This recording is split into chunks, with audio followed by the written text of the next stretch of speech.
The hero of this story is called Kyle, and when he wakes up in an unfamiliar room, he grabs the maid by the arm to find out what is going on. He demands to know who she is and why she's in his room. The young maid fearfully reveals her name and reminds him that he had once saved her. Then she apologizes for entering his room without permission, as she didn't realize that he was sleeping. Kyle only grips her hand harder as he repeats the name in confusion, causing her to let out a yelp of pain. It seems like he had gone a little bit too far, and that pushes him out of his sudden anger at her. He releases her hand and apologizes for his sudden outburst, and thankfully she's still all right despite the pain in her hand. Kyle seems to be in a daze after waking up, as he shakily glances around his messy room. What on earth is going on, and why is this kid in a maid outfit? He notices the medicine and meal on the countertop and asks about it. Ursula confirms that it is his medicine and meal for the day. However, his porridge has gone cold, so she would need to go warm it up and bring it back for him. With that, she leaves, and Kyle is only more confused about the whole situation. Did she say that was his medicine? And what in the world happened to his body? He carefully steps down from the bed and walks to the nearest mirror to look at himself. For the first time, this is the face of a video game character. Not him. The one inside the body of Kyle Saltarian was not Kyle at all. He ruffled his hair in panic as he stared in the mirror. Lee Hyun-woo, a popular game streamer from another world, had somehow teleported into the body of a character from a game he often played, named Fantasy Defense. At that moment, he realized that he had somehow woken up in another world. The character, Kyle Saltarian, is a video game NPC that appears in his favorite game. He is the youngest son of the Saltarian Marquis family, which is known for their swordsmanship. As one of the characters from the Saltarian family, he was involved in many early game events. In events where he interacts with the protagonist of the story, he always gets properly beaten, and he's usually defeated in a single blow by a minion-level monster, summoned by a villain in summary. He's not even part of the main cast of NPC characters. He's an absolute extra role. That kind of character is who Lee Hyun-woo had awoken, as he decides to test if he's dreaming by pinching himself in the cheek. The immediate pain and the red bump on his face afterward proves that he in fact is not dreaming. This was all real now that he is sure that this is reality and not some sort of twisted dream. He continues to stare at himself in the mirror in exasperation. How could this have happened to him? Lee Hyun-woo, who was once the #1 player in the Fantasy Defense World Rankings, has now become an insignificant and worthless character. Fantasy Defense is a virtual reality game that will become a hit globally by 2030 thanks to its devilishly difficult levels. No one had cleared it even after 10 years of it being released. On top of that, it was devilishly fun, and its addictiveness continued to grow its popularity. In the game, there were scores assigned based on gameplay, style, and quest achievement. On a global ranking scale, the scores rise significantly when rare quests are completed or rare items are obtained. And the person who stood on top of it all, after investing 10 years of his life into the game, was Lee Hyun-woo, the most popular streamer for the game. He knew rare magic circles and legendary combination formulas that others did. He was truly the living dictionary of the game, and he had overwhelming scores that no one could ever hope to beat. And for someone so great to be possessed by such a weak and useless character can only be a cruel twist of fate. This is a game where even the protagonist, with exceptional talents, can't clear the higher levels. So how is he supposed to survive more than that, since he has replayed this game so many times? At this point, he already knows the fate of Kyle Saltarian very clearly. The ultimate goal of Fantasy Defense is to stop the forces of darkness. The one who summoned those dark forces was Adolf, the second son of the Saltarian Marquis family. The second son was aiming for the position of head of the Saltarian family, and he hoped to use dark powers to incite a rebellion. In the end, the entire Saltarian estate falls into ruin and becomes a base for the dark forces that have been eyeing human territory for a long time. In the midst of all this chaos, Kyle Saltarian, who was completely powerless, was slaughtered mercilessly by those same forces. Maybe if he just leaves the estate before the rebellion even breaks out, that would be enough to keep him alive. That's just a temporary solution, though, and the real problem lies elsewhere. This new noble body of his is suffering from a disease called Herm. It's a disease that blocks the mana pathways in the body. In this world, mana is the source of aura and magic, which are both essential for survival. Mana is as important as blood in the body. and those affected by Hermiman have blocked the pathways in their body, which means that they fail to receive the nutrients needed for survival and growth. That typically means that they die before the age of 20. The only treatment for MEM is to absorb the mana from the natural environment in order to overcome the disease. However, since the pathways are blocked, they cannot accept mana. And this MEM is pretty much the same as having a terminal illness. Kyle Seltzerian was diagnosed with his terminal illness at a young age, and he's been filled with despair ever since. The fear of death, the anxiety, and the despair over the limited time he has left loomed over him like a shadow. And because of that, his personality became twisted. Before he knew it, he became a disgrace to his family, and his father ordered him to stay in his room and reflect on his actions there. He continued to boil in rage at the thought that his family thought he was a joke and someone who could easily be taken advantage of. His anger at the world and at everyone in it grew and grew until he eventually died. In other words, the guy was hopeless even in the game. It was always clear that he was a hopeless character, even though he was a terminally ill patient.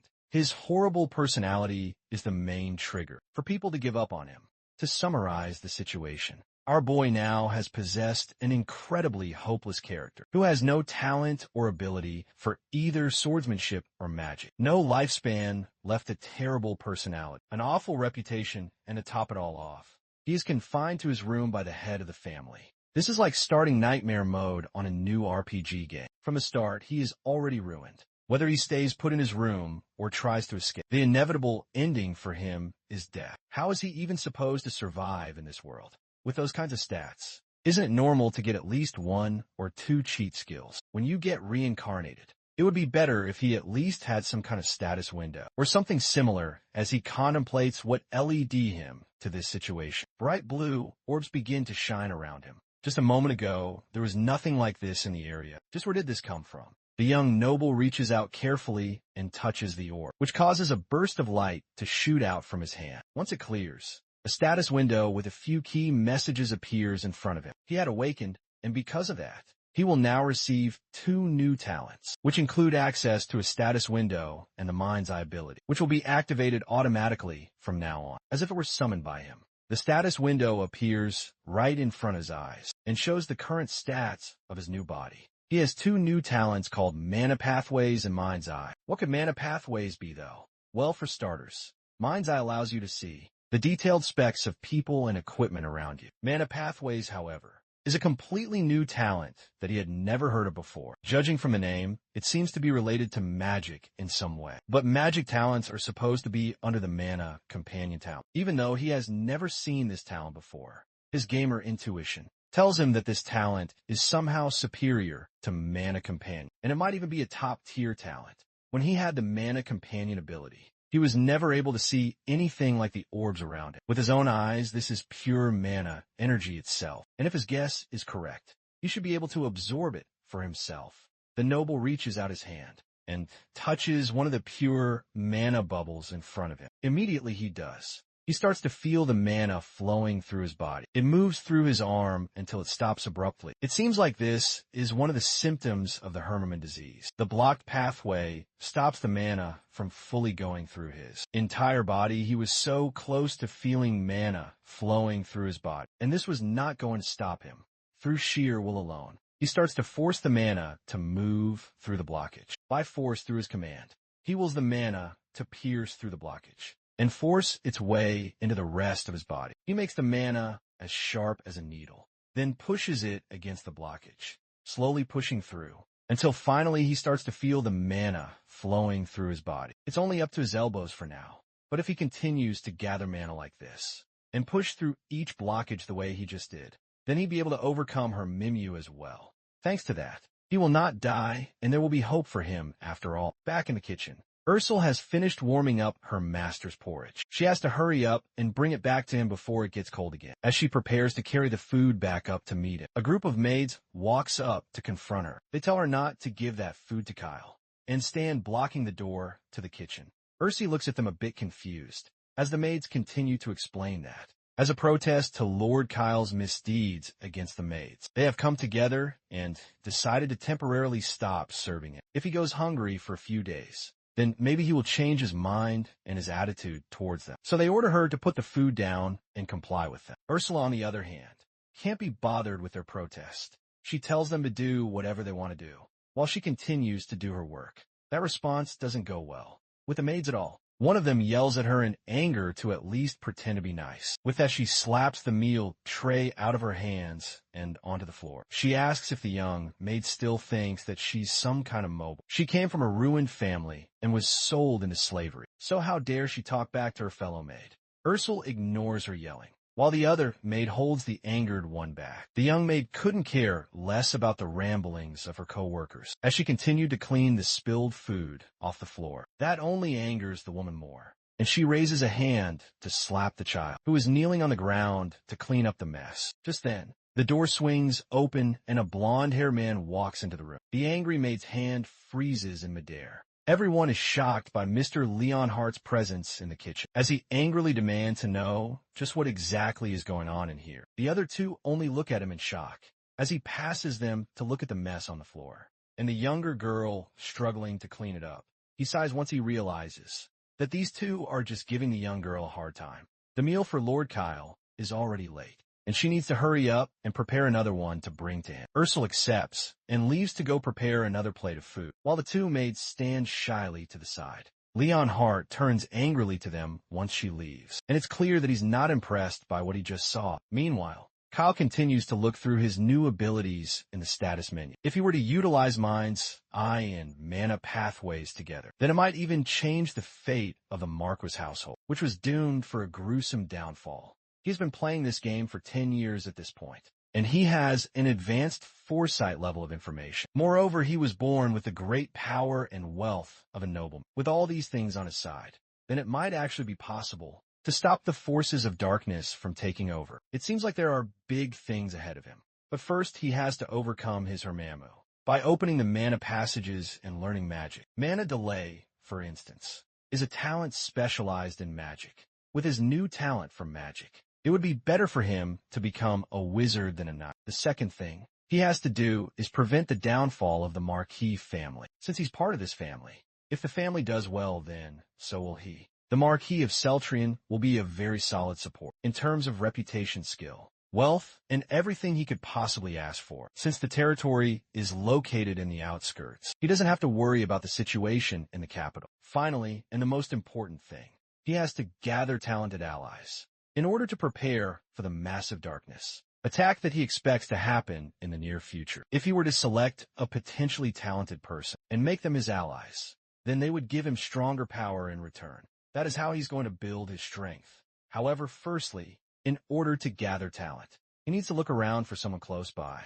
Since he is the Marquis of Celta Leon, then he would have to start with Leonhardt, who was once a useful tank NPC while he played the game. As he continues to think about what he will do, a girl's voice calls out to him from the door. It's Ursi, who has returned with the food she went to prepare for him. His eyes widen as he sees her, and he realizes that this is the kid that came into his room earlier. Although he can't seem to remember her name, she silently walks back to his counter to prepare his food and medicine. While he struggles to remember, suddenly, the status window pops up with exactly the information he needs. It classifies her as a low-ranking enemy and shows detailed information about her stats and her talents. Her characteristics are being cold-hearted and hardworking, but it's her talent that catches his eye. She has a talent called the Spirit's Eternal Friend. That's the highest level talent in the spirit magic category. He continues to stare at her stats until she turns to look at him and realizes that he has also been staring at her. She nervously tells him to enjoy his meal before stepping back to allow him to eat. Kyle watches her intently and wonders why someone with the talent to become a genius psychic is working so hard as a maid. Well, the answer to that happened a year ago at an auction. The auctioneer proudly introduces today's special item as Kyle sits in the crowd bitterly. She points the spotlight at a young girl who stands silently on stage. It's Ursula, and she's revealed to be the daughter of Baron Helam, who was recently stripped of his title because she comes from a noble family. She's polite and smart, and the crowd is clearly interested in her. Thanks to that, as soon as the bids start, people begin to yell out their prices for the young girl. Sir Lanehart, who is seated beside Kyle, suggests that they leave the auction, since they should not stand for things like slave trade. Kyle, however, instead stands up and places a high bid of 300 gold. The price is so insane that the auctioneer stutters for a moment as he hears it. The knight beside him calls out to him in shock for even thinking of buying a slave, but the young noble shuts him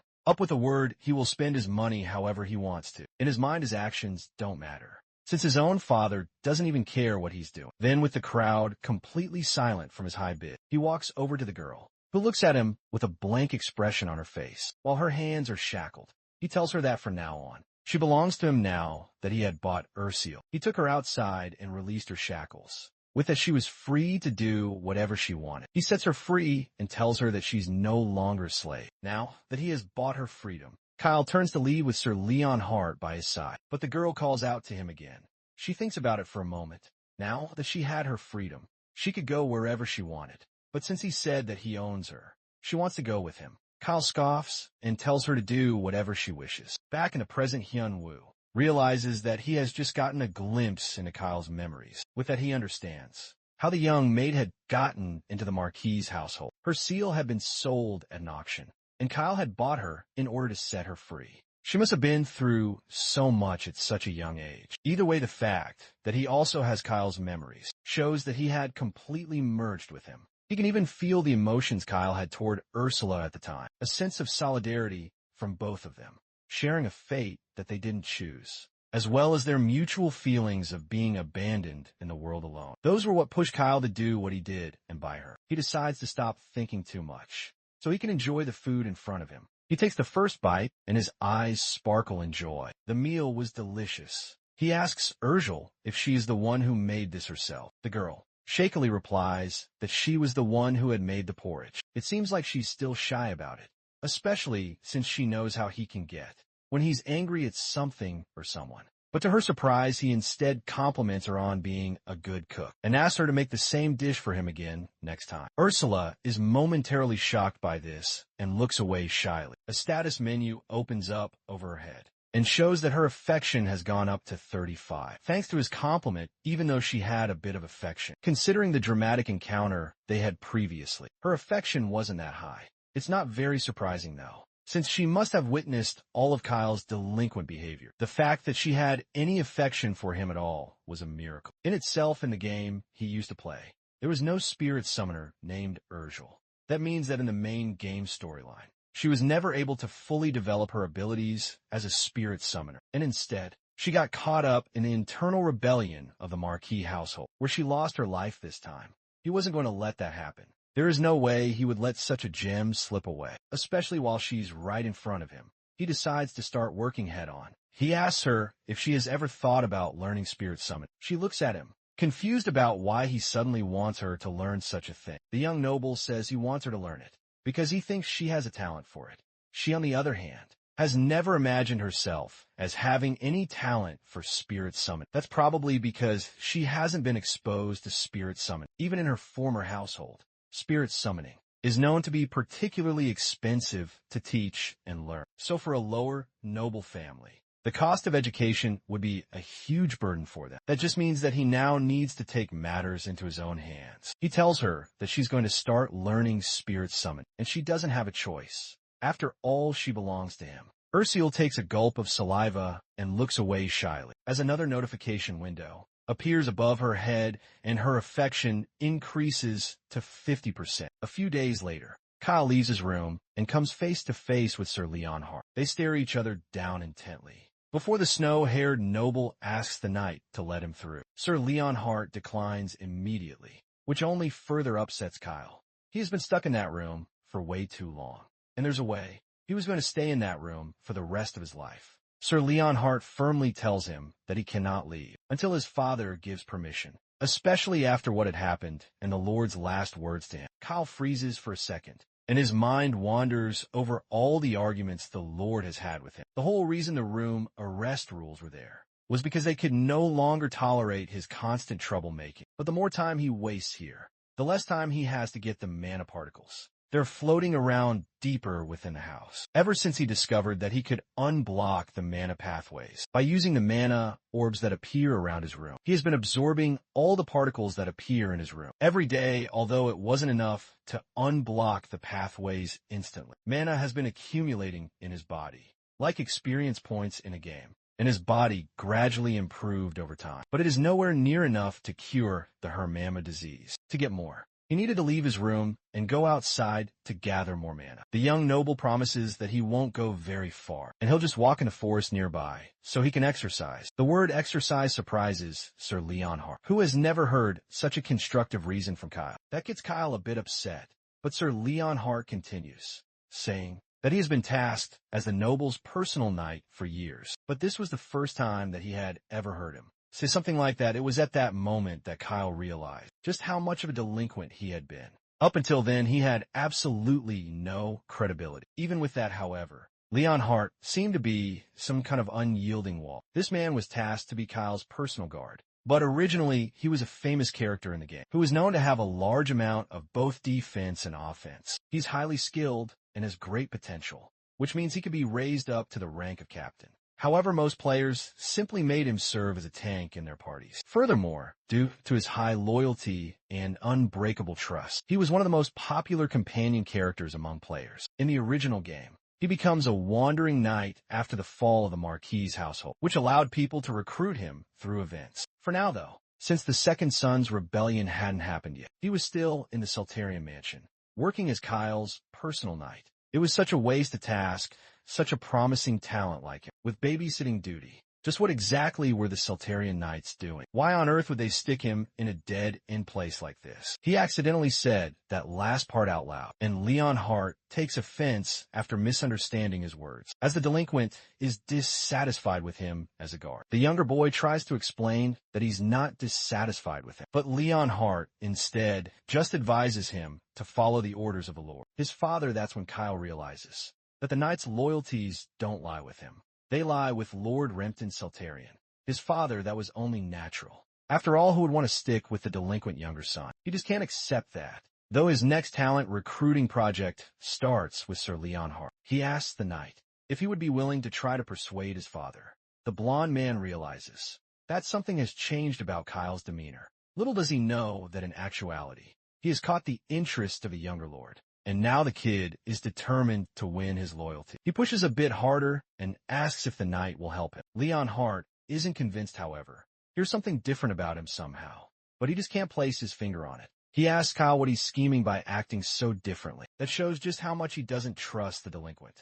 The kid has just been in his room for so long that his thoughts have changed. From now on, he has decided that he wants to live a long life. That shocks Leonhardt, who knows exactly why someone like Kyle can't live a long life. The white-haired boy is someone who had to give up everything because of his incur, the cruel curse of the Hermama disease. For one such as him to yearn for a long life was a true tragedy, especially when fate had decreed he was unlikely to witness his 20th year. It was a bitter pill to swallow. He possessed not a shred of magical talent, nor was he blessed with any particular gift for the blade. And as the youngest son, the line of succession was a door forever closed to him. Yet despite all these failings, Lord Rempton made the curious choice to station this knight by the boy's side. The elder nobleman had once questioned Leonhardt, asking if he harbored resentment for this peculiar assignment, a post that had effectively halted his entire career path. The knight's response was immediate. It would be an unimaginable honor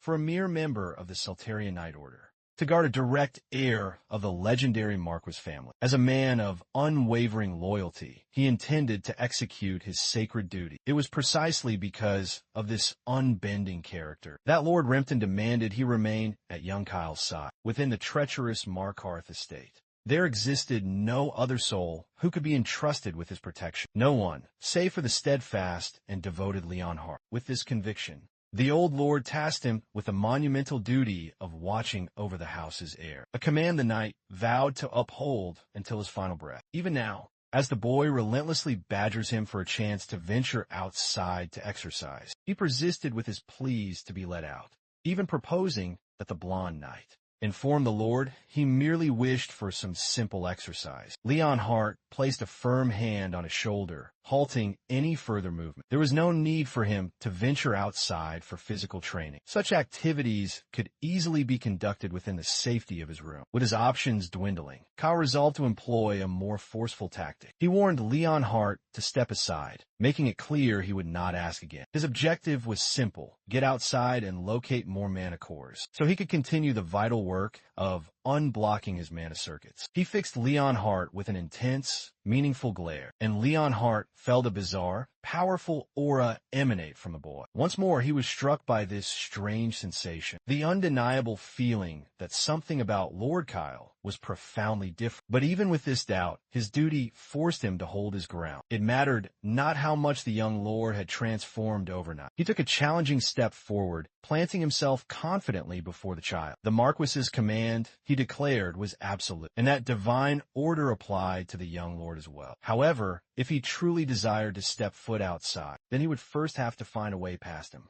And in an instant, Kyle was struck by a crushing wave of killing intent flowing from the night. It was an absurdly unfair tactic for Leon Hart to unleash his killing aura on a child, all over a simple request to walk in the garden. Had he been any ordinary 13-year-old, he would have buckled in terror and collapsed right there on the floor. But luckily for the night, Kyle was far from an ordinary 13-year-old. He smirked, completely unfazed by the overwhelming pressure emanating from the night. And with utter calm, he strode past him and tapped him on the shoulder. The move left Leon Hart utterly stunned. He stood there, motionless, as the child simply walked by him. This meant, of course, that the knight had to honor his word. They stepped out into the tranquil evening air.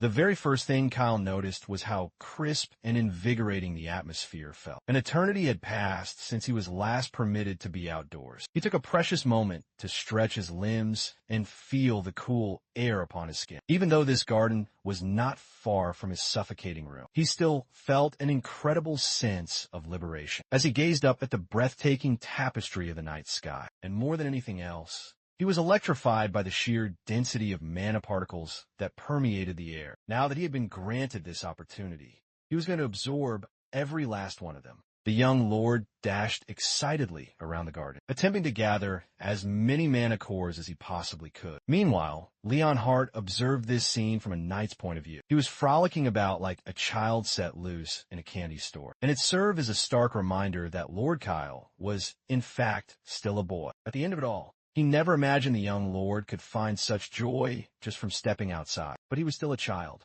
The fact he could walk through the nights, killing intent so effortlessly, that should have been an impossible feat, especially considering Lord Kyle had never been trained in mana or aura. He simply shouldn't have been able to withstand that level of pressure. Leon Hart remained completely lost in his thoughts and failed to notice Kyle glancing back in his direction. It was quite clear that he was still shaken by what had just transpired, and he had every single reason to be utterly astonished. The explanation for why Kyle could endure Leon Hart's killing intent was deceptively simple. His vessel may be that of a 13-year-old noble boy, one who had never experienced a true battle. But his spirit was that of a hardened veteran who had survived countless virtual wars. For 10 long years, inside a virtual reality game, Fantasy Defense was renowned for its terrifyingly realistic depictions through virtual reality. And thanks to his mountain of combat experience, he had become completely desensitized to these moments of life and death. This was especially true since he had already witnessed truly horrific sights, from wading through mountains of corpses to being drenched in the blood of his enemies. A simple intimidation tactic,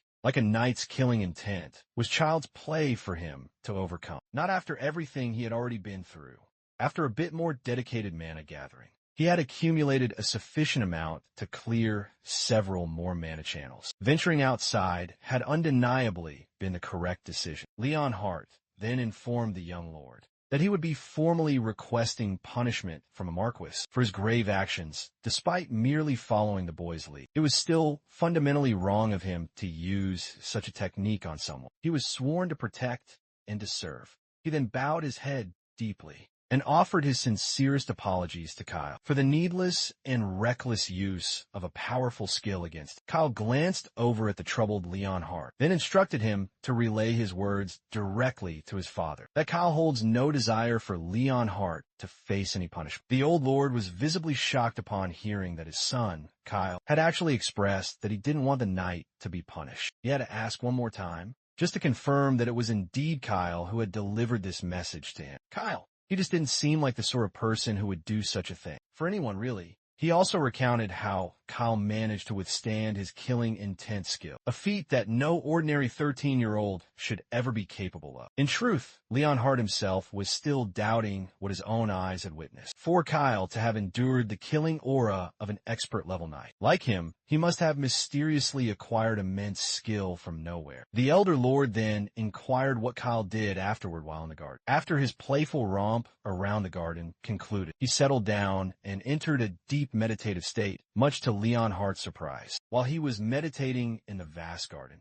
he questioned the young lord as to when he had learned how to meditate. When Kyle was much younger, he briefly studied swordsmanship under his father. During that time, he was also taught the basics of meditation, but he simply lacked any natural aptitude for it, so he abandoned it quickly. Now, he wanted to attempt the practice once more, and to accomplish this, he requested that Leon Hart keep everyone away from the vicinity to ensure he wouldn't be disturbed. Following that, he remained in meditation at that very spot for a full 6 hours. The Elder Lord halted the story, completely stunned, at the very notion that Kyle could possibly meditate for that duration. He meditated for an entire 6 hours, not 6 seconds. That boy truly might have changed. After all, the Duke himself had once attempted to impart the fundamentals of swordsmanship to Kyle when he was a child. He was a scion of the prestigious Saltarian family. After all, so he should at least be capable of walking the path of the sword. He also held a faint hope that the white-haired child would be the one to inherit the family's sacred sword techniques. However, that boy was completely useless. He collapsed after only a brief period of training, and whined that his legs felt as though they were about to seize up. That display had enraged the Duke.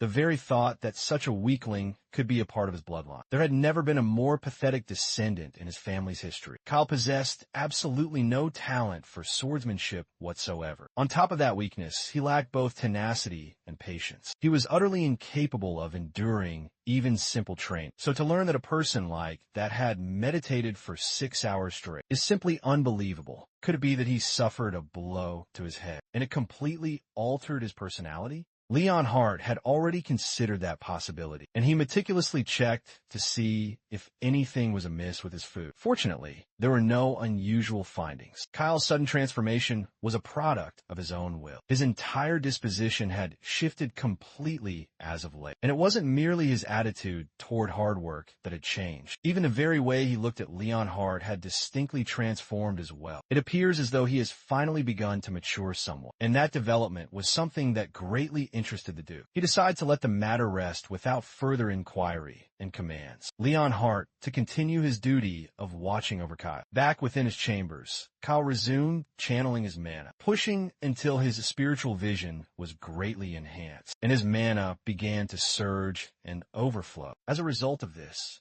his eyes could now perfectly perceive the internal state of his own body. With this new power, he should be able to clear the mana pathways all the way to his heart. In a single, decisive push, he began with his arm, then drew the mana torrent into his shoulder, down his spine, and then finally all the way to his very heart. He endured the searing agony as his heart began to freeze solid. But after a long moment, he shattered the blockage in his mana pathways, freeing a direct path to his heart. Now that this incredible feat was accomplished, he should finally be able to wield magic. And he was practically vibrating with excitement to begin learning magic in earnest. In this world, to utilize magic, a mage must first construct a circle in proximity to their heart. To command higher tiers of magic, they must then increase the total number of circles they possess. And the more circles one wishes to manifest, the longer the process will take. So if an individual hoped to become a mage, they would need to commence training between the tender ages of 5 and 8. Then, by the age of 12, they should have formed at least a single circle to be considered someone with the potential to walk the path of a mage. Given that Kyle is already 13 years of age, it is considerably late for him to begin learning the ways of magic. Fortunately for him, he was not some ordinary NPC bound to follow the simple, established rules of their world. Since he possesses the mana adaptation talent, his circumstances were vastly different from a norm. All that was required of him was to construct a circle, and he should be fully capable of beginning his magical studies. But first, he needed to discover how to construct a circle in the first place. Perhaps he could manifest it in the same way he learned from the game. As he was contemplating how he should proceed,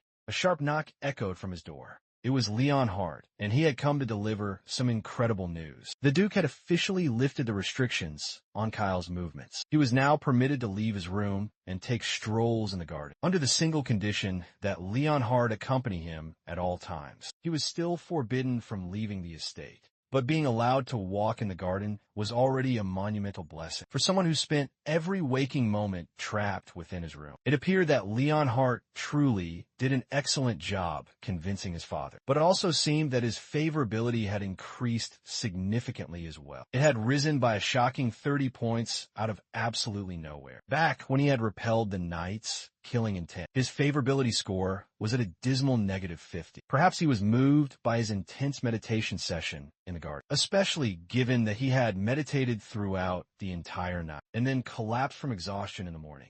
Leon Hart certainly seems like the type of man who's impressed by sweat and unwavering perseverance. Either way, now that his confinement had been officially lifted, there was a specific place he had been longing to visit.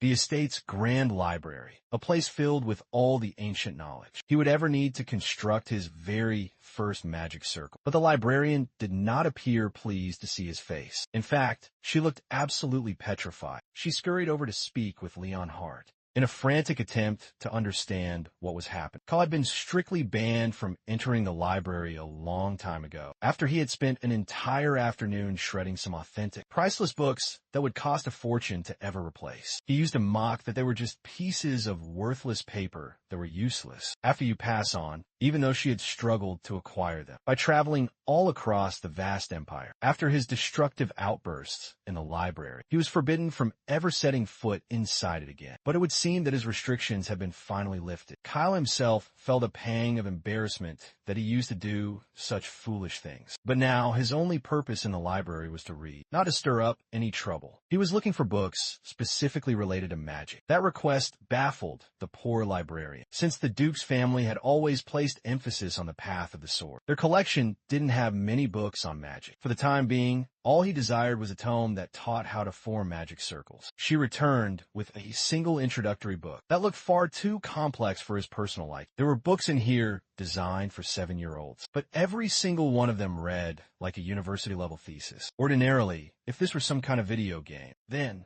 there would be a convenient status window that would let him automatically absorb all the knowledge from each and every book. As if the universe had heard his plea, a status window appeared before him, and it informed him that he had awakened a skill known as spiritual vision. This ability allowed him to translate the low-level book that he had been struggling so desperately to read, and then transform it into simpler copies that he could absorb instantly. On top of this miraculous translation feature, he could also utilize his sharp perception skill to decode the books effortlessly and with incredible speed. He turned to Alice, the librarian, and requested more beginner-level books. He was thrilled to gain as much of this knowledge as he possibly could. Leon Hart couldn't help but wonder if it was truly acceptable to have this many books borrowed out at once. The librarian was incredibly anxious that he might damage some of them due to the sheer volume of tomes he had borrowed. Even selling her own home wouldn't cover the cost of replacing them if they happened to be lost or damaged in any way. She didn't need to fret so much about it, however,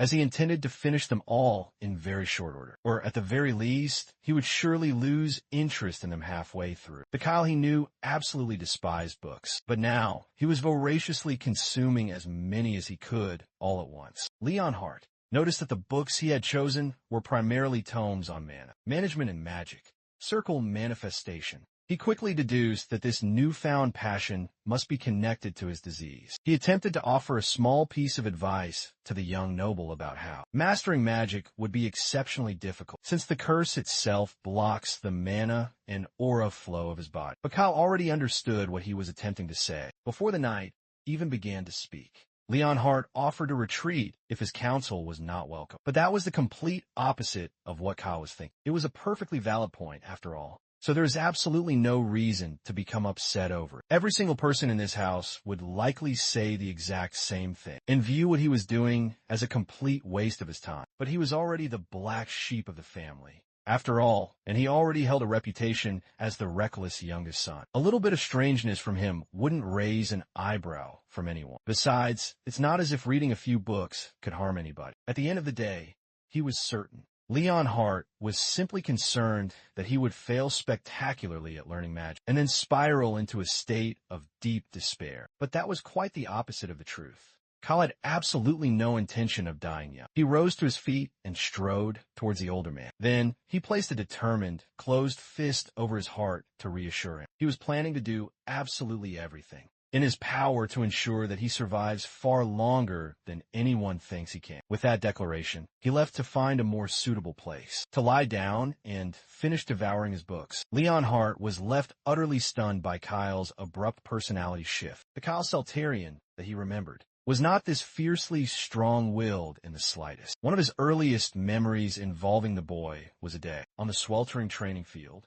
where he knelt pathetically on the ground, crying out for his father. When Leonhardt had approached to ask what was the matter, he told him that the great Lord had declared that there was no place for a useless child like him. He used to be such a pathetic crybaby once, and now it seemed as if he was blossoming into someone truly admirable. The blonde knight grabbed another book and moved towards the boy, and that was the precise moment Kyle noticed. His affection score had leaped from a shocking -30, all the way back to 0. He had no idea why it happened so suddenly. There was nothing particularly special that he did that should cause it to jump up so abruptly. He was almost frightened as the older man drew near. But all he did was place another book on the table before turning to leave, and offering to stand guard just outside his room before the stoic man had departed. There was the barest, faintest hint of a smile on his face. Kyle began to wonder if perhaps he just enjoyed seeing the younger boy read. But if that were truly the case, then why didn't his affection level shift while they were inside the library? Well, he typically appreciated seeing persistence. So maybe consuming multiple books in one go qualifies as a form of persistence, irrespective of the actual reason.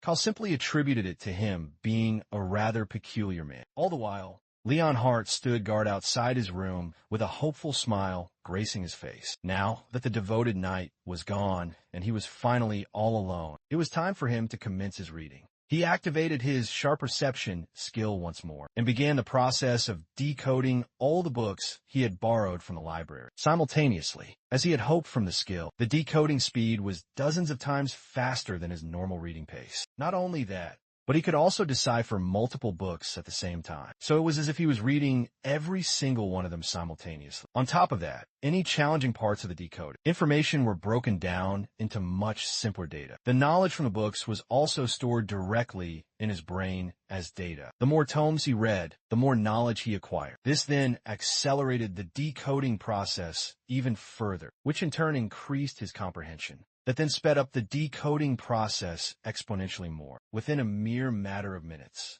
Every single book in the vicinity had been fully decoded. With that task complete, it was time to put his magic to the ultimate test. The very first thing he wanted to try was manifesting a circle, utilizing the freshly decoded data. Thanks to this new knowledge, he already had a firm grasp on the basic principles of circle formation and the minimum requirements needed to construct a first circle. First, he would have to guide the mana along a golden trajectory. Only then would he be able to manifest a circle. He sat down and began to prepare for the formation of the circle, and with a tiny bit of intense concentration, the mana started to move along the designated trajectory. Immediately, it began to feel as though his chest was on fire near his heart, but he was forced to endure it. Otherwise, the mana would flow in reverse and severely damage his organs. He fought against it, and after a long and agonizing process, he finally succeeded in manifesting the first circle. Because of this, his blocked pathway trait has been significantly weakened. This means that his mana has become far more active, and he was now one step closer to conquering his terminal illness. He can now accumulate refined mana within the circle, and with that power, he should be able to wield magic correctly. However,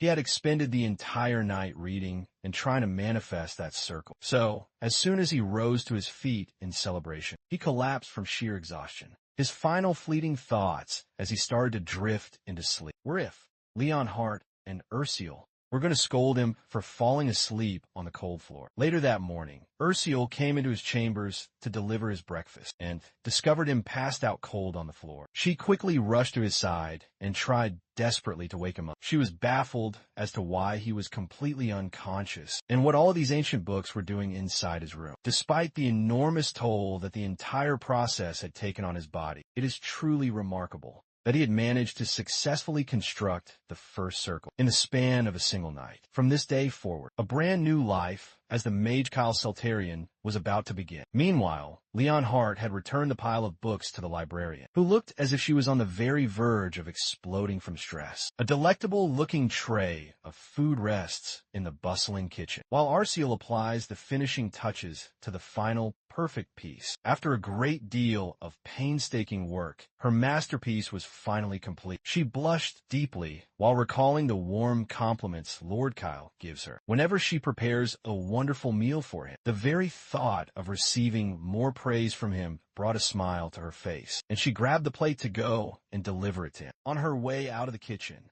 the very same maids who once tormented her moved over to obstruct the exit from the kitchen. They noticed the delicious food on the tray and knew immediately that it was intended for the young lord. They stared down at her with a condescending sneer and told her that she should go and take a rest, instead of delivering the meal herself. This time, they wanted to deliver the food to him personally, since they've observed that his personality has been much more agreeable as of late. Besides, serving Lord Kyle wasn't her designated responsibility before, so she can now return her position to its rightful owner and go back to their previous arrangement.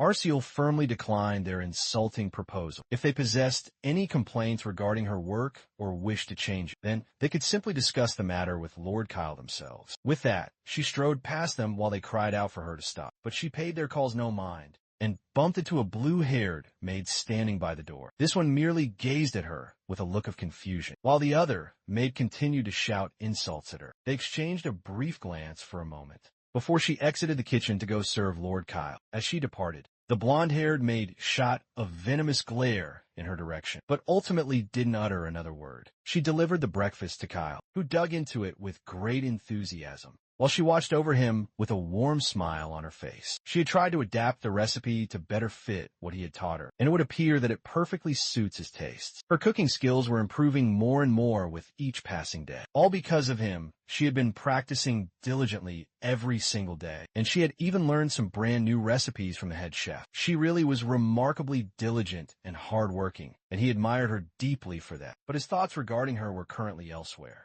He asked her how she was progressing with her spirit magic. She froze the moment he mentioned it and didn't give an immediate response. So he then requested that she bring her introduction to spirit magic book, the very one he had given to her once before. She had read approximately halfway through the book thus far, and judging by the worn-out pages, she has also been studying its contents with great diligence, since she hailed from a noble family. That also meant that she possessed a basic formal education, and her learning speed was not particularly slow. However, he was not at all satisfied with her current pace. They did not have the luxury of time to take things slowly. He needed her to learn more and to become much stronger. In 2 months' time, the Seltarian family is set to hold the heir succession ceremony, and on that fateful day, the second son, Adolphe, will lead a bloody coup, aided by malevolent dark spirits, and the entire Marquis family will be annihilated. Every soul within the villa at that time will be swept up in the ensuing chaos, and Arciel, as well, will be caught right in the middle of it, where she is fated to lose her life. To prevent that future from happening, she must become stronger. To grant her more time for her studies, he decided that she would be relieved of her cooking duties for a while. For the time being, he would simply have one of the other maids take over serving him, so she wouldn't have to concern herself with it. Arcel instantly refused his offer and clutched at her clothes, as tears began to well up in her eyes. She swore that she would work even harder, so she could continue studying spirit magic while still preparing his meals. That way, she would not be neglecting either of her duties. While still crying, she begged him not to allow anyone else to serve him, so that she could continue to be by his side. Her tear-streaked face moved Kyle's very heart. It became clear that he wasn't considering her feelings in the slightest. Her entire family had collapsed in an instant, and she went from being the treasured daughter of a baronet to a common slave, then finally to a simple maid. She had even lost all contact with her family, and has no idea if they are even alive or dead. Because of all this, it makes perfect sense that she would feel deeply insecure about her life as a maid, especially since she is only now just beginning to adjust. Thus far, she has only been able to live a somewhat stable existence, thanks to his personal intervention. And now, he wanted to change all of that for what seemed to be no reason at all. It's completely understandable that she would be confused by this sudden shift. She must have surely thought that if she couldn't perform her duties as a maid to his satisfaction, then she would be thrown out of the mansion. That has to be what she is thinking, since he never took the time to explain the situation to her properly. Now that he had taken a moment to consider her delicate feelings, he decided to fully explain the entire dire situation to her. First, he reminded her of the words he spoke to her when they first met, and he brought her to this place. He told her that she belonged to him now, and that he never abandons one of his own people. That means he will forever protect them. The young maid was taken aback by his powerful words, but he continued on, explaining his true reason for demanding she learn spirit magic as well. She is an exceptional maid with truly incredible cooking talents, and a diligent and meticulous work ethic besides. If she were to continue working hard, just like this, then she would undoubtedly be promoted to the rank of head maid. However, there are numerous other maids in the mansion apart from her, which means that there are countless people who could replace her. At any given moment, her face shifted to an expression of pure terror, and she tried to plead her case with him once more. But he cut her off by placing a comforting hand on her shoulder. Then he asked her what would occur if she were to become a spirit mage. Spirit mages were exceedingly rare and deeply respected mages, which means that if she were to become one, she would be destined to become a truly great person in the future. Everyone in the world would look up to her, and she would become the greatest spirit mage that had ever existed. Her mind began to wander, daydreaming about the adventures they could have with her as a powerful spirit mage, and Lord Kyle forever by her side. By then, there would be no one in the entire world who could ever replace her, and she would remain with him for as long as she possibly could. She still seemed deeply insecure about whether she could accomplish it at all.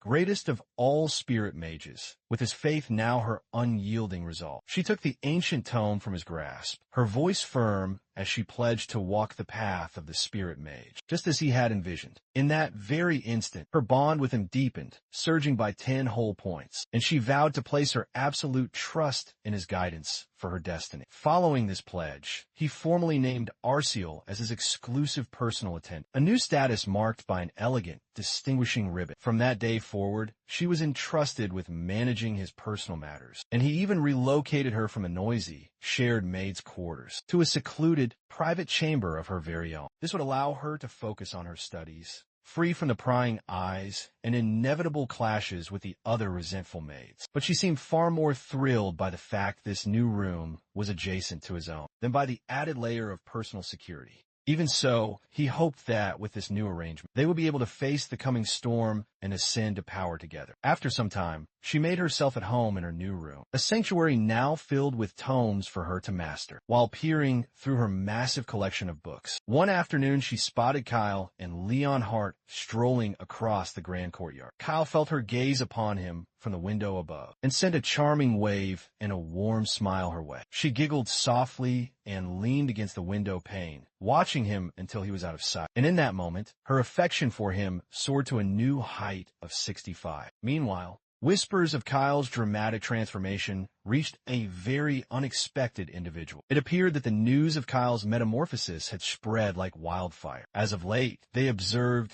that he had been training his body much more frequently and steadily building his physical strength. On top of this, he no longer lashed out at people so often, and more recently, he's been dedicating a significant amount of time to the study of magic. It seemed that by some miracle, his entire character had improved drastically, and he had finally matured into a proper young man. It appeared the time had finally come for Adolf Seltarian to pay a long overdue visit to his once pitiful, worthless younger brother. Arceal waved back at Kyle as he continued on. He turned his attention to Leon Hart, asking him to secure a wide, open clearing that was far removed from the sight of any prying eyes. There was a certain experiment he wished to conduct within that space. He was planning to test the limits of his magic. His mind recalled a clearing in the most remote part of the estate, where it was highly unlikely they would be seen by anyone. The area was completely encircled by a dense forest of ancient trees, making it nearly impossible to see anything from beyond its borders. That made it the perfect stage for the test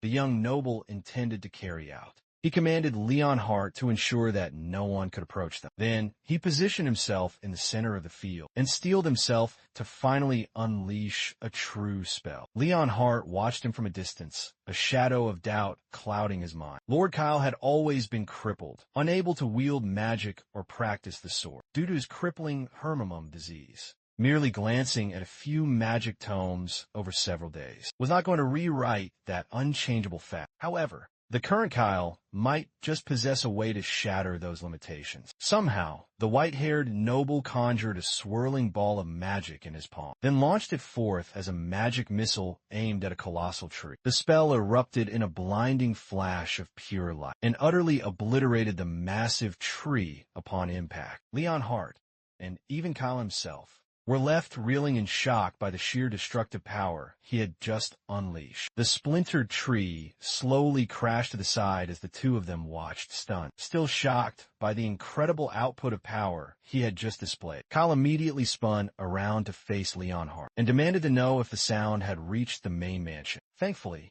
the quick-thinking knight had used his own aura to suppress the explosion shockwave. That meant that no one would have heard the sound of the falling tree either.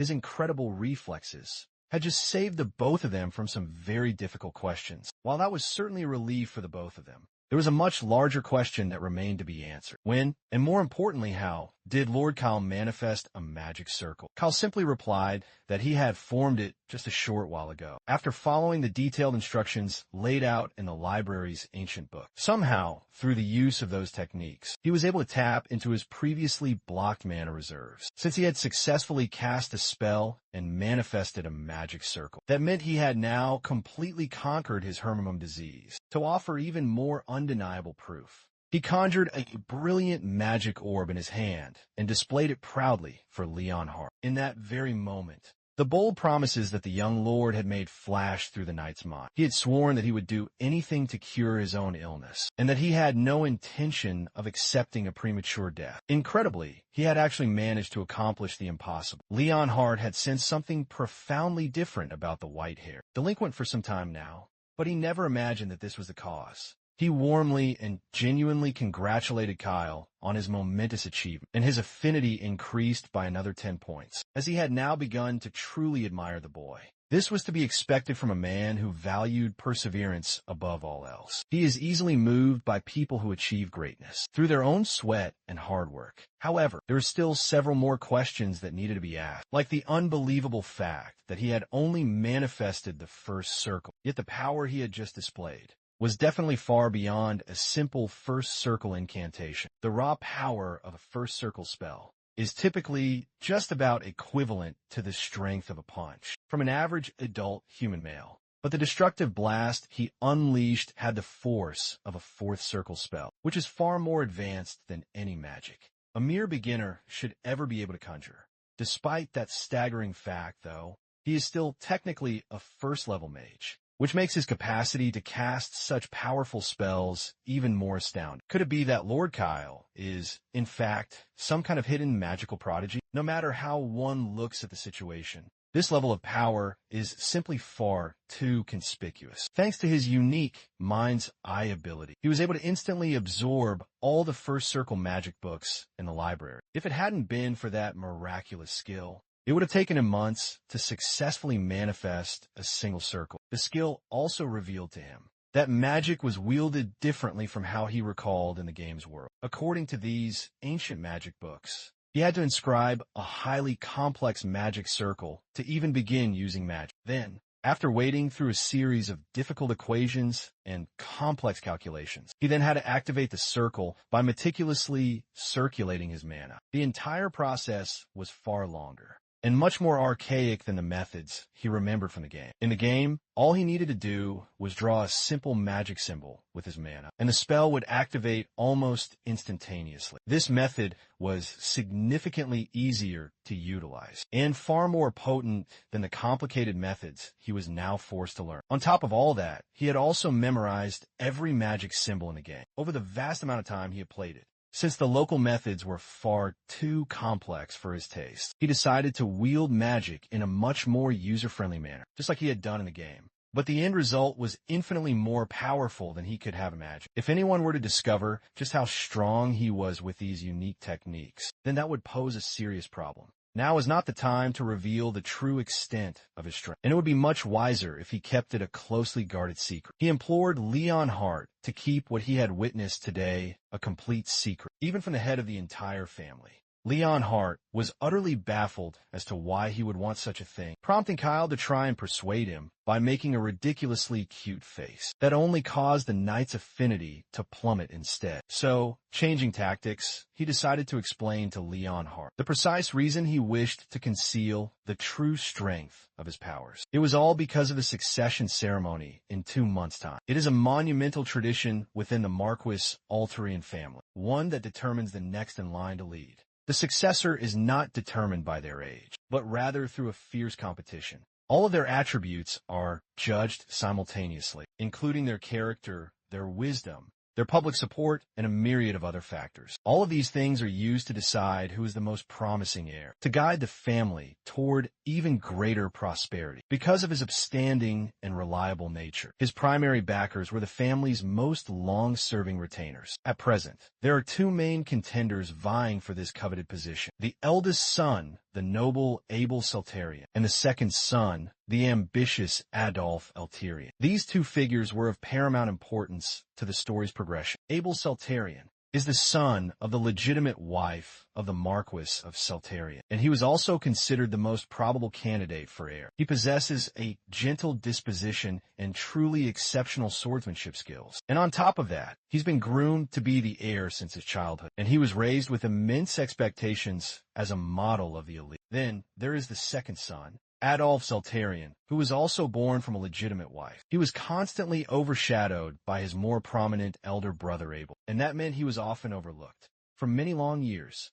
However, at some point during his development, Adolf's personality grew to become more composed, and his swordsmanship abilities improved with startling rapidity, which caused him to stand out conspicuously among the crowd. This meant that Adolf's supporters were primarily young and passionate knights. He carried almost the same vibe as a fearsome gang leader, and these 2 overpowering personalities clashed violently in a hallway. Back at the main mansion, the moment they laid eyes on one another, Adolf shot a truly murderous glare in his older brother's direction. Abel, on the other hand, didn't seem as though he was bothered in the slightest. He greeted his younger brother with perfect civility, especially since it had been quite a long time since they had last met. In fact, he claimed he was so lost in his own thoughts that he didn't even notice the younger man's approach.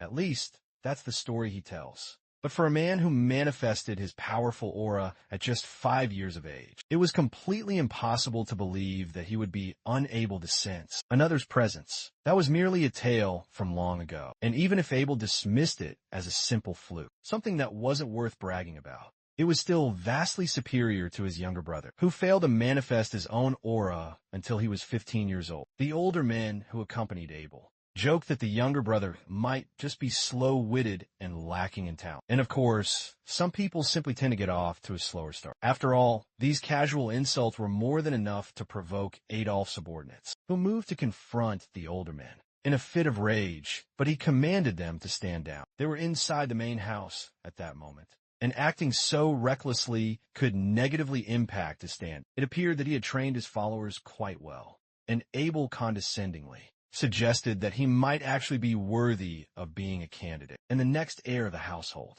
Adolf only scoffed at the infuriatingly snobbish attitude of his elder brother. As far as he was concerned, Abel would have no reason to be laughing for much longer. With that, he ordered his subordinates to proceed down the vast hallway, and they marched off, all while Abel watched them depart with a suspicious and calculating glare. Later on, Kyle summoned a meeting with Leonhardt and Arciel in his private bedroom. The topic was the impending succession ceremony, which was now fated to be held in just 2 months' time. The ceremony held no regard for those born of legitimate or illegitimate means. All that mattered was their raw strength, and that meant that any direct descendant of the lord of the household was eligible to compete for the prestigious position of heir. Well, at least that's what was written on paper. In reality, there were certain exceptions to that rule, and the youngest son, Kyle, just happened to be one of them. Due to Kyle's chronic illness, he was excluded from the competitions by default. The third son, the young Duke, was also not involved in the heated competition, not just because he was far too young, but also because in terms of his skills in both sword fighting and magic, there is absolutely no comparison between him and the rest of his brothers. Therefore, the most likely candidates for the esteemed position were his 2 oldest brothers. Neither of them would appreciate any unforeseen surprises appearing at this critical stage of the game, especially since they were now so dangerously close to the succession ceremony. So, one can only imagine what would happen if it suddenly became known that Kyle had developed an immense power at a pivotal time like this. He who was once seen as a mere fool, who wasn't even worthy of being in their line of sight. Now, he suddenly appeared poised to rise as a legendary dark horse. There were only 2 possible reactions to this shocking news. They would either try to persuade him to ally with their cause, or they would come straight for his head. It might seem like a drastic train of thought at first, but history has always been filled with bloodshed for the position of heir, so it was not the craziest notion. According to the original game's setting, Abel is, at his core, a good person, meaning there was a very low probability that he would choose the more drastic of the 2 deadly options. Adolf, on the other hand, was almost certainly guaranteed to try and take his younger brother's head. That man was already fated to slaughter his entire family from the start, so there was no doubt the elder brother would try to eliminate it the moment he discovered he had mastered a powerful form of magic. Because of all this, the only course of action he had was to conquer his Hermimum and grow stronger. He may possess a promising future, but as the youngest first circle mage, it was fine to either recruit him as a potential ally or to suffer no major loss, even if they did. Now that he possessed a more detailed understanding of the grim situation, he chose to trust in Kyle's judgment and keep his powers a secret for the time being. But as soon as the succession ceremony concluded, he would report this entire matter directly to the head of the family. Kyle's insistence on secrecy seemed to be lowering his affinity with the knight, but there was nothing else he could do in this precarious situation. Right now, Leonhardt's loyalty belonged to his father, so he couldn't expect the knight to suddenly switch his allegiance to him. It wasn't impossible, though, and this was already a far better scenario than what existed before. Even so, he was already certain that he could make the older man follow him, one way or the other. His unchecked ambition was so potent that even Leonhardt could feel it. The knight turned back to look at Kyle and asked if he was truly serious about becoming a powerful mage. The Marquisate of Caltarian is renowned for their unparalleled swordsmanship, but would also be incredibly beneficial if he became a useful mage. The very thought of the fact that Kyle would soon be making positive contributions to the entire family made Leonhardt smile, and his affinity for the boy grew by a large margin. Kyle was shocked that it grew so suddenly out of nowhere, and he had no clue as to how that even transpired. Could it possibly be because they all ate a meal together in his room? That's why the knight had been complimenting Arciel on her amazing cooking right after they had concluded their talk.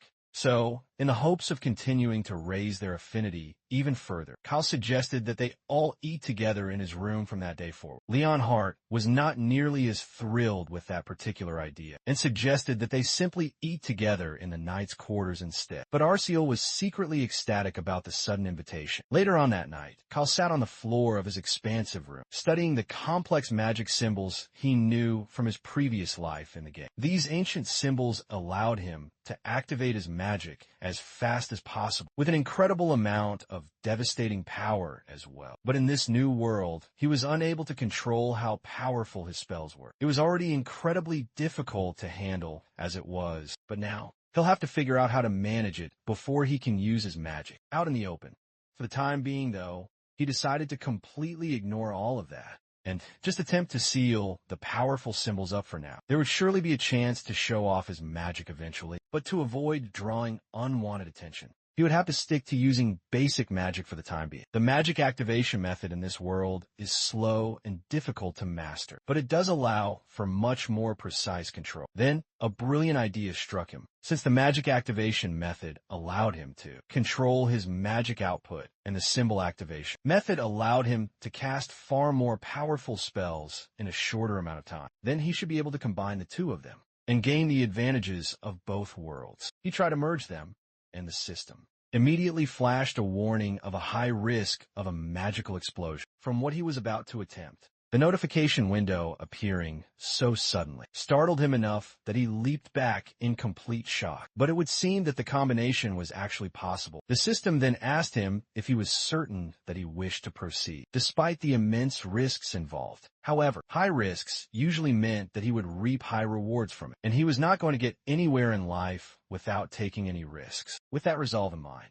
he began the process of mixing the two separate activation methods, all while the status window continued to flash warnings of the imminent danger of a magical explosion. Then, it asked him one final time if he wished to proceed with it, and he agreed to it with great excitement. Then, the system began analyzing his body and his past experiences to determine if he had the capability to merge the two activation methods. Once the analysis was finally complete, the two spells successfully combined, and he was able to create a new form of magic by merging both of his spellcasting techniques into a single, unified one. With that task done, he tried to continue playing around with the new spell to see just how efficient he could make the incantation until his room began to crackle with raw, untamed electricity, and he realized a moment too late that something was terribly wrong. Arciel was walking outside with a pile of fresh towels in her hands. She suddenly heard a massive explosion coming from the direction of Kyle's room and rushed over to see what was happening.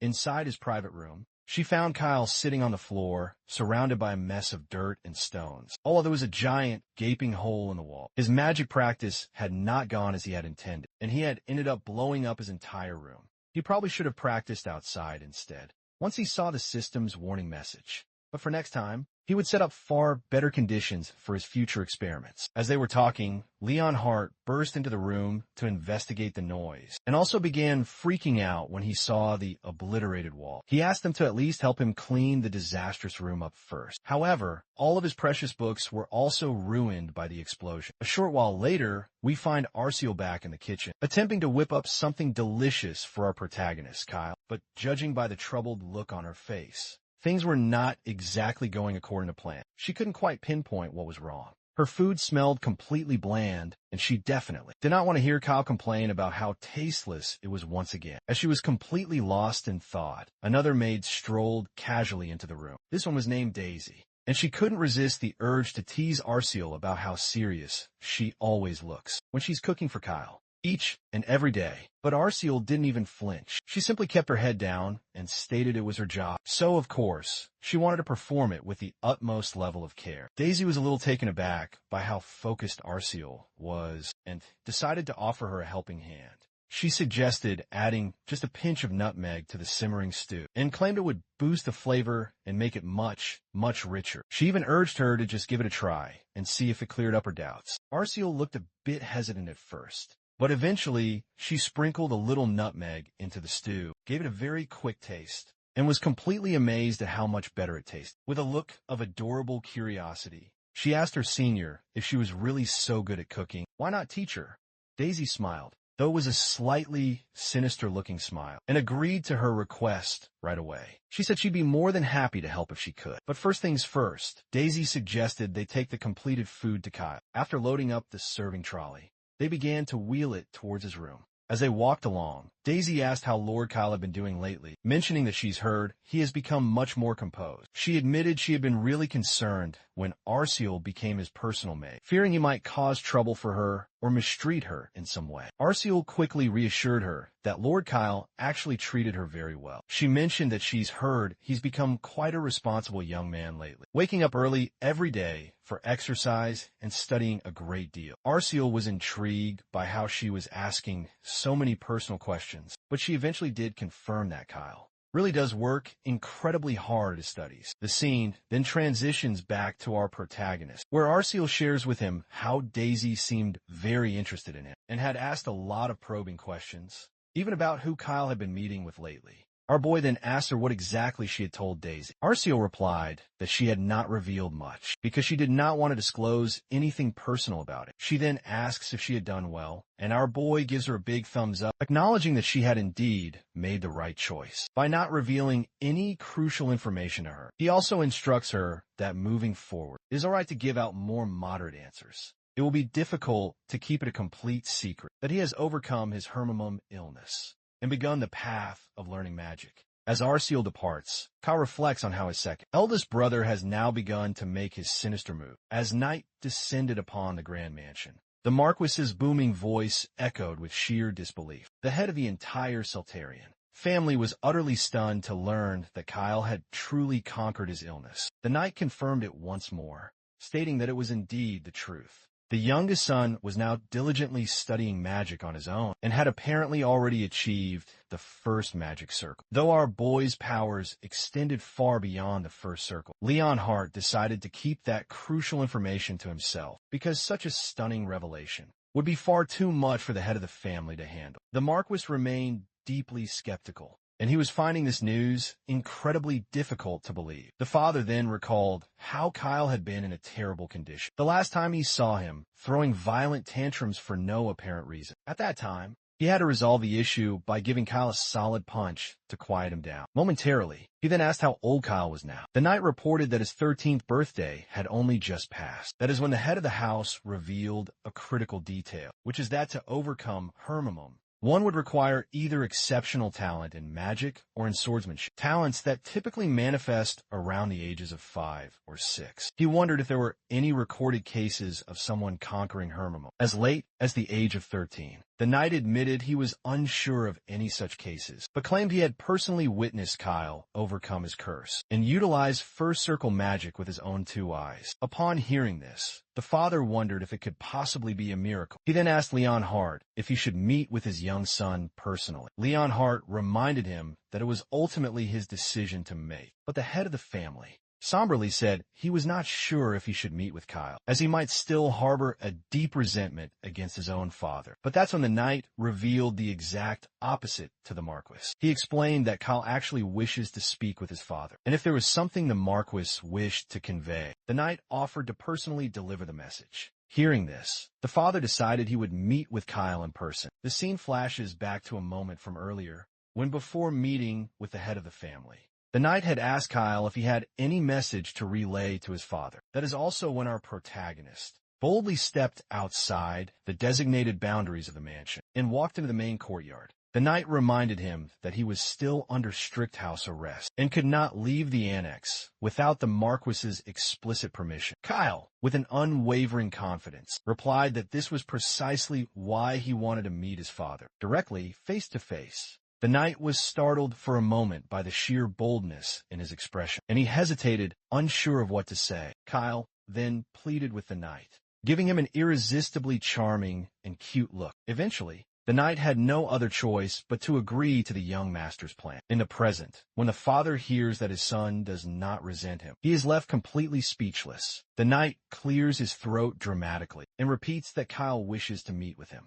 By the way, this esteemed man is Remtun Saltarian, the head of the prestigious swordsmanship family, the Marquis of the Saltarians. protectors of the family from monstrous beasts for generations, and one of only 5 sword masters on the entire continent. He is, of course, Kyle's father. When our boy notices a portrait of the head of the family, his hand begins to tremble uncontrollably. He realizes that it's the original Kyle's body reacting on its own, remembering the deep-seated fear and resentment towards his father. He recalls the incredibly harsh days the original owner of this body endured, the fear and the apprehension still lingering deep within him, the constant, cruel reminders from his father that he was a good-for-nothing son had left him utterly devastated, and those memories now weigh heavily on Kyle's soul. His father had never once hesitated to remind him of his worthlessness. Letting out a heavy sigh, our boy reflects on how the recent memories of the original Kyle have now become his own memories, too. Since Lee Hyun-woo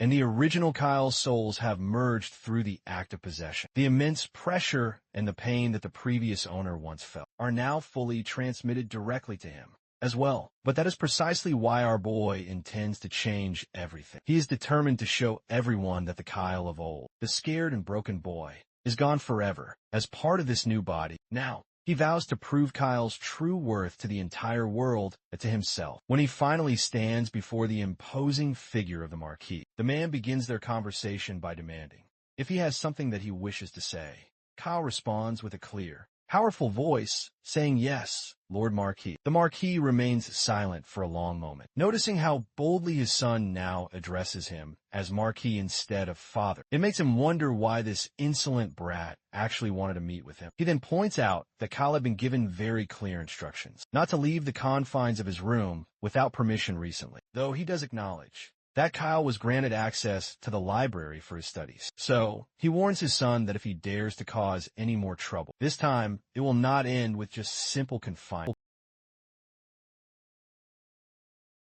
An instinctual tremor seized his frame under his father's crushing voice, and he could not escape the oppressive weight of his past self's trauma. The man noted the gaping chasm of distrust that stood between him and his son, though he conceded that such a feeling was understandable, considering the endless chaos this body's previous owner had caused. Then, a spark of curiosity ignited. He had to know his father's true power as one of the continent's 5 legendary sword masters. So he attempted to analyze his stats using his unique system ability. However, the system immediately faltered, unable to process the data of such a high-caliber and powerful opponent. Realizing his system's intel was utterly useless in this situation, he decided to pivot his entire strategy toward negotiation. He calmly articulated his position to his father, explaining that the very reason he had formally requested this audience through the night Leon Hart was specifically to avoid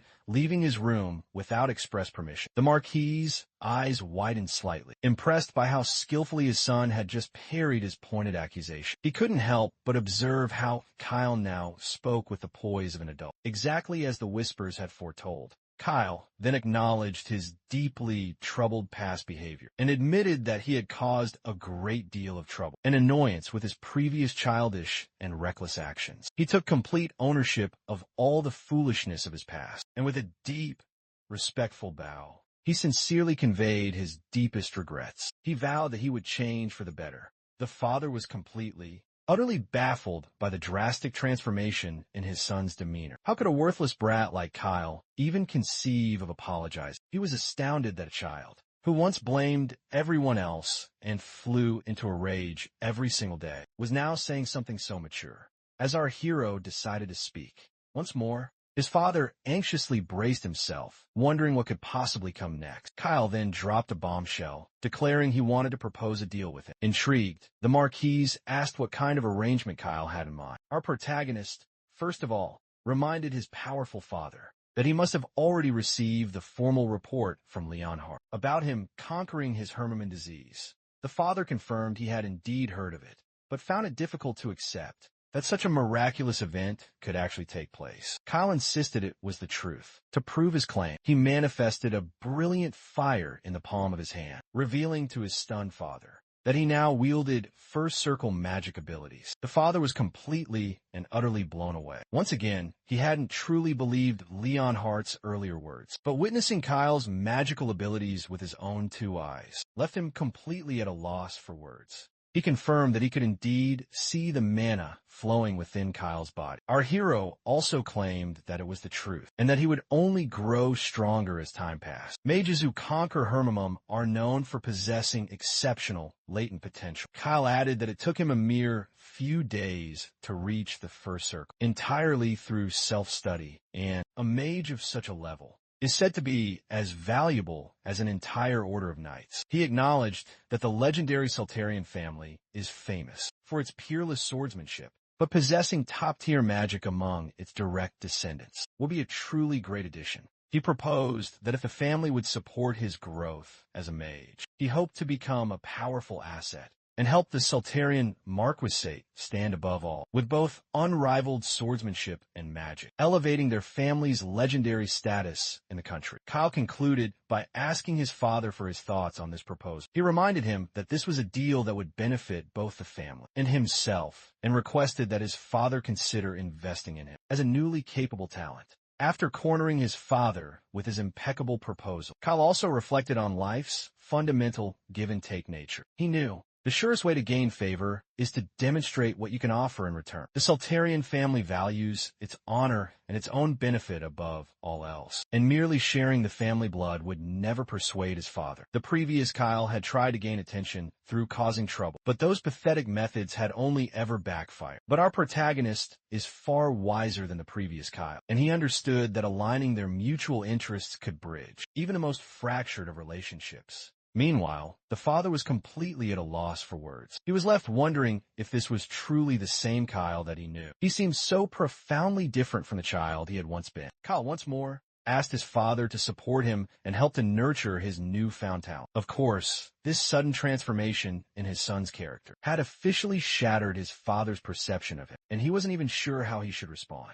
He kept wondering if this was really the same child he had known. The way Kyle spoke so skillfully and negotiated with such ease was something his father had never, ever expected from him. Achieving your goals through masterful negotiation and learning to wield both power and authority is a vital skill for any aristocratic child. It was hard to believe that the boy who once threw endless tantrums was now speaking in such a manner. The child he had once considered a failure and had completely neglected had shown such truly remarkable growth. He decided to recognize Kyle as a valuable asset to the Soltarian family. Not surprisingly, his son was momentarily startled when his father agreed so readily. The man then also promised that he would provide all of the necessary funding and magic stones required for his studies, and instructed his son to make sure he proved his worth. Kyle smiled brightly in response and assured his father that he would live up to his expectations. A few days later, we see the astonished faces of both Leonhardt and Arceal. Apparently, they're standing inside the brand new magic workshop that Kyle has acquired to help nurture his magic. He looks quite pleased with himself and proudly asks for their opinions. He explains how he has reinforced the entire structure with powerful barrier magic artifacts, equipped it with all the tools for crafting potions and other artifacts. And he is also relieved that there won't be any more holes in the walls. From now on, Leonhardt was the first one to react, and he clearly looks fascinated by the fact that Kyle managed to afford all of this, given how astronomically expensive it must have been. That's when our protagonist realized he had forgotten to mention that this was all funded directly by his father. He explains that all he had to do was charm his father just a little bit, and he gladly provided all the necessary funds. Leonhardt is a bit disturbed by this explanation, finding it hard to imagine that simple charms could possibly work on a man like Remton Seltarian. Kyle then opens another subchamber within his workshop and invites Arceal to come take a look inside. She sees even more advanced equipment neatly arranged on the shelves, but that is not the main point of interest here. Kyle explains that it's difficult to wield spirit magic freely in the main chamber, so he made sure to create a separate space for it. This new area is fully equipped with soundproofing and dustproofing, so she can practice her spirit magic without any outside worries. Arceal looks anxious as she gazes around the room, because she is not sure if she truly deserves this much generosity. Kyle happily informs her that it is for her to use as much as she pleases. He reminds her again that he doesn't want her to be just a simple maid, performing only menial tasks. He wants her to grow into an irreplaceable spirit mage, one that will become his most trusted aide. Not surprisingly, the young girl bows her head, deeply moved by how highly her master now regards her. She even begins to cry and vows to work incredibly hard, to learn diligently, and become someone who will be truly helpful to him. As she makes this solemn promise, her favorability rating with him rises to 70. Just as they're sharing this touching, heartfelt moment, the spirit stones on the shelves begin to react violently, and a brilliant energy starts to illuminate the entire area. They look around and see that the spirit magic circle is suddenly activated, entirely on its own. Kyle asks her if she has done something, but she quickly denies it. But it doesn't take him long to realize what has happened. The blue energy begins to coalesce and transforms into a cute, fluffy creature with tiny wings that quickly rushes towards Arceal and hugs her very tightly. Our protagonist confirms for us that what we have just witnessed was a legendary spirit summoning ritual, and that the cute, fluffy ball is, in fact, a familiar, given that it immediately clung so tightly to Arceal. It is clear that she is the one who summoned this spirit. He isn't too surprised, however, considering her immense, latent talent for spirit magic. He compliments her on her incredible skills,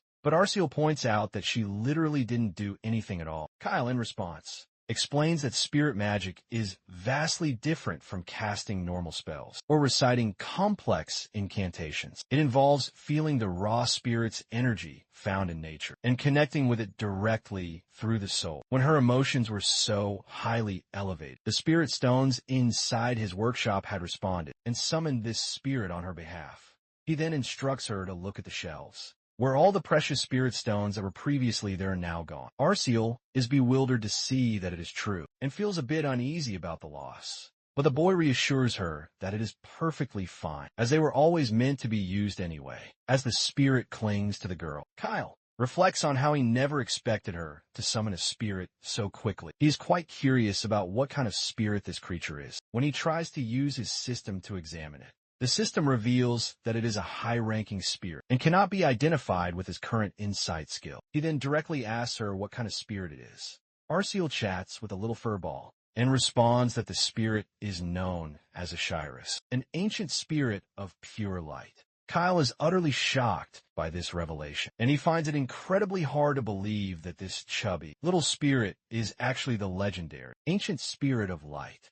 Well, it seems like he might have annoyed the spirit by calling it chubby. Apparently, ancient spirits are so incredibly rare that even top-level spirit mages might only manage to summon one. After pouring all of their spirit stones into the difficult process and spending countless days and nights on it, the fact that Arceal was able to summon this spirit in a single attempt is absolutely and utterly mind-boggling. What is even more fascinating is that she was able to summon this powerful spirit unconsciously. Meanwhile, the spirit is still fuming about being called chubby and starts pinching our protagonist relentlessly. Arceal then quickly explains that this is not the spirit's true form, and if it were to revert to its normal form, the entire mansion might just collapse. The bird finally ceases pinching Kyle. Arceal then reveals that the spirit wishes to be friends with her. Kyle quickly realizes that the spirit must be suggesting they form a binding contract, since it was originally summoned by Arceal.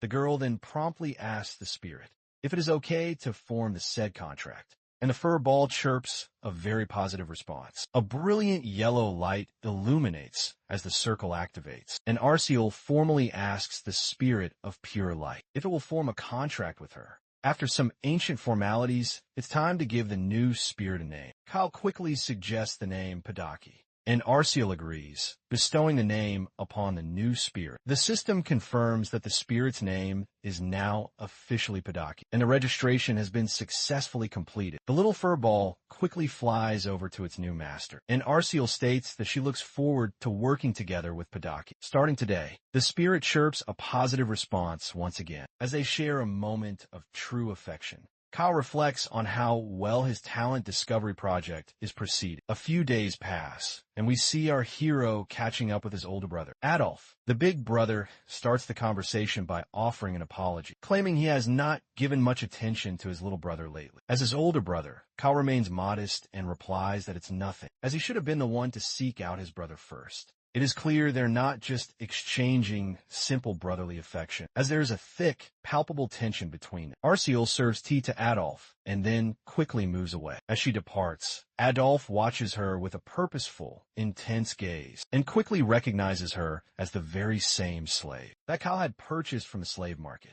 He can't help but comment on how truly beautiful she looks for a simple maid. Our protagonist responds that his main intention was simply to hire a maid. His brother then asks if he can take Arciel with him. As soon as these foul words fall upon Kyle's ears, he is unable to take another sip of his tea and remains deathly silent, inwardly cursing his brother as absolute trash. However, he maintains his outward composure and politely asks if there is no other girl he would prefer. Instead, he begins pretending as if he is romantically interested in Arciel as well, because this is the only way he can possibly avoid offending his evil brother. Adolf takes the bait and quickly dismisses the entire idea, claiming he is not the type of man to steal a girl from his younger brother. We then hear Adolf's internal thoughts as well, and the reason he is avoiding taking the maid becomes crystal clear, which is that he cannot afford to make an enemy of his younger brother just yet by snatching away his favorite girl. Besides, he has heard the rumors that Kyle is no longer that troublemaking brat, but seeing him with women at such a young age only confirms for Adolf that Kyle is likely heading down a much darker path. For Adolf, this makes it even easier to lead his foolish brother further into the shadows. Adolf then begins to tease him, saying that if he had known his young brother was such an interesting young man, he would have tried to get closer to him sooner. He points out how much Kyle has clearly improved, to which our hero simply agrees, mentioning that his daily life no longer has any major issues. His Hermamum isn't fully recovered just yet, but it is gradually getting much better. Looks like the big brother was not expecting to hear this, and he promptly asks if he is actually recovering. Kyle explains that it is a long-term illness, so it is difficult to cure all at once, but it is improving step by step.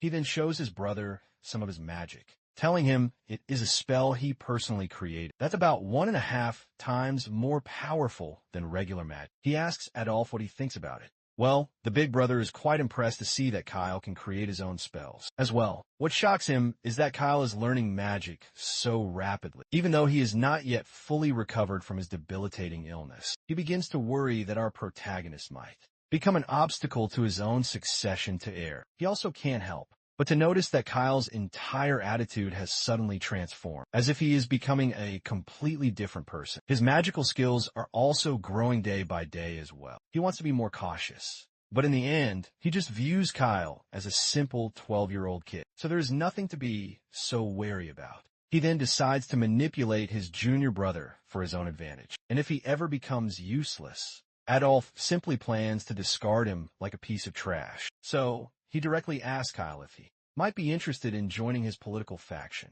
The invitation completely surprises Kyle, leaving him unsure of how he should respond. A heavy silence falls as Adolf eagerly awaits his reply. Kyle then smiles purposefully, as if he has figured out the perfect answer. Adolf decides to inform their father about the developing situation, and Kyle thanks him for taking care of it. Afterward, as the big brother prepares to depart, he opens the door with a loud creak, and Leon Hart, standing guard outside, hears the sound and promptly pays respects to Adolf. Adolf then recalls that Leon Hart is another significant obstacle in his path. This particular knight is not an easy opponent, as despite any and all temptations, he has not switched his allegiance. He then throws a verbal jab at Leon Hart, remarking how it is quite a sight that the knight has been reduced to guarding a snot-nosed little brat. With that, Adolf walks away with his personal escort. Afterward, the knight simply turns around and enters the room, where he finds Kyle still enjoying some refreshing, cool tea. Our protagonist then happily informs his knight that his brother Adolf has asked him to join the subjugation squad. He further explains that his new role will involve working with Baron Jerome, a close aide to Adolf's personal Fifth Legion. This mission will most likely serve as a test of loyalty to his brothers and present an opportunity for him to earn merit and gain personal recognition for the family. Leon Hart is quite surprised by this news and quickly says that if Kyle is joining the subjugation squad, he wishes to go along as well.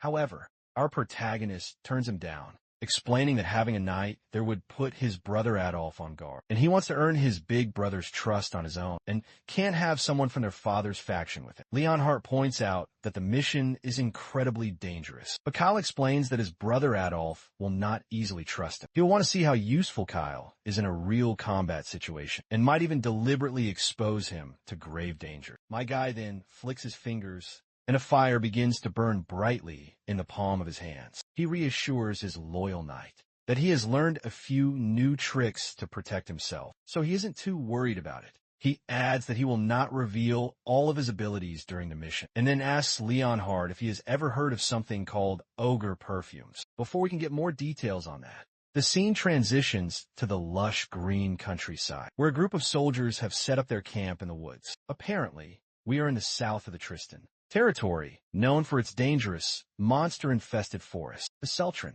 family regularly sends out subjugation squads to clear the monsters there, and as expected, Kyle is a part of this very team. In the camp, a thin, mustached man introduces himself as Baron Jerome, the designated partner of our protagonist, and they will be working side by side for this particular subjugation mission. Our boy smiles back at the older man and mentions that this is his first time in a real combat situation, so he is looking forward to working together with someone more experienced. Like the Baron, the man reciprocates the kind gesture and promises to protect him no matter what happens. However, while the Baron appears supportive on the surface, our hero senses that something is off. The man has a negative affinity score of 40, which is not a very good sign. It is unclear what our protagonist might have done to upset him in the past, but he decides to remain cautious. The Baron then decided to head out to prepare for their upcoming tasks. As our hero walks away, the Baron reflects that Kyle is just a mere circle mage, new and completely inexperienced. The Baron decides to keep a close eye on him, assessing his skills and ensuring his safety. After all, what trouble could a recently bettered-in child possibly cause? After a short while, we see these little goblins are being completely taken down by our boy's magical prowess. The soldiers standing on the sidelines can't help but praise our protagonist for his very impressive skills. As he takes down the goblins left and right, his affinity with them continues to rise. With just a snap of his fingers, another horde of goblins is completely set ablaze. The knights all around him clap and cheer for his amazing performance, and Kyle could not help but to bask in all the glory. The Baron showers him with effusive praise, declaring him absolutely incredible, and points out that this subjugation battle has been the easiest one they have ever experienced. Right at that very moment, the Baron's affinity jumps from a negative 40 to a positive 50, almost instantaneously. This unexpected development fascinates Kyle, because he has never seen anyone so incredibly easy to handle. The soldiers, on the other hand, continue their happy dance, and the Baron is confident that his brother, Adolf, will be pleased to hear about Kyle's outstanding performance. This puts a wide smile on our protagonist's face, since his first plan has now been successfully secured, and it is now time to move on to part 2. As night falls, everyone gathers back at the main camp for a booze-filled celebration of their easy and stress-free victory. Kyle downplays his own role, saying there is nothing to congratulate him for, but the Baron insists on acknowledging his incredible magical skills. The other soldiers all agree, admitting they had initially misunderstood their young lord. They point out how he is still so very young and had been living inside the mansion, leading them to believe he would struggle with both combat and camp. Their expectations were completely and utterly upended when not only did Kyle bravely participate in the fierce battle, but he also did not complain about the rough camping conditions. In fact, he proved to be quite mature for his young age. When asked about it, our hero explains that since his brother Adolf must have dealt with these same challenges during monster subjugations, he felt he should also act brave and mature, just like his big brother, Adolf. Everyone is deeply moved by his heartfelt words, and some even tear up at the thought of Kyle's deep admiration for his brother Adolf. It seems our protagonist's strategy worked perfectly. The soldiers quickly agreed to report back to their brother Adolf about his insane performance, and they are quite eager to inform Adolf about how much his young brother truly likes him. The favorability also rises up to a positive 60, as everyone feels a warm appreciation for him. As midnight approaches, and all the soldiers are now deep in their sleep, Kyle decides to take a quick look around before he heads to bed. The patrolling guard requests that he not go too far, and with that, our protagonist promptly leaves. Kyle is actually quite pleased that this bunch of stupid heads do not suspect him of anything, just because they view him as a simple kid. He also reflects on how most of the knights have fallen fast asleep after celebrating their recent victory. All night long, there are a few guards still on duty, but they do not seem to be much of a threat. At that moment, he pulls out a bottle of dark perfume. It turns out to be ogre perfume, which can summon ogres from within a 10-kilometer radius. He used to farm experience with these in the game, so he's quite familiar with its potent effects. The scene transitions back a little to when Kyle first mentioned ogre perfume in front of Leonhardt. The knight quickly confirms that he has never heard of it before. In response, Kyle says that if no one knows about this, then he must be the very first creator of it,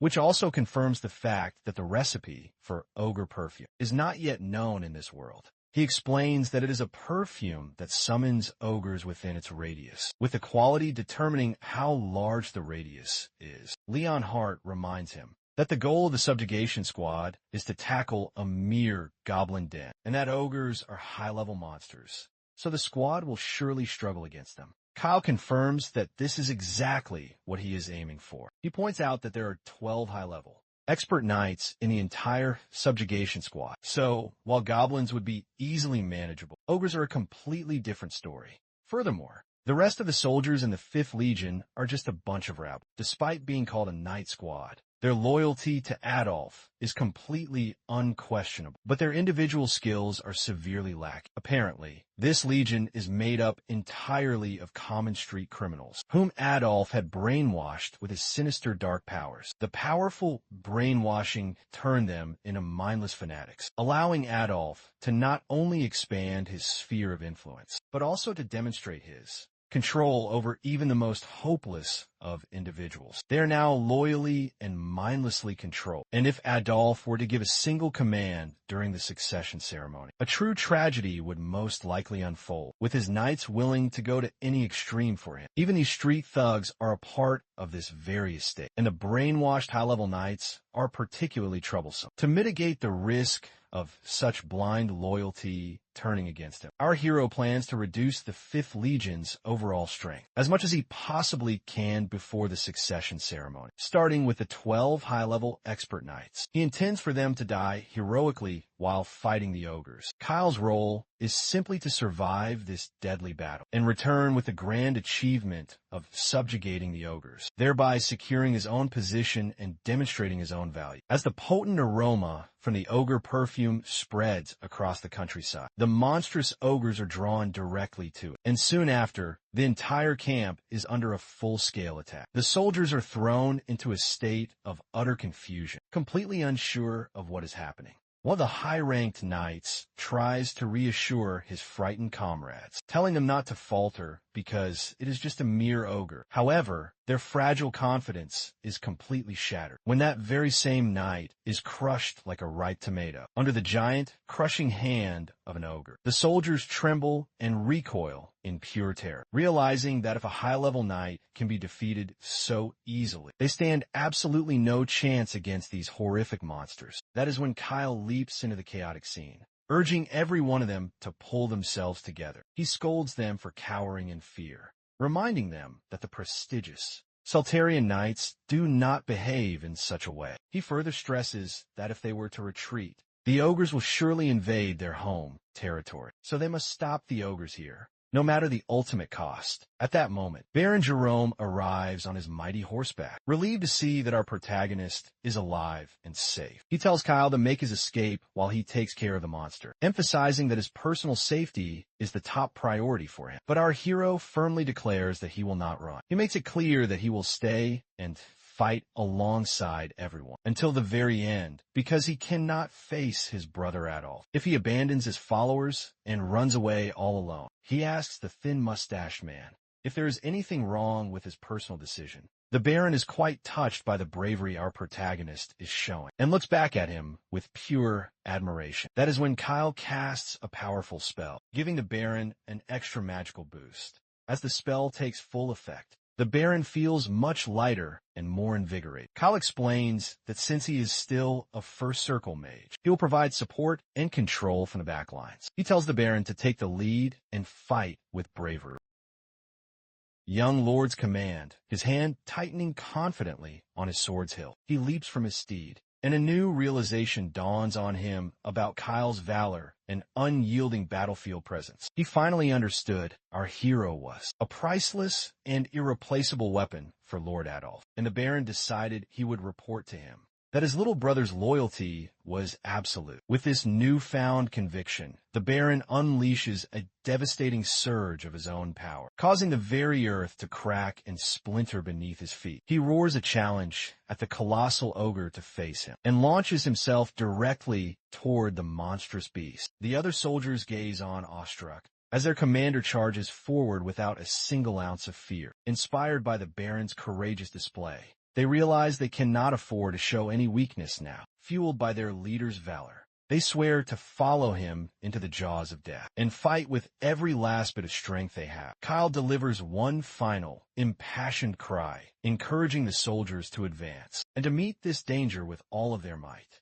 The knights, motivated by his powerful words, surged forward into their doom without an iota of hesitation. Behind the chaos, Kyle allows a grim smirk to cross his face. His grand design was unfolding flawlessly, because although these soldiers were indeed strong, his special perfume had lured exceptionally powerful ogres, beasts 2 or 3 times more monstrous than normal. Outwardly, he continues to rally the doomed 5th Legion, but internally, a cold satisfaction washes over him, knowing this would be their final bloody battle. The soldiers are caught completely by surprise and are brutally annihilated by the enormous 2-headed giant ogres. Despite all of this horrifying carnage, the mustached Baron charges one of the ogres, his sword drawn high, his eyes burning with pure vengeance.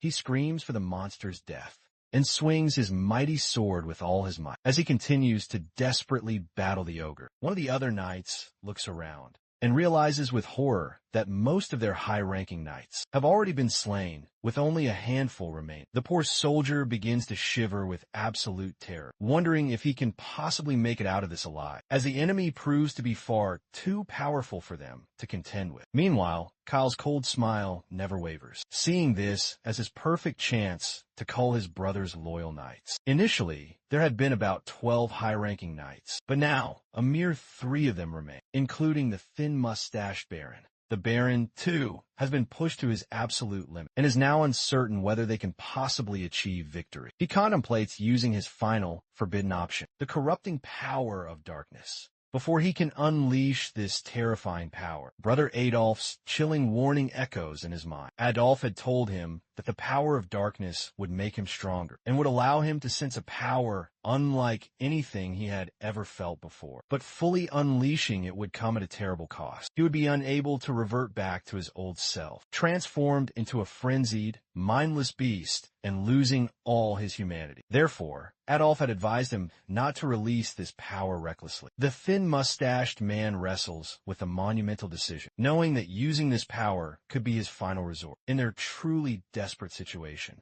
Despite the immense danger, he resolves to unleash his dark power. He knows that while he might be able to defeat the twin-headed ogre, he won't be able to contain his ensuing rage. But losing control is still better than dying like a sacrificial lamb. However, just as he prepares to surrender to the darkness, a brilliant bolt of lightning crashes down from the sky, striking the beast and stunning it completely. It turns out that the lightning was cast by Kyle. He instructs the Baron to pierce the enemy's lines, while he provides backup from the safety of the shore. The thin-mustached man brims with admiration for our protagonist. He quickly agrees with the proposed plan, all while he feels immensely reassured that he finally does not have to resort to using his dark powers. Kyle then casts a spell known as Mind Cleansing, which rapidly heals everyone within its effective range. The Thin Mustache Man is both shocked and surprised by the spell's effect, as they all feel invigorated and their minds are completely clear. This powerful spell rejuvenates their resolve, reminding them that they are the 5th Legion under Adolf's command. Energized and focused, they recommence fighting the twin-headed ogre with a renewed and fierce determination.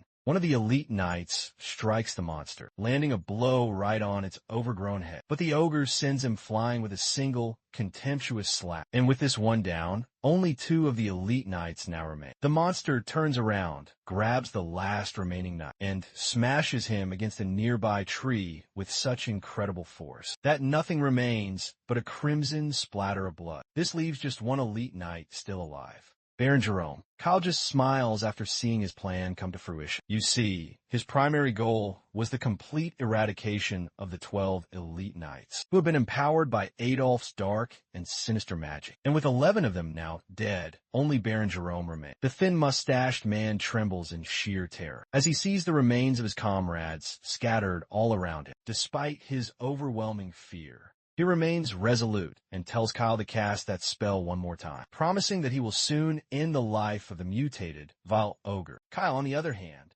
just flashes his now trademark, chilling smile, and he finally casts the spell, Ensnare. And these hand-like appendages pop out of absolutely nowhere to grab the unsuspecting knight from all sides, rendering him completely unable to move. The knight is completely and utterly bewildered by his inability to move. Kyle calmly tells him to keep his eyes forward, because the ogre is now right in front of him. That is when the orc begins grinning at the sight of its helpless prey. Completely immobilized, it raises its massive hand and crushes the thin mustache man with a brutal swipe, leaving the other surviving soldiers in absolute shock and dismay. They are at a complete loss now that their senior is dead. The ogre then turns its attention toward the remaining soldiers. But before it can even act, a storm of fire hits the giant monster, burning it alive and leaving the soldiers in absolute, utter awe. The ogre slumps heavily to the ground, defeated and completely scorched. Kyle descends from the nearby hill and lands directly above the roasted body of the dead ogre. With practiced precision, he pulls out a crystal from the monster's body, which appears to be a part of an elite special unit. With his grand plan officially played out, just as he intended, he decides it is time to wrap up his little charade.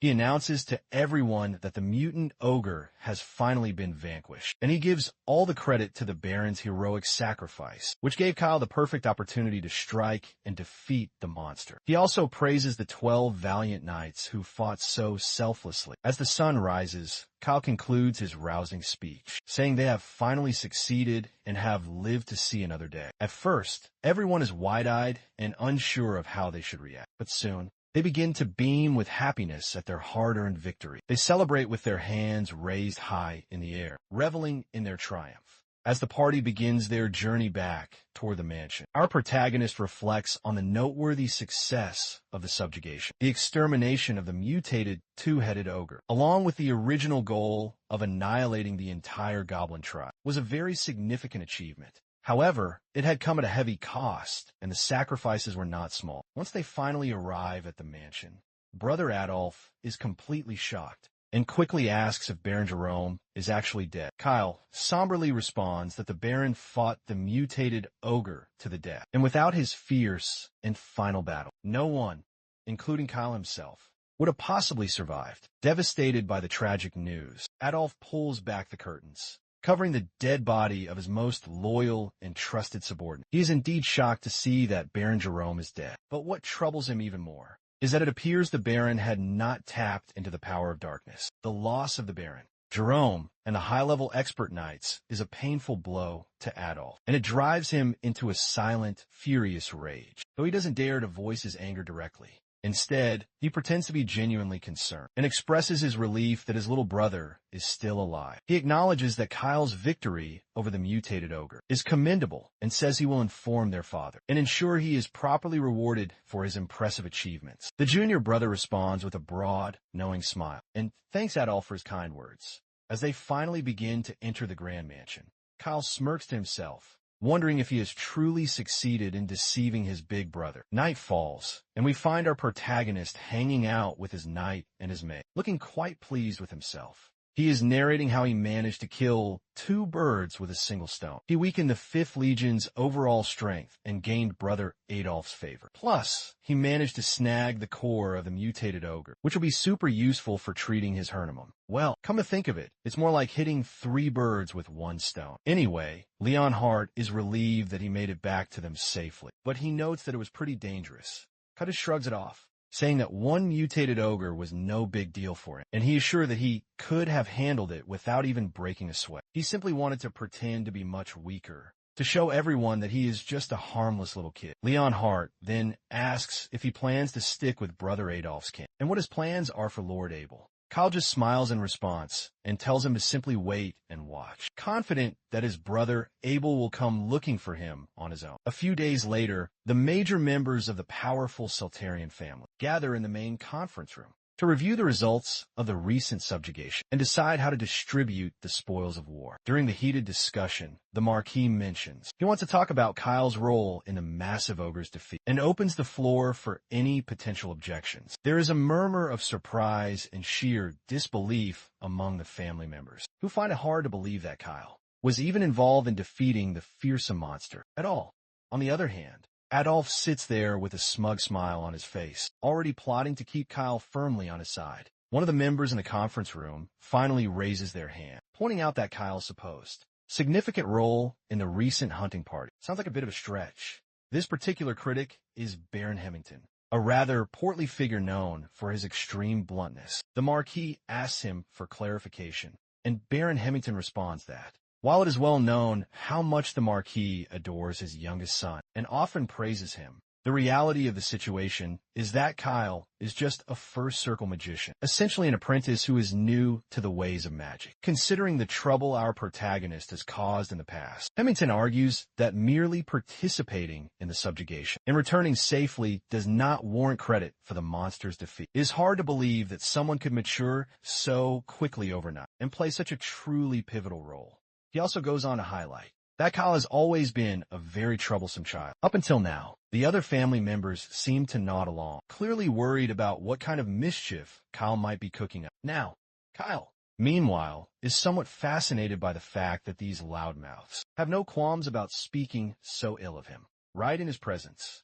It seems the original Kyle is living up to his reputation as a troublesome kid, which isn't too surprising. At that moment, Kyle himself decides to finally speak up. He addresses the Baron directly, pointing out that he was present when the mutated ogres were rampaging, and simply surviving and witnessing such a horrific event is an achievement in and of itself. He urges the Baron to reconsider his flawed opinion, emphasizing that only someone who has faced a monster like that firsthand can truly understand the pure terror. He further challenges the portly man by asking if he thinks dealing with such a threat is as easy as it sounds. Of course, Baron Hemington is visibly startled by our protagonist's challenging tone as he stumbles for a proper response.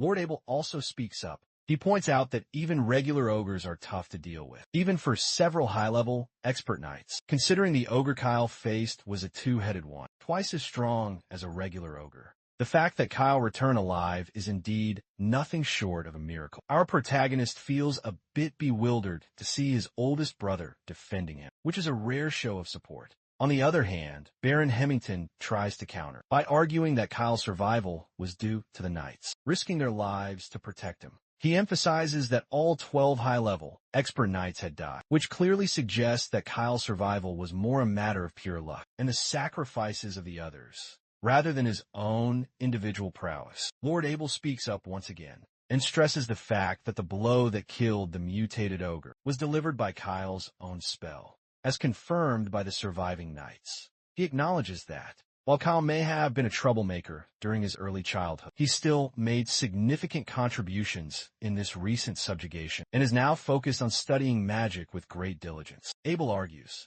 that it will be fair for Baron Hemington to set aside his prejudice and recognize Kyle's recent achievements. The portly man tries to argue further, But Adolf cuts him off with a raised, commanding voice, asking if he truly believes he has the right to bring up Kyle's past, misdeeds, and criticize a direct descendant of the Sultarians over such baseless claims. Adolf then questions if he is trying to overstep his own authority. This causes Hemington to shrink back in pure terror, quickly denying any such intention. Meanwhile, Kyle, the man of the hour, is utterly bewildered by what has happened. Both of his brothers are actually defending him. Adolf finally calms down, clears his throat, and turns to their father, declaring that his vote is in Kyle's favor. He fully recognizes his little brother's recent achievements and insists they must be properly acknowledged. He reminds his father that the 5th Legion is directly under his personal command, and all of the boys had testified that his young brother fought bravely. With both Abel and Adolf in complete agreement, their father delivers the final, decisive verdict. If both of his brothers agree, then there are no objections to acknowledging Kyle's contribution. The Marquis declares that from this moment on, Kyle is officially free to come and go from the main residence, and he may even leave the entire estate.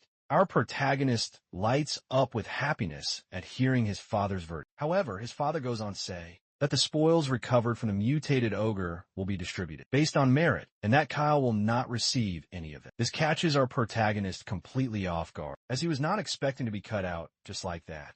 With those final, impactful words, his father adjourns the meeting, and everyone is allowed to leave. But Kyle stands there, completely bewildered by the last part of his father's final verdict. He has no idea why, despite being acknowledged for his valuable contributions, he isn't getting any of the spoils. Before his father departs, Kyle quickly calls out to him, trying to charm him with his innocent and pure expression, and asks if he's really not going to get any of the spoils. After all of his hard work, that is when his father leans closer to his son's ear and whispers about the precious ogre core that Kyle had already swiped. As soon as his father's whispered words fully sink in, Kyle's breath catches in his throat. He quickly responds, saying he doesn't need the spoils anyway, and that just having his house arrest finally lifted is more than enough of a reward for him.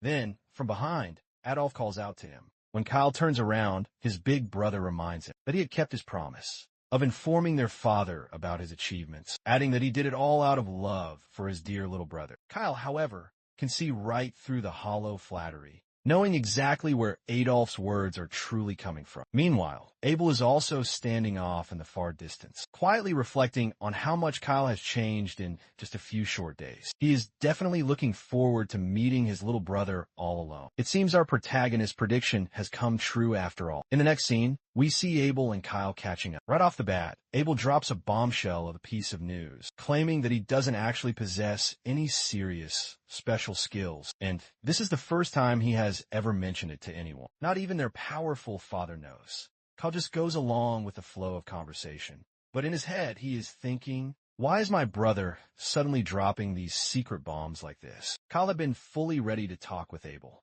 but he did not expect the conversation to take such an unexpected turn. Before we dive any further, let's rewind things back a bit. Right after the meeting had ended, Abel approached our protagonist and personally gave props for the hard work he had put into this recent subjugation. He points out that Kyle has now successfully proven himself in a real combat situation. So, he confidently gives the title of a proper mage to our protagonist. Kyle, however, downplays it modestly, saying he is still far from that prestigious title. After all, he is only a simple first circle mage, and he chalks his entire success up to sheer dumb luck. Once Abel takes firm control of the conversation, he promptly invites his little brother to join him for dinner, saying he would love to hear more about his exploits during the subjugation. At the time, our protagonist had agreed with a smile, but now, sitting across from his older brother, he knows the real reason for this impromptu invitation, which is that his big brother is trying to recruit him to his own side. But what our protagonist can't seem to figure out is why his big brother is suddenly dropping such a personal secret. There doesn't seem to be any ill intent,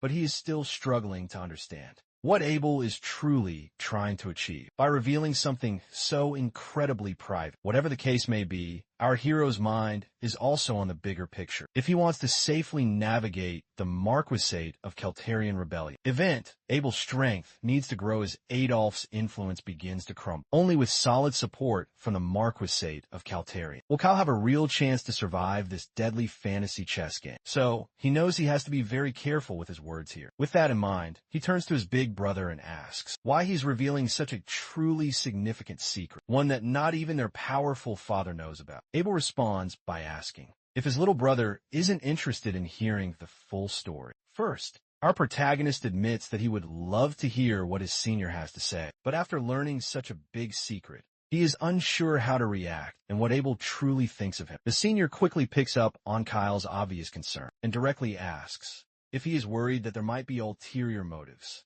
behind revealing such truly crucial information. Kyle sheepishly smiles and kind of agrees to what his brother had said. He further admits that he simply cannot win against his big brother in these games of wits, so he decides to be completely straightforward. He makes it clear that while he is currently aligned with Adolf, he does not truly support him. However, this does not mean he plans to join Abel's side either. The scene then transitions to the practice grounds of the Grand Mansion, where we find Adolf venting his frustrations on the training dummies. Clearly agitated, one of the maids stands nearby, watching him with a mix of concern and deep apprehension. His frustration, apparently, becomes evident as he expresses his intense irritation that his eldest brother had visited Kyle's residence. The maid further confirms this and adds that there were guards stationed outside, so she was unable to overhear their private conversation. Adolf states that he already knows why Abel wanted to meet with Kyle and what they had discussed. He makes it abundantly clear that he was the first to set his sights on our protagonist and is not going to lose him to Abel so easily. He then instructs the maid to poison Kyle's food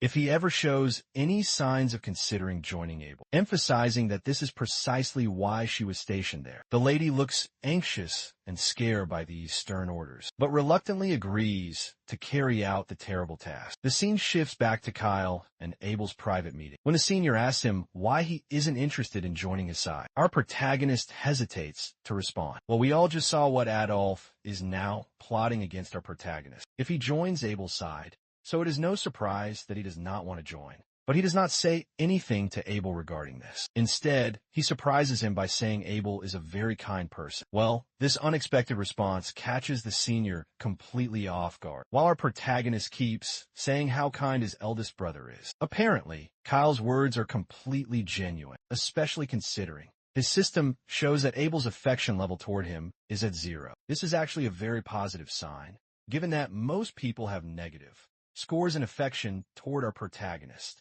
Abel, on the other hand, admits he is glad to hear such very kind words. However, he also feels deeply regretful for not paying attention to his younger brother and only coming around when he needed something. Kyle reassures him in his response, saying he should not feel guilty. He acknowledges his own bratty behavior in the past and admits he also dislikes his own former self. He is just glad that his senior brother did not just bury him for being a simple brat, and he is truly thankful for that. Abel bursts into a hearty laughter when he hears the funny remark from his junior. He jokes that if he had known his little brother was so smart and so perceptive, he would have met with him sooner. Then, Abel gets serious and tells Kyle that whatever Adolf has promised him, Abel can offer the very same and even better. He asks him if there is any chance for a reconsideration. Our protagonist finally speaks up, saying that if he joins Adolf, he is sure that Abel would not hold a grudge. But if he joins Abel instead, Adolf would be absolutely ruthless and might even try to kill him. He further explains that Adolf is genuinely and truly merciless and would go to any lengths to eliminate him if he ever becomes a hindrance. He adds that he just barely got through a difficult trial, and as a mere first circle mage, is not strong enough to defend himself if Adolf decides to target him. Our protagonist doubts he would even stand chance. Abel remains completely quiet upon hearing this extreme evaluation. He notes that our protagonist is the only family member who has ever expressed such a strong opinion about Adolf. When Kyle asks if he agrees with this brutal assessment, Abel simply nods his head in confirmation. Before diving deeper into their important conversation, Abel finally reveals that his seemingly insignificant skill is actually a form of keen intuition. He explains that since his early childhood, he has always had a nagging feeling when something bad was about to happen. This powerful intuition has helped him avoid dangerous situations. However, as they approach the dreaded succession ceremony, these ominous feelings have greatly intensified, especially concerning Adolf, who is now giving off some seriously dangerous vibes. Abel admits, though, that he does not have any concrete proof to confirm any ill intentions from Adolf, so he cannot be entirely sure. This revelation kind of fascinates our protagonist. He starts to wonder if Abel is actually aware of what is happening around him. What is surprising is that this level of insight should be just a low-level foresight. But Abel also seems to be able to sense dark energy, and he never possessed that ability in the original game. It makes him question what is truly going on. Could it be that since he entered this game world, just as Kyle himself developed new abilities, other NPCs might have also undergone changes? He remembers how Arceal, who was supposed to be a minor character, has developed an innate and powerful talent for spirit magic. Anyway, Abel speaks up again, saying that even though Adolf is his younger brother and second in line for the Marquisate, their father does not think he will cross any dangerous lines, even if he gets a bit too extreme. Abel is just trying to stay cautious. Because of this ominous feeling he has about Adolf, he admits that this much is not enough to convince the others, which is why he has kept it a complete secret. Our protagonist points out that if brother Adolf becomes the successor of the Marquisate of Seltarian, the whole place will fall into absolute chaos, and none of them will be safe. Abel seems to get the inherent logic behind this, so he asks Kyle if he really has a solid plan. Our protagonist finally reveals that he is going to pretend to be on Adolf's side. For now, keep a close eye on his movements, and act like a loyal follower to make him drop his guard. Then, he will take his chance. Abel then highlights that this does not look as simple as it sounds. Kyle explains that is exactly why he needs some help, and asks his senior brother if he would be willing to support him. Abel is momentarily surprised, but quickly recovers and then chuckles, while saying, "How can I refuse my adorable little brother's request like that?" He agrees to support Kyle from the safety of the shadows. With that settled, our guy says he has one special favor to ask. But before we can hear about that particular favor, the scene transitions to give us a look at the Grand Mansion. A few days have now passed since the conversation with his brother. Inside Kyle's room, we see a giant pile of platinum coins. Leon Hart gasps in complete shock as he claims that just one of these valuable coins is worth several times his entire monthly salary. He asks Kyle how he managed to get so much money. Our protagonist cheekily replies that he stole it from his older brother. If this vast fortune was extorted from Abel, Kyle confirms with a sly grin. As reality shifts, rewinding to a scene from days prior. There, we witness Kyle boldly requesting a monumental sum of money from his brother. Abel, without a moment's pause, inquires about the amount required, vowing to arrange the funds for him immediately. He dismisses it as a mere token of affection for his cherished younger brother, a gift with no expectation of ever being repaid. In the present, our protagonist gleefully admits he never realized the true depths of his older brother's generosity. Amidst all the glittering gold, Leon Hart's sharp eyes spot a radiant, glowing sphere within the pile of coins, and he inquisitively asks his master what it is. Kyle clarifies that it is a personal communication or a direct gift from his brother, so they can always remain in contact. The stoic knight finds this utterly absurd and points out that these artifacts are so ludicrously expensive. He could easily purchase a sprawling mansion with a garden for the very same amount. Kyle acknowledges the incredible value of these rare items, but corrects his knight, stating that the orb is a simplified version, as it can only be used for direct communication between them. The knight then looks over at Kyle,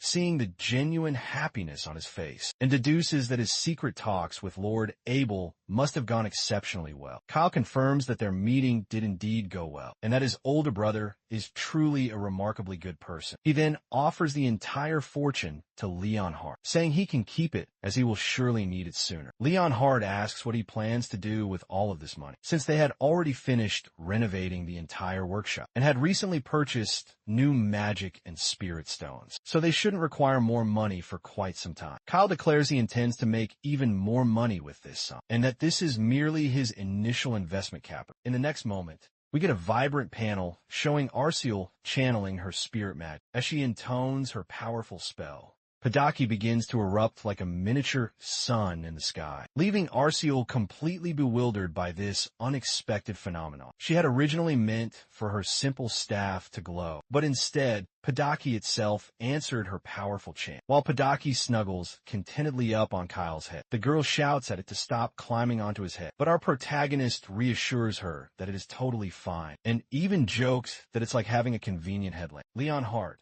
ever the simplest of guys, just face bombs in pure frustration and quickly asks what they're doing inside this dungeon right now. Well, this is actually a very good question, and I also want to know what exactly they're doing down here. But our hero remains infuriatingly vague when asked about their activities, simply stating they're in a dungeon because it is a dungeon. Leon Hart, clearly becoming annoyed, demands a much clearer answer from him. He reminds Kyle that they had departed from the mansion with the stated intention of visiting the neighboring territory of Empalong. So he wants to know why they're now deep inside a dungeon. Kyle continues to be completely evasive, explaining that there happens to be a dungeon on the way to Empalong, and since they were just passing by, they decided they should take a quick look. Once again, Leon Hart is frustrated with his master's vague responses. He decides to give up on asking, and simply states that they should get out of this dungeon, since it is not a place for them to stay for long. Kyle counters, declaring that their exploration of the dungeon is only just beginning. Leon Hart stubbornly reminds him that it is far too dangerous. He points out that as they have progressed deeper into the cave, the number of monsters has steadily and surely decreased. This likely means that a powerful boss monster resides further inside, as low and mid-level monsters tend to avoid boss territories. Leon Hart reveals that he has managed to handle things up until now, but he is unsure what challenges they might face if they continue. He insists they should turn back around while they still have the chance. That is when Kyle makes it clear that they are not turning back, because the boss is exactly what they are here for. Leon Hart is completely shocked by his master's stunning revelation, and asks if leaving the house under the pretense of going to Empel was all just a clever cover. Kyle responds that it was not entirely incorrect, as they do have some legitimate business in Empel. However, he explains that he happened to know there was a hidden dungeon on the way. If he had mentioned this from the very start, that they were going to go and explore the dungeon, I would not have been able to leave the house all alone. Twice as many guards would have surely followed them. He is certain that his second brother's spies, and his older brother's guards would have accompanied him as well, which is not a good thing at all. It would have been impossible to explore this dungeon with such a large crowd, and if a fight had happened to break out among them, everyone would have been caught right in the middle of it. Additionally, there are also issues with Arceal, since Arceal is currently training in spirit magic, which Kyle wishes to keep a complete secret. He has only informed his father about it, and does not want his brothers to know about it just yet. Therefore, bringing Padaki out in front of other people would be problematic. He then addresses the large elephant in the room, revealing that the biggest issue of all is sharing the loot. If they were to bring more people, but Leon Hart points out that with just the 3 of them, it is quite reckless. He acknowledges that he might be an upper-ranked expert knight, but Arceal has only just recently begun learning spirit magic. While the knight continues his strong protest,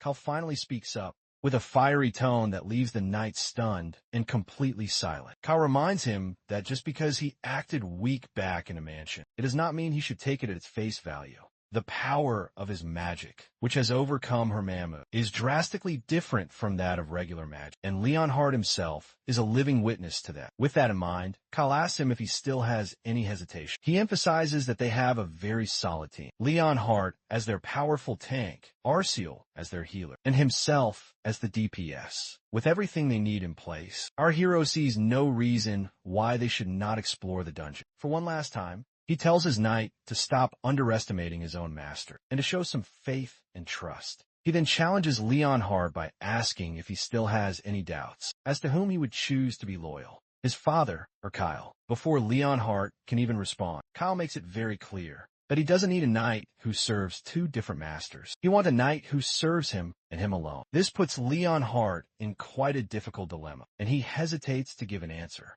Well, our protagonist understands. The hesitation comes from the fact that Leon Hart is only here, as per the Marquis's own orders, to guard his son, no matter how loyally he serves Kyle. His one true master is the Marquis. Our protagonist has realized that simply showing some sentiment will not be enough to secure Leon Hart's absolute loyalty, and forcing him would only backfire severely. The fact that Leon Hart even hesitates reassures Kyle that the knight, at least, acknowledges him as a master worth considering. With that settled, they continue their journey deeper into the dark dungeon. Leon Hart, with a renewed and fierce conviction, swears to be the impenetrable shield of Arceal. As they step confidently into the main boss chamber, they find a massive creature sitting there quietly. The room is revealed to be the Minotaur's secret and hidden sanctuary. The name of the dungeon itself. Kyle notices that the Minotaur is much larger than he had expected, especially since, in Fantasy Defense, this dungeon was known as a beginner's farming spot. It had no traps, a very short path, very few mobs, and most importantly,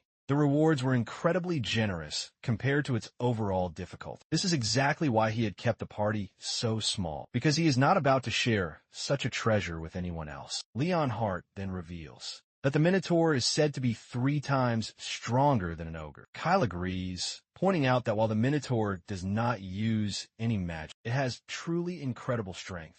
If Leon Hart tries to block its giant hammer without using his sword energy, his bones could very easily shatter. Kyle instructs him to take the very front line, draw the Minotaur's aggro, and block its powerful hammer attacks. He promises to cast a powerful shield spell to boost Leon Hart's defenses. With the added shield and his own sword energy, Leon Hart should be able to withstand the beast's heavy attacks. However, Kyle warns that there is one attack to be especially cautious of. When the Minotaur becomes enraged and charges like a wild bull, it initiates a deadly whirlwind attack. Kyle advises Leon Hart to dodge this particular attack entirely, because even the strongest of shields will not hold up against it. He suggests luring the Minotaur to the chamber's outskirts, while dodging its attacks as much as he possibly can. Once the Minotaur's whirlwind attack has stopped, the monster will be completely exhausted and dazed, and that is when Leon Hart should unleash his powerful attack. Leon Hart acknowledges the detailed instructions, and Kyle then turns to Arceal. He tells her to cast buffs on him and Leon Hart before the battle begins. Since this is her very first real fight, he suggests that if she gets too scared,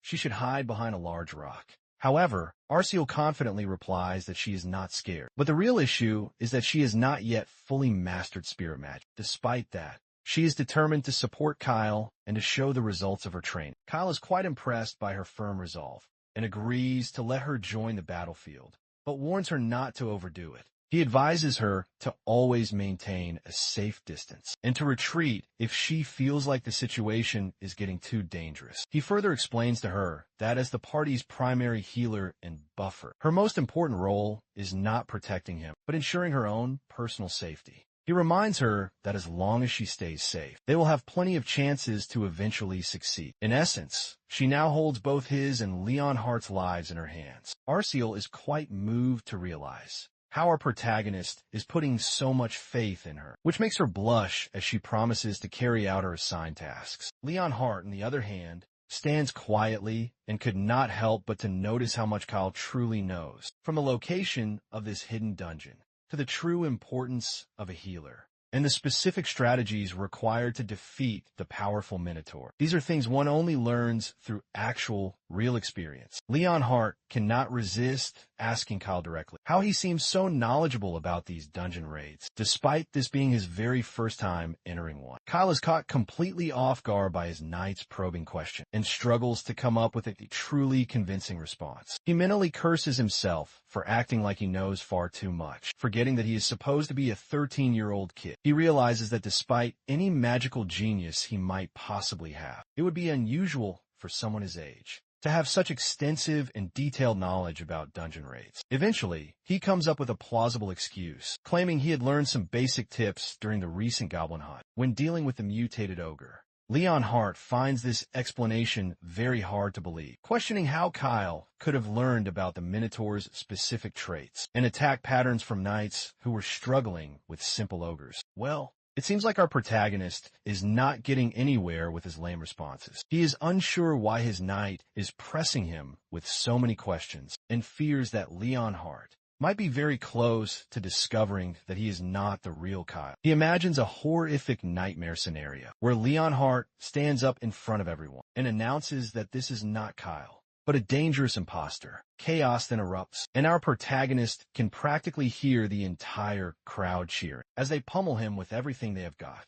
Then he pictures himself all tied up in front of his senior brothers, who are completely convinced that this brat must be possessed by a demon. They have been suspicious from the very start, especially since he has changed so much in just a few days. The idea of being burned alive sends horrifying shivers down his spine. So he quickly blurts out that he had read about it in a book. The knight still looks very unsure and is trying to piece it all together, but Kyle tries to convince him that it is indeed true, mentioning that he spent a lot of time in the library and, oh yeah, he might have secretly read some complex strategy books, too. The knight is totally baffled, but then his entire expression shifts. He starts to admire his young master again, saying that it all now makes perfect sense. He points out how Kyle has been hitting the library often lately, studying like a man on a mission. He is impressed that his master did not just learn magic, but also got the hang of complex monster strategies. Leonhard is feeling incredibly proud watching his master grow. He is practically buzzing with excitement to report back to the Marquis, sure that he will be thrilled with his youngest son's incredible progress. Meanwhile, as they chat, Kyle notices his affinity with Leonhard rising. Whatever the case may be, it is a small but significant victory for him. After all, he was just about to get himself screwed and barely save himself from getting himself killed. Later on, we see Arceal in action. She casts a healing spell, and tiny spirits rush towards Kyle, instantly beginning their important work. Her magic boosts his health and defense by 30%, enhances both his mana and his sword energy, and restores lost health while providing automatic healing. Over time, our protagonist can't help but to compliment Arceal on how much her spirit magic has truly improved. It is clear that she has gotten a lot better since she first learned. With that, the trio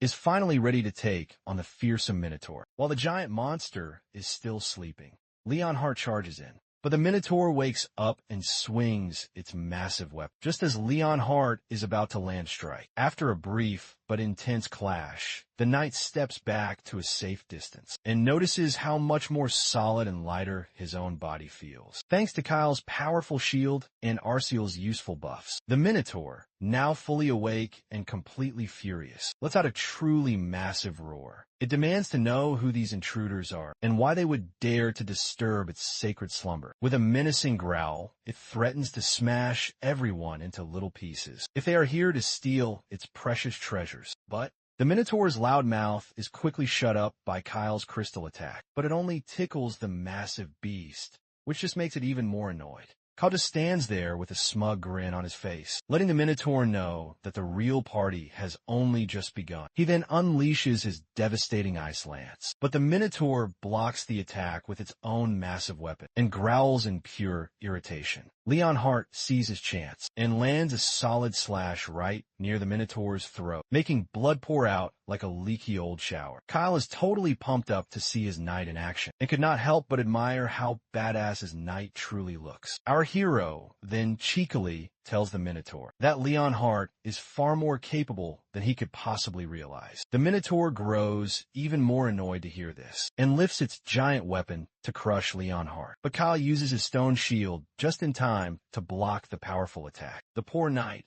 on the other hand, trembles under the Minotaur's massive weapon, thinking he was just a hair's breadth away from having his bones completely crushed. He is thankful that Kyle used the shield spell at the perfect moment. Otherwise, his arms would have been shattered beyond all repair. What really blows his mind is Kyle's ability to predict every single move and cast his spells at just the right and perfect moment, seamlessly leading the entire battle. Kyle's battlefield instincts and his spell casting are truly top-notch, and he has everything under his control. Our hero then casts another spell that strangles the powerful Minotaur, making it unable to even move. He follows this up with a devastating barrage of light bullets that hit the monster's overgrown and powerful body. The Minotaur roars in pure agony from the sizzling hot shots, while Kyle stands there like a total gigachad.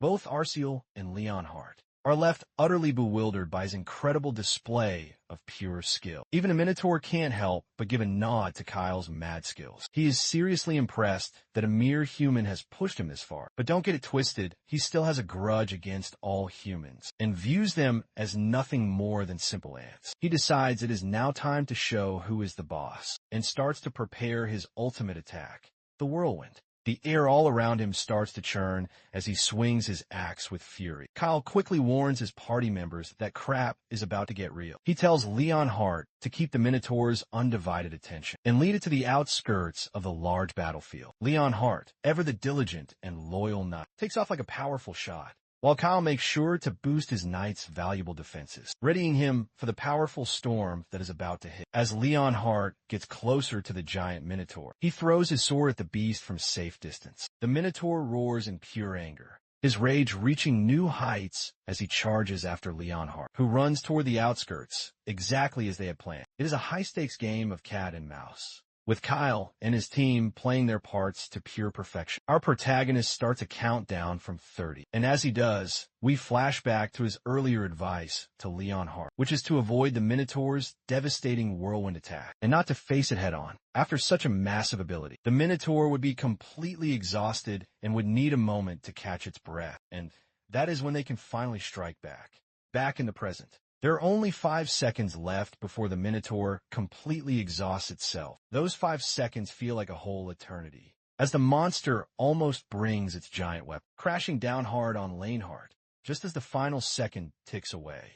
Lanehart narrowly dodges the powerful attack, escaping by just a hair's breadth. He is absolutely terrified, amazed at how close he had come to being hit by that massive weapon, though he is also glad that his close call had paid off. He is left wondering if it was all just a simple coincidence, or if Kyle had timed it all perfectly from the very start. Our hero then quickly uses another powerful spell, summoning ice crystals that show the full extent of his magic's raw power. After throwing the crystals at the powerful Minotaur, the beast is finally defeated, leaving behind only its giant, powerful weapon. After the battle is now officially over, Arceal is hard at work, patching up Leon Hart's injured hand, and once he is healed, he thanks her for her timely support. Meanwhile, Kyle is over the moon about the treasure left behind, thrilled to claim it all for himself. The treasure pile is packed with very valuable loot, starting with a staff that radiates an aggressive, powerful aura. This staff not only allows for slightly faster magic use, but can also store up to 3 different spells. Stored spells can be used without consuming any mana, and have a maximum spell circle of a second. Kyle explains that in fantasy defense, acquiring this powerful staff from the Minotaur dungeon is an essential strategy for all mages, offering powerful benefits until one becomes a high circle mage. He is thrilled that this staff means he will not have to worry about his weaponry for a while. Leon Hart, meanwhile, eyes a special sword he found among the treasure. At first glance, he can tell that it is clearly a high-quality blade with magical properties. No wonder the Minotaur was so protective of it. As he looks at the massive treasure, his mind flashes back to the proposition our protagonist threw toward him, which was about pledging his loyalty, whether to the Marquis or to Kyle himself. Leon Hart is feeling very guilty that he is being rewarded with such generosity from his young master, even though he cannot even get himself to pledge his loyalty to him. Arceal is also feeling a pang of guilt for always receiving these things from Kyle. She admits she wants to be of more help to him, even if just a little, but she is unsure how she could ever repay him if she accepts such valuable and precious loot. Kyle reassures her not to feel that way, emphasizing how much both she and Leon Hart have contributed to today's difficult battle. But still, Leon Hart agrees with Arceal, saying that the sword is far too precious for him to ever use. Kyle sighs at their shared absurdity and tells them that the equipment is not just a simple reward. He expects them to get much stronger with this high-grade gear. He stresses that they need to enhance their combat power urgently, as they are very short on time.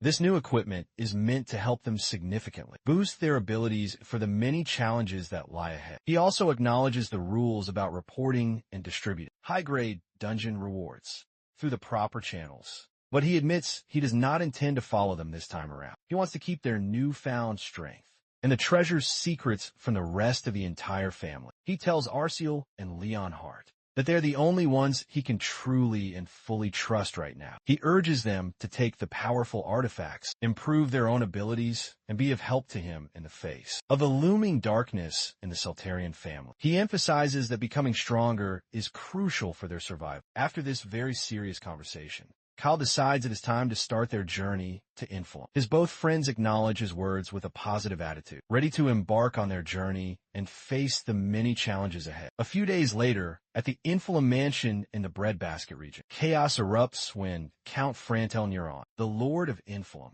discovers that the Celtarian Marquisate family has arrived completely unannounced. In a state of pure shock, Frantel is shouting and rushing down the stairs, frantic to find out whether it is the first or the second son who has shown up.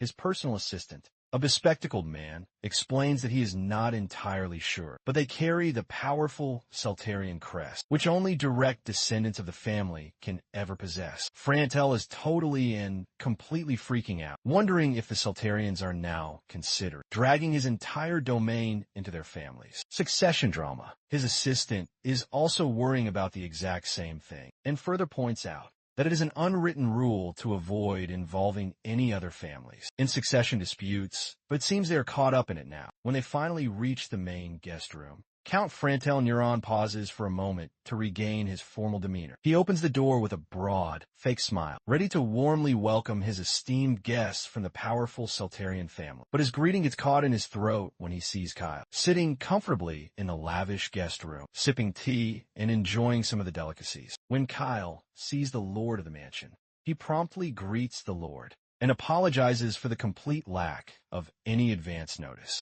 Frantel, on the other hand, exclaims in shock, asking who the hell even this boy is. But a real shocker comes to Frantel when he realizes that Kyle is the same good-for-nothing fourth son of the great Celtarian family. He is so shocked that he even blurts this line out loud, but he quickly tries to cover his reaction with his hand as Leon Hart, right beside Kyle, shoots him a glare that clearly says he is not impressed with the Lord's lack of any decorum in front of his young master. Our protagonist tries to diffuse the tension by saying it is all good and tells the Lord to just chill out. He admits he was a huge troublemaker until very recently, but says he has had a major change of heart ever since he had recovered himself from Hermimum. He has been reflecting on his past and wants to do much better. Frantel is surprised by this shocking news and asks if he really has overcome his terrible illness. Our protagonist confirms, saying he is now forming a group to practice his magic and hopes it will greatly benefit the family. Frantel is struggling to process all of this because he remembers the youngest as a completely hopeless troublemaker, and he was the kind of kid that even the Celtarian family had given up on. But seeing him now, he realizes he is different from the many rumors. His eyes show absolutely no sign of confusion. He is also very polite, and his posture is completely impeccable. Not to mention, our protagonist even has the admirable intention of helping the family, which leads Frantel to believe that the bad rumors he had heard about him must have been completely false. He beams with pure happiness as he realizes that Kyle is actually a very good guy, contrary to what all the rumors had said. He then points out how proud our protagonist's father must be with his youngest son. And the reason for his father's happiness is that, in generations of just swordsmen, our hero is the only one who has managed to produce any magic, making the future of the Celtarian Marquisate family look incredibly bright. With the pleasantries now aside, Frantel gets back to the business at hand. He is certain that Kyle did not come all the way to Enfelrum just for a simple, casual visit. So he asks what brings him to his town. Kyle smirks at first, apologizes for the unannounced and sudden visit, and explains that the Marquisate family is in a very sensitive situation regarding a succession issue.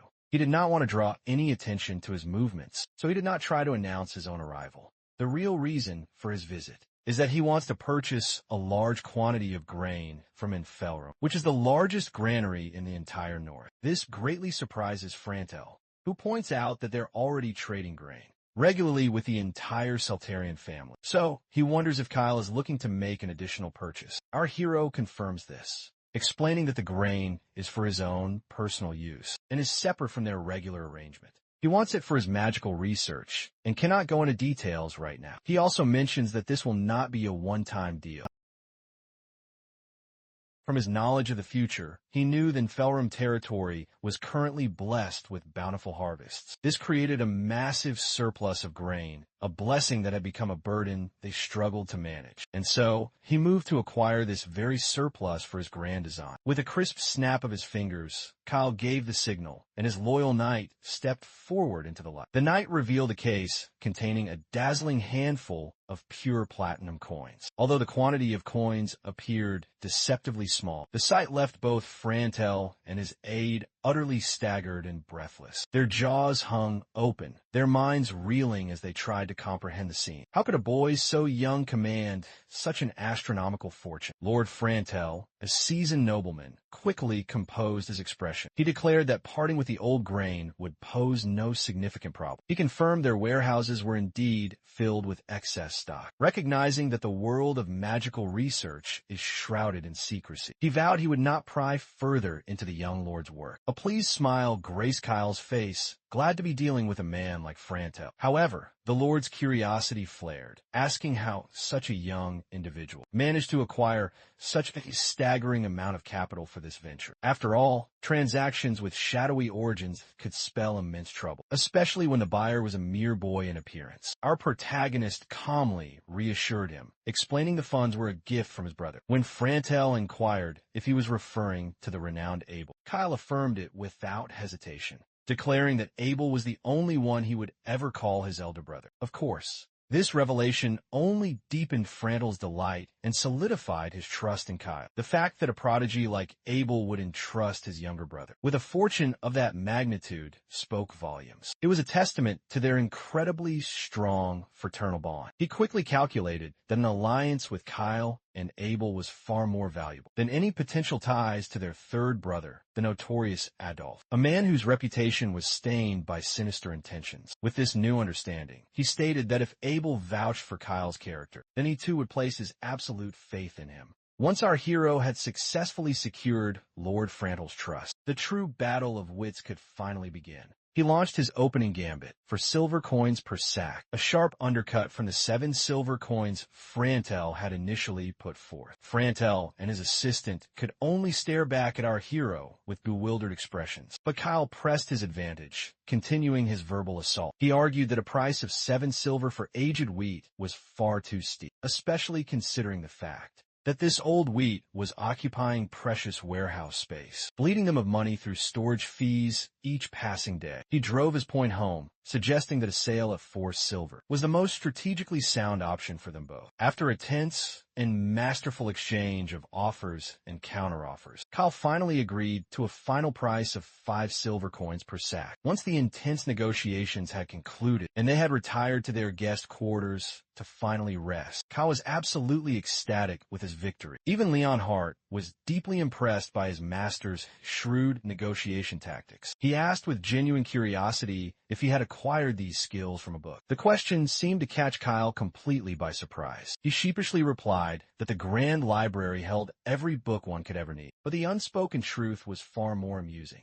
He had actually honed these formidable negotiation skills from years of haggling in digital marketplaces in his past life. The knight then questioned how he intended to profit by merely buying grain. Kyle explained his fundamental strategy: acquire grain when it is dirt cheap, and then sell it for a fortune when the demand inevitably skyrockets. The knight countered that the current grain supply across the lands was stable, and their own territory of El Dresden had stockpiles to last until the following year. He added that profiting from this venture would be immensely difficult by just introducing old grain back into a stable market. With a knowing look, Kyle simply stated they were making preparations, because in this world, one can never truly know what the future holds. You see, our protagonist knew exactly what was coming: a great and terrible famine. Shortly after the Saltarian Marquis family succession rites were completed, unfathomable weather anomalies would trigger a cataclysmic drought across the continent. As a result, the price of grain would soar to unbelievable heights. In that desperate time, it wouldn't matter if the grain was fresh or aged. Starving people would be unable to find sustenance, even with mountains of gold. But Kyle kept this terrible foresight locked away, knowing that such a prophecy was impossible impossible to explain to his loyal knight. However, it seemed that no explanation was needed after all. The knight conceded that every action Kyle had taken up to this point, no matter how strange, had a profound reason, so he would place his faith in him once more. As the knight spoke these words, a system notification flared, and his favorability rating surged to a solid 50, a number that completely boggled Kyle's mind,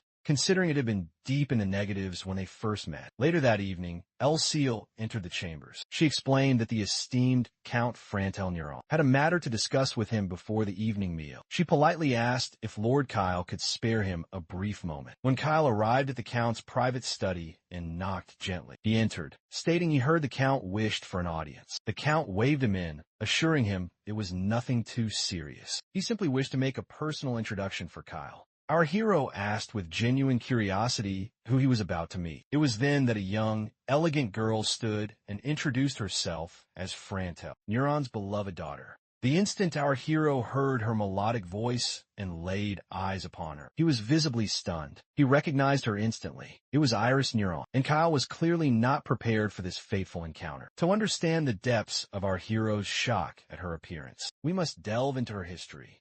You see, Iris Neuron wasn't just some random side character in the game. She was a true standout, possessing both captivating looks and top-tier magical aptitude. In the world of fantasy defense, she had amassed a massive, dedicated fanbase, especially in the early stages of the game, while everyone was still struggling to level up. But with all these incredible positive traits, there came a crushing, negative side to her character. The fact was, she was unbelievably arrogant and proud. Yes, she possessed breathtaking beauty, but she was also a veritable tyrant in her own right. She reveled in crushing others beneath her heel and despised anyone she deemed weak. She basked in the lavish luxury afforded by her talent, but her personality was a chaotic and destructive storm. Attempting to get on her good side was a fool's errand that would leave you penniless, thanks to her insatiable lust for wealth and luxury. As the game's story progressed, her star began to dim with the emergence of true S and even SSS class magicians. Eventually, she found herself utterly abandoned by her once loyal fans. And now, in this moment,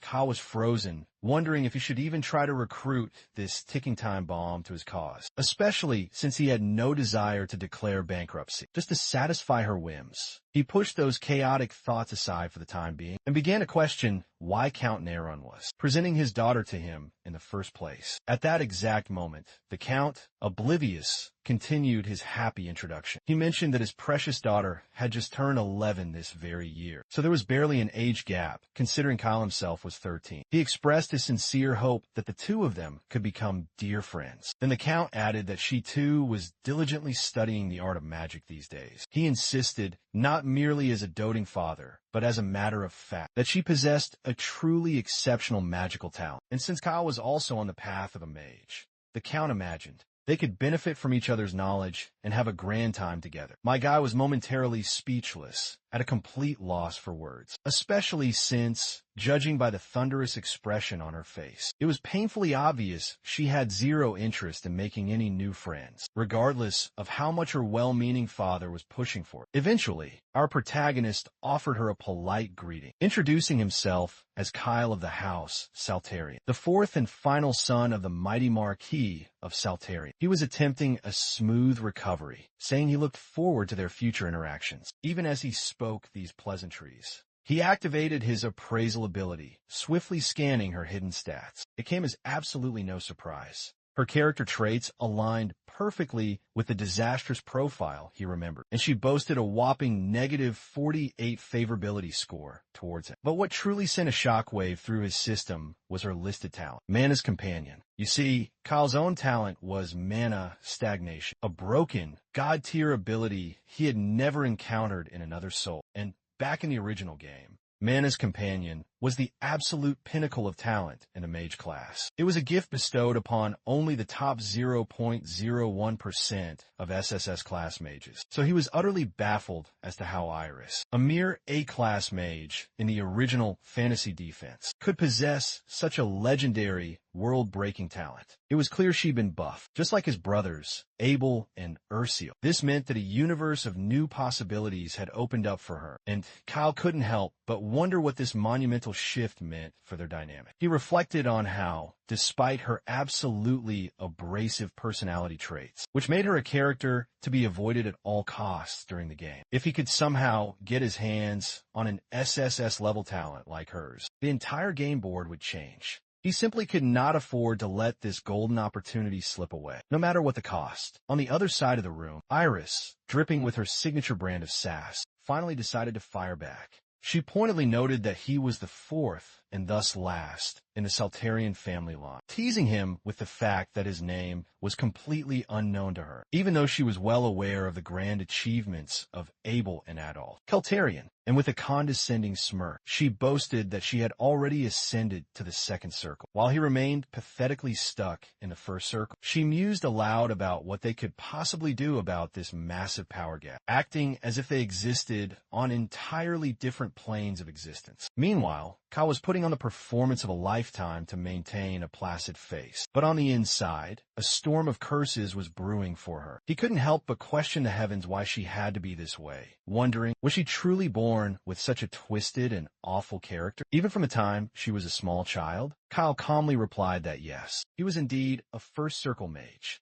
and it had only been a mere 3 months since he began to study magic. When Iris heard this revelation, her eyes shot wide. She instantly calculated that he had reached the first circle in an impossibly short time. A sliver of shock entered her mind as she realized he was progressing far faster than she ever did. Twice as fast, to be precise. He then calmly explained he only began learning magic after his 13th birthday. Iris, with a hint of her usual sass, reminded him he was quite late to the game, saying that it's common knowledge that one begins their magical training around age 10, at the absolute latest. Kyle responded with a positive nod, agreeing that he had indeed started a bit behind schedule. But in his mind's eye, he was comparing her to a feisty, hissing kitten. Her natural, almost charming aggression made her constant insults almost bearable. He decided to reveal a bit more of his hand, telling her he had suffered from a crippling hermetic illness for years and had only recently made a miraculous recovery from it. Iris was genuinely,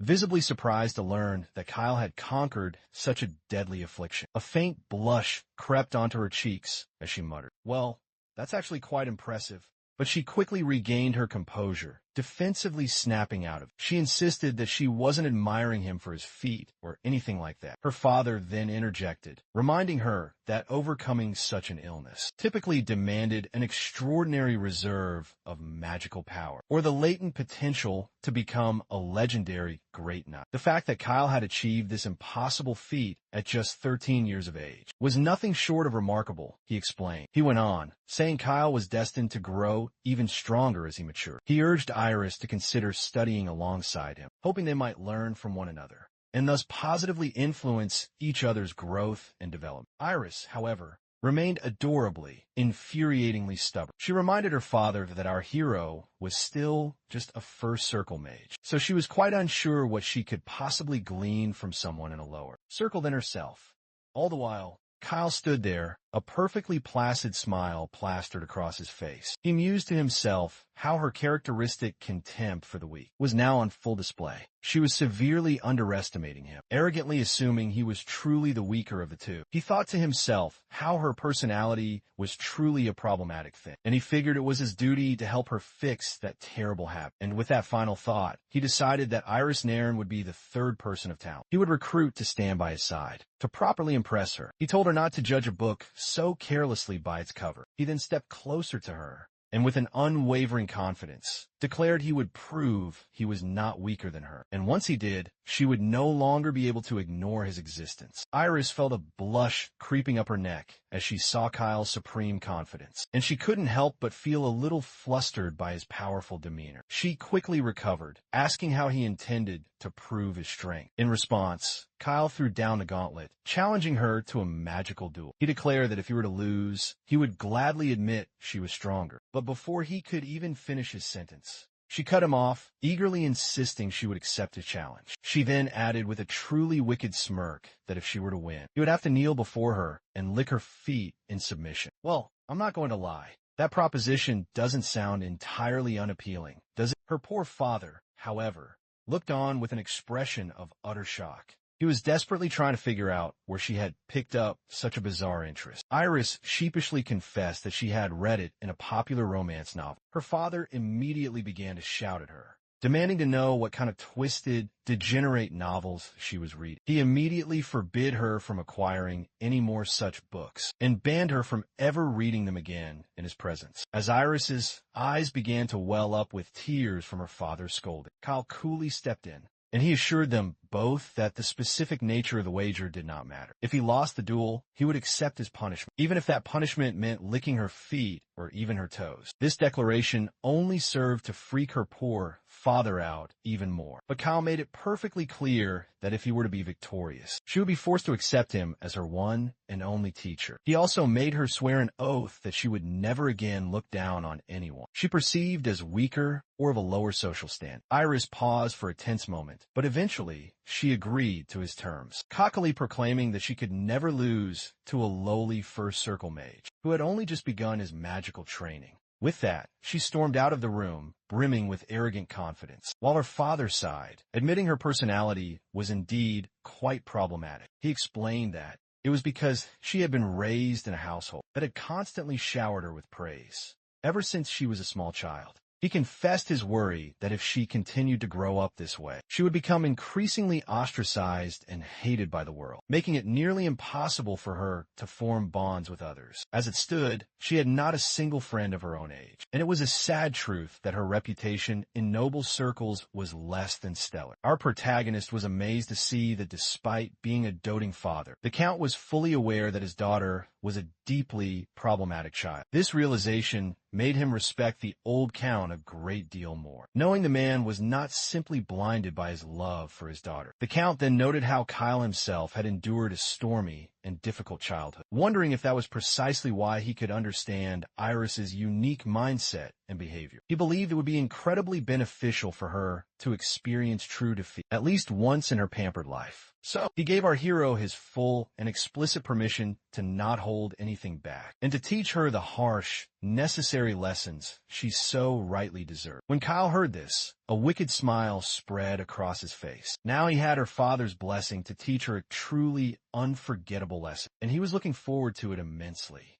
Meanwhile, Iris was still furiously stomping through the grand hallways, muttering to herself how he couldn't possibly teach her anything of value when he was merely a mage of the first circle. She was feeling incredibly vexed and annoyed. But then her mind flashed back to that recent, electrifying, heart-pounding moment they had just shared, and she couldn't deny the truth. He was an undeniably handsome young man. Still, her ingrained arrogance quickly kicked back in, and she stubbornly reminded herself that he was just a first circle mage. She renewed her determination to make him lick her feet no matter what it took. Oddly enough, despite her venomous internal monologue, her favorability towards Kyle began to steadily creep upwards. I suppose that's just the mysterious way that Sunder characters operate. A short while later, our hero had returned to his private chambers, and Leonhardt pointed out that Count Nyron's seemingly innocent introduction of his daughter likely concealed a much deeper, hidden intention behind it. His master asked him what he could possibly mean by such a statement, and the knight reminded him that although she was only 11 years old, it was a perfectly suitable age for discussing potential marriage proposals. Plus, the age gap between her and our protagonist was hardly significant. This horrific realization sent a cold chill running down Kyle's spine, and he practically yelled at Leonhardt for even suggesting the idea of him getting married to an 11-year-old girl. Leonhardt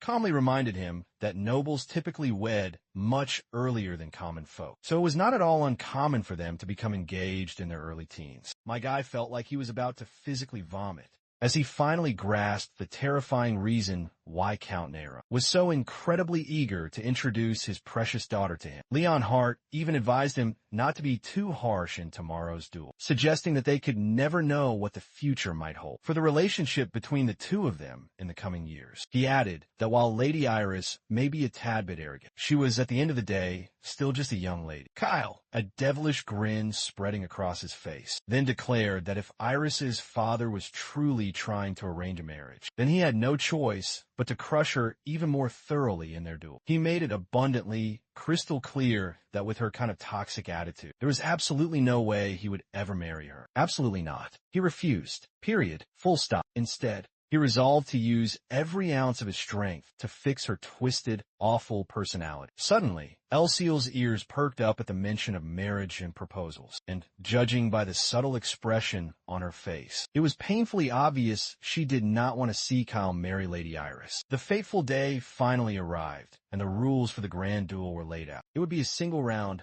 winner-take-all match. The combatants would use magic to subdue their opponent without inflicting any serious harm. Leon Hart added that if things became too dangerous, he would not hesitate to intervene and halt the match. He then asked both combatants if they agreed to these established rules. Kyle then got sassy, pointedly reminding Iris that, since his personal knight would be serving as the referee, did she perhaps have any objections to race? The girl maintained her usual, infuriatingly nonchalant attitude. She simply replied that she had no problem with the arrangement at all. Iris explained that Sir Leon Hart was a renowned and high-level expert knight, well known throughout the lands of Enfile, so she knew for a fact he would not deliver a biased judgment. With that, Leon Hart finally declared the duel would begin. Iris struck a dramatic pose and instantly unleashed a blazing torrent of fire towards him. Kyle just met her assault with a calm, knowing smile. He was impressed by the incredible speed of her incantations. It was hard to believe she was a mere 11 years old with such refined skills, but he knew she was still leagues and leagues behind him, and he swiftly countered her spell with a slicing gale of his own wind magic. Their powers clashed in a violent explosion, and his wind effortlessly extinguished her fire arrow. Iris grit her teeth, her face a mask of pure frustration, but she quickly swung her magical staff once more, preparing another attack. She thought to herself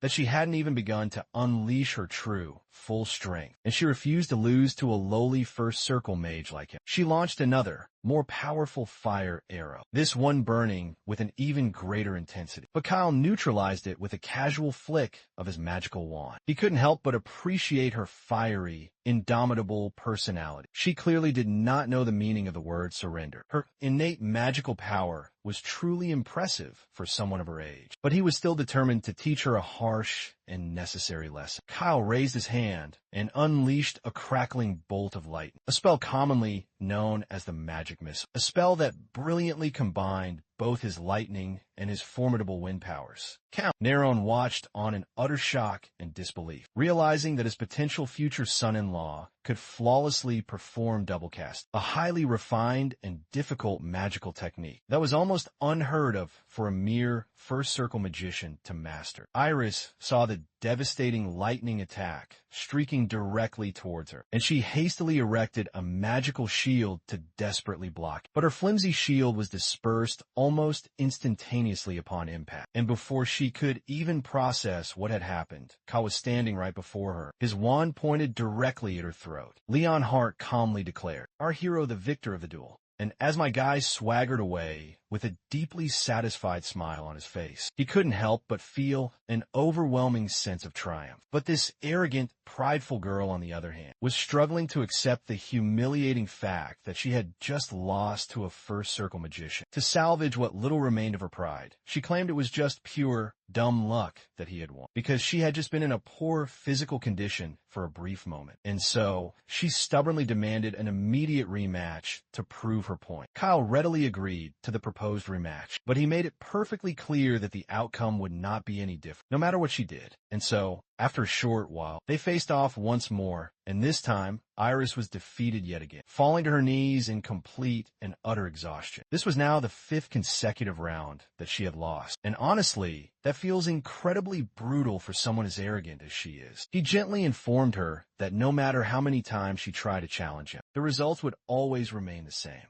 He advised her to just end their duel here and now, since she had probably exhausted her magical power by this point. As the cold, hard reality finally sank into her mind, Iris began to feel the crushing heat of her utter defeat, and she finally broke down, crying like a small child. Count Neron grew anxious and deeply worried for his daughter. It wasn't surprising, really, Despite her overwhelming arrogance, she was still just a child, after all. Even Kyle began to feel a slight pang of guilt for his actions, thinking about how he had just made a young girl cry. He hadn't wanted it to come to this tragic end, but he knew that it was a necessary and painful lesson for her to learn. That night, inside the Grand Count Naren's mansion, Kyle found himself staring blankly at the fancy, formal clothes the Count had so graciously provided for the evening's banquet. It seemed he wasn't exactly feeling the whole dressing up vibe at the moment. Leon Hart, his loyal knight, chimed in, reminding him that even though it was a small, intimate family gathering, it was still a formal occasion, and it was best to dress appropriately. But Kyle was unsure why they had even bothered to invite him to this banquet. After all, he had literally made their precious daughter cry just hours before. Leon Hart replied that Count Naren had explicitly said it was perfectly fine to teach her some harsh but necessary lessons. Besides, he had probably anticipated that something like this would happen. Leon Hart then pointed out something even more terrifying. Since our hero had fairly and decisively defeated Lady Iris in their duel, Count Naren now seemed even more determined to make him his son-in-law. Kyle let out a weary sigh, saying that Iris would probably hate him even more. Now, but his knight insisted that was not the case at all. Judging by her complex expression during the duel, it was highly likely that Lady Iris had actually taken a liking to him. Our hero found this notion utterly bizarre, asking if that could really be true. Leon Hart simply told him to focus on preparing himself for the upcoming banquet, while El Seal swiftly began to help him get dressed for the occasion. As Leon Hart observed them from the background, he couldn't help but inwardly lament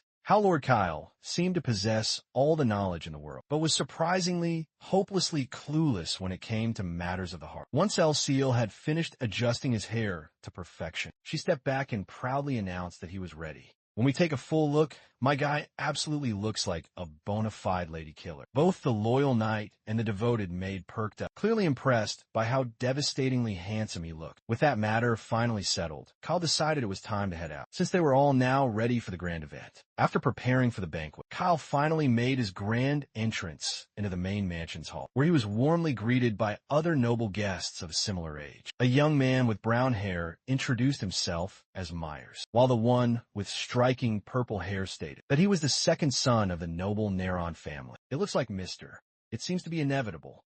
Meanwhile, Count Naren was frantically scanning the entire area, clearly on a desperate lookout for his missing daughter. He wasn't sure why she was running so terribly late. He even instructed one of the servants to go and check on Lady Iris. Kyle overheard this exchange and began to wonder if she might be upset because of him and was avoiding the banquet because he had made her cry. Eventually, one of the maids gracefully escorted Lady Iris into the grand hall, and she immediately called out to her father, announcing that she had finally arrived. Despite her young age, she exuded a surprisingly mature and elegant vibe. She looked more refined than simply cute, but she quickly became flustered, just as any young lady would. When she spotted Kyle, who was also looking every bit the dashing lady killer, she hesitantly approached him, and Kyle immediately began thinking about how he had fully expected her to be crying and sulking in her room. But contrary to what he had thought, here she was, which was quite surprising, given her volatile nature. Meanwhile, Iris's head was swirling with a storm of her own thoughts. She hadn't expected him to look this devastatingly handsome. I mean, she knew he was good-looking, of course, but the riz and aura he was emitting was just on another level, especially in the fine clothes he was currently wearing. Finally,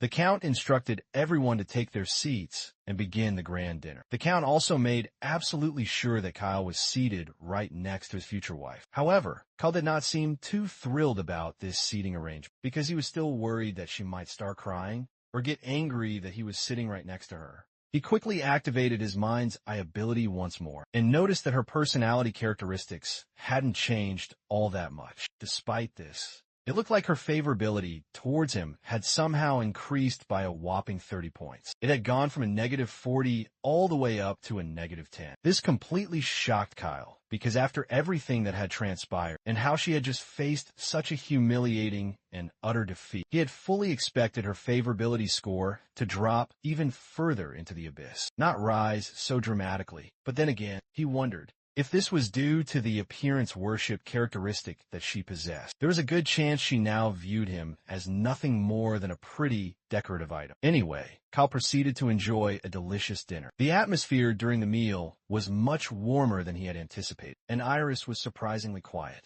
behaving quite normally in front of her family, without her usual arrogant act. While picking up the salt shaker from the center of the table, they both also accidentally brushed their hands against each other, while Kyle was merely trying to help her by offering her some salt. And that simple, unexpected touch completely flustered the young lady. After that, the girl quickly turned her head away in embarrassment, avoiding any eye contact. All the while, Kyle was probably just wondering whether she actually wanted the salt or not. He decided to place it back on the table, but closer to her, and she promptly and quietly thanked him for his kind gesture. Kyle was still not entirely sure what was going on, or why she was acting so strangely. Even though her favorability score had indeed gone up, her attitude towards him had also become significantly weirder. I guess Kyle is actually pretty oblivious when it comes to romance. After all, who can really blame him? He used to be a total coomer who did nothing in his previous life except play video games all day. The next day finally arrived, and the very first thing we see is a completely clueless look on Kyle's face. Apparently, Lady Iris was sitting right in front of him in his receiving room, and he certainly wasn't expecting her to come and see him personally, just to have a meeting with him. After a graceful sip of her tea, she reminded him that she was here to keep the promise she had made. Now that she had lost their duel, he would become her new teacher. So she requested that he explain why his magic was so incredibly strong. She explained that his magical method was a bit different from the usual conventions, and she had never seen anything even remotely like it in any magic book she had read. She was absolutely desperate to know who had taught him. She proceeded to bombard him with a ton of rapid-fire questions, like whether he had developed these unique powers by some random chance, and how he was able to perform double casting so effortlessly. She was so incredibly excited to learn everything he knew that she literally shot up from her seat in the heat of the moment, and politely, yet enthusiastically, demanded that he share everything that he knew with her. Kyle felt completely overwhelmed by her barrage of questions and asked her to give him a brief minute to process everything, by first issuing a stern decree. If she truly desired to become his disciple and wield his unique magic, then she must first learn to tame her own unruly spirit. At first, the meaning behind his words completely eluded Iris's comprehension. So Kyle spelled it out, leaving no room for doubt. She must treat others with courtesy and banish her unreasonable demands. Furthermore, she must contemplate 3 times before allowing rage to consume her. But it seemed this monumental task was simply too much for her to bear. A fire of protest ignited, and she demanded to know why she must bow to these rules, when not even her own father would dare to impose such shackles upon her. But Kyle's will was absolute. If she could not reform her flawed attitude, then he would not bestow upon her the secrets of his magic. The young lady desperately tried to argue her case, proclaiming that his conditions were far too tyrannical. But Kyle reminded her of a crushing reality. He was the sole master of this power, a special method that he alone had forged and perfected. He then revealed his ultimate trump card. He had created mixed drive magic, a revolutionary art that had never been documented anywhere in the world. Therefore, she could never learn this power from anyone else but him. He even gave her a brief but breathtaking demonstration of its might, confident that as a fellow practitioner of the arcane arts, she would undoubtedly grasp the profound significance of his skills. Of course, the sharp young prodigy instantly acknowledged the truth. She conceded his point was valid, but still felt a deep unease in her heart, as much as her pride screamed against it.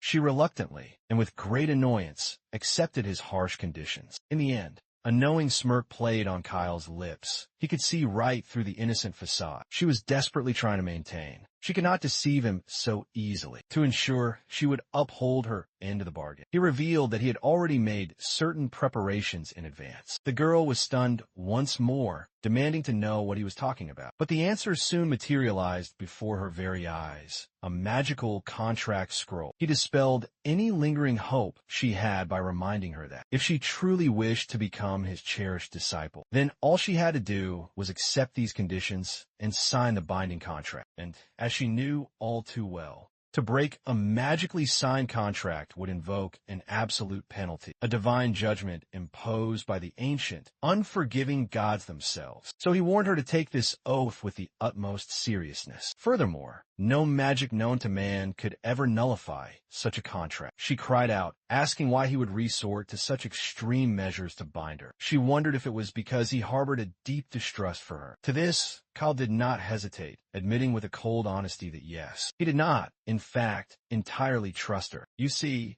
Kyle was thoroughly convinced that if her deep-seated attitude problem could be cured with mere words, it wouldn't still be a glaring issue after 11 long years of her life. It was a flaw that was incredibly tough to change, and he would not have gone through all this immense trouble if it were something that could be so easily fixed. He then told her that this very magical contract had been originally bestowed upon him after their fateful duel just the day before. Her own father had come to Kyle, pleading with him to guide his daughter well. After witnessing Kyle's overwhelming skill firsthand, he was absolutely certain that only our hero could finally get through to her. The doting father, with tears nearly in his eyes, had even confessed that if Iris refused to heed his words, Kyle had his full permission to use this very magic contract on her, one of the only two genuine and ancient contracts left in their family's treasury. And now, back in the present, Iris felt a whirlwind of embarrassment and utter confusion. Realizing her own father was the mastermind who had roped her into this, she was convinced her father would never say such a thing. So she declared that Kyle had better not be weaving a web of lies. Absolutely determined to uncover the truth, she began to storm out, intending to confront her father personally. Kyle just sat there calmly as she began to march away. But then he let out a long, weary sigh. He called out, commanding her to halt in her tracks. He added that if she were to turn back now, their burgeoning contract would become null and utterly void. And if that were to happen, he would be unable to see her ever again, let alone teach her a single shred of his powerful magic. This shocking news caught the eavesdropping El Seal completely off guard. Kyle, however, remained unyielding, telling her that she must decide here and now. He asked if she would sign the contract and learn his legendary magic, or if she would refuse and banish herself from this room for good. He made it painfully clear that if she chose the latter path, their fates would never again intertwine. He posed the question one final time: did she desire this power? After which, they would never lay eyes on each other again. An inward smile spread across Kyle's face. He believed this might be the very last day of her childish tantrums and her insufferable, prideful attitude, and he was genuinely looking forward to witnessing her transformation. He knew that while Iris possessed a legendary SSS-class talent, if her toxic character continued to cause endless trouble, he would have no other choice but to completely abandon her. For his grand ambitions, he needed trustworthy allies and loyal subordinates, not a ticking time bomb he had to constantly appease in every situation. Iris, on the other hand, finally summoned the courage to speak her mind. After taking the enchanted pen into her hand, she stubbornly declared that if she proclaimed she would do something, then she would see it through to the very end. With that, she at last began to read the terms of the contract, albeit with a great deal of reluctance. Kyle simply offered her a smile and advised her to make sure she read every single term carefully before affixing her signature. In the contract, Party A was designated as Kyle, while Party B represented Iris. As we gaze upon the contracts page, it is no wonder she was feeling so hesitant to sign. The tyrannical terms went far beyond what she could possibly tolerate, and if she dared to break any of the outlined rules, she would face the humiliating penalty of a severe stomachache. The young lady asked if such stomach pains were truly necessary, to which Kyle just smiled and calmly replied, "A little stomachache won't be so terribly bad." Even Iris seemed a little bit surprised by this revelation. She had expected the penalty to be something far more dangerous, but this was actually something she believed she could manage. So she eventually agreed to the terms, a seed of rebellion in her mind. She figured that since the pain wouldn't be truly severe, she wouldn't have to worry too much about following everything to the letter. But then something suddenly struck her as she read further, and she noticed that the penalty for the dreaded Rule 7 was incredibly strict. It decreed that her very magic circle would be terminated if she did not obey. She asked if this meant she would be forced to join him in battle, and Kyle confirmed it without a single moment of hesitation, reminding her that if she was truly afraid of the fight, then there was absolutely no need for her to learn stronger magic. He posed a critical question, asking why she truly desired to learn magic. She fell silent for a tense moment,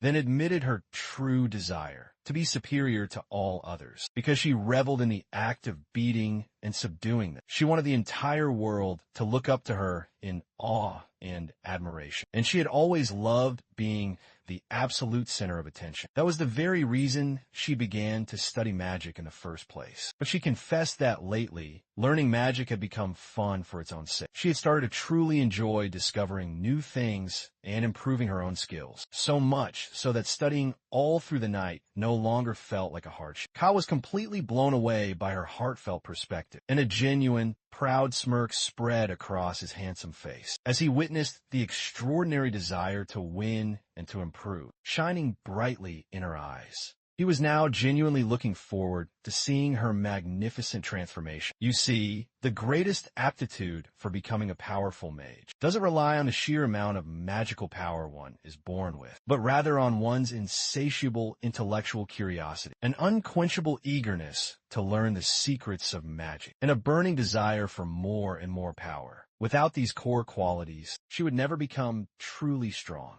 These are the very traits that accompany the blessing of mana. She desired stronger magic and craved even greater power. And with that newfound resolve, she finally signed the sacred contract. Both the ancient contract and the enchanted pen magically floated into the air and flew directly towards Kyle. He then extended his hand for a formal handshake, stating he looked forward to working with her in the near future, hoping that Iris would one day become a strong and loyal companion of his. For a split second, she remained completely silent, but when the true weight of his words finally sank in, she became utterly embarrassed at the prospect of being his companion. She freaked out so spectacularly that her long, elegant ponytails nearly came undone. Kyle quickly tried to clear up the misunderstanding by reminding her that he didn't mean companions in that romantic sense, but simply as a valuable member of his team. However, Iris snapped back that he should have chosen his words more carefully. Now that their business was concluded, she abruptly stormed out of the room, and it appears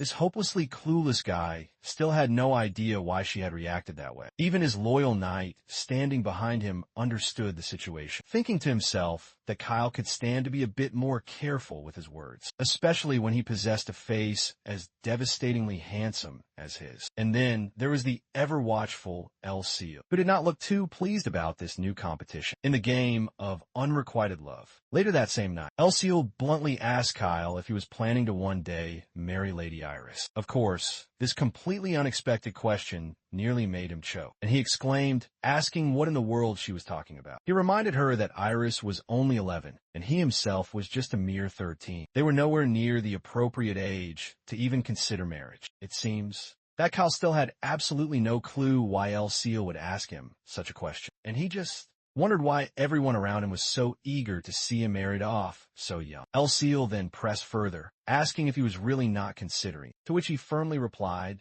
that he was not.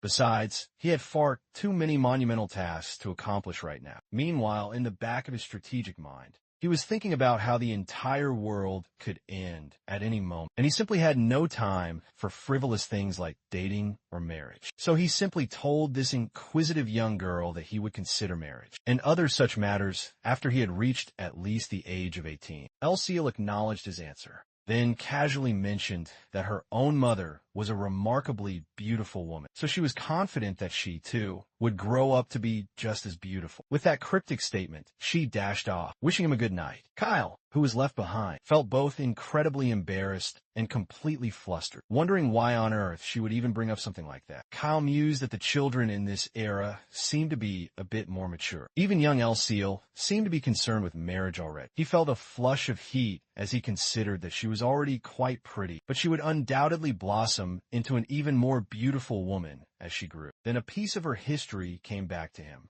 El Seal had hailed from the noble Halayam Baron family, but after her family's name fell into ruin and disgrace, they were stripped of their noble status entirely, and she herself was tragically sold into slavery. Her father and her brothers were all dead, but her mother and sister were supposedly still alive somewhere in the world. However, he had no knowledge of their current whereabouts. He figured that El Seal must be deeply curious about her lost family, but she had never once brought the subject up. which made him wonder if she simply didn't want to know where they were, or if the topic was just far too painful for her to speak about. Whatever the case may be, he was now determined to find out what was going on. A few days later, Kyle and his party took their carriage back to their home mansion. As it finally rolled away, Kyle waved his final goodbyes to the esteemed Count Naren and his family. Iris felt a sharp pang of sadness in her heart, and she wondered why Kyle had to depart so urgently. He could have easily stayed for a few more days, after all. Seeing her crestfallen expression, the Count couldn't help but notice just how much his daughter had seemingly grown to like Kyle. He tried his best to cheer her up, telling her not to be so upset, since Kyle would be returning next month to begin her magic lessons. Annoyed and deeply embarrassed by her father's knowing comment, Iris insisted that she didn't like Kyle at all.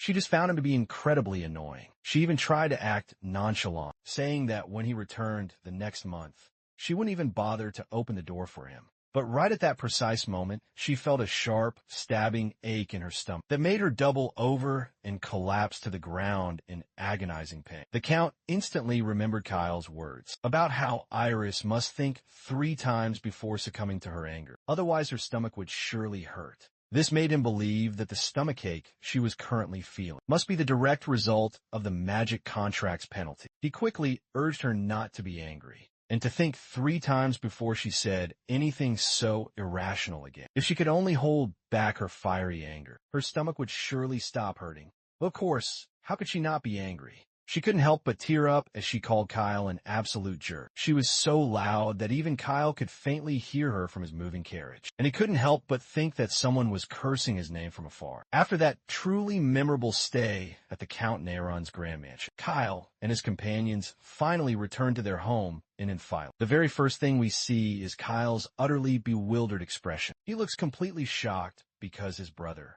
the great Abel, has apparently purchased a massive amount of grain from Enrollment for some completely unknown reason. Kyle is certain that he never mentioned a single word about the impending famine to his brother, so he cannot possibly understand why Abel would suddenly buy so much grain. Abel simply explains that after listening to his little brother's plans, he just had a powerful and undeniable gut feeling about it, and so he decided to purchase some for himself as well. When Kyle asked precisely how much he had bought, Abel casually gestures with his fingers, though it's hard to make out exactly what the prodigy is trying to say, since the scene is intentionally blurred for dramatic effect. But whatever the staggering amount might be, it is more than enough to shock Kyle to his very core. He is absolutely stunned to learn that his brother has purchased 100 times more grain than he did. Abel just says he had a feeling that the more he bought, the better the outcome would be. He further reassures Kyle that, even if he ends up suffering a catastrophic loss on this grain investment, he would never blame his precious little brother, since the decision to acquire all that grain was entirely and solely his own. Kyle acknowledges this with a nod,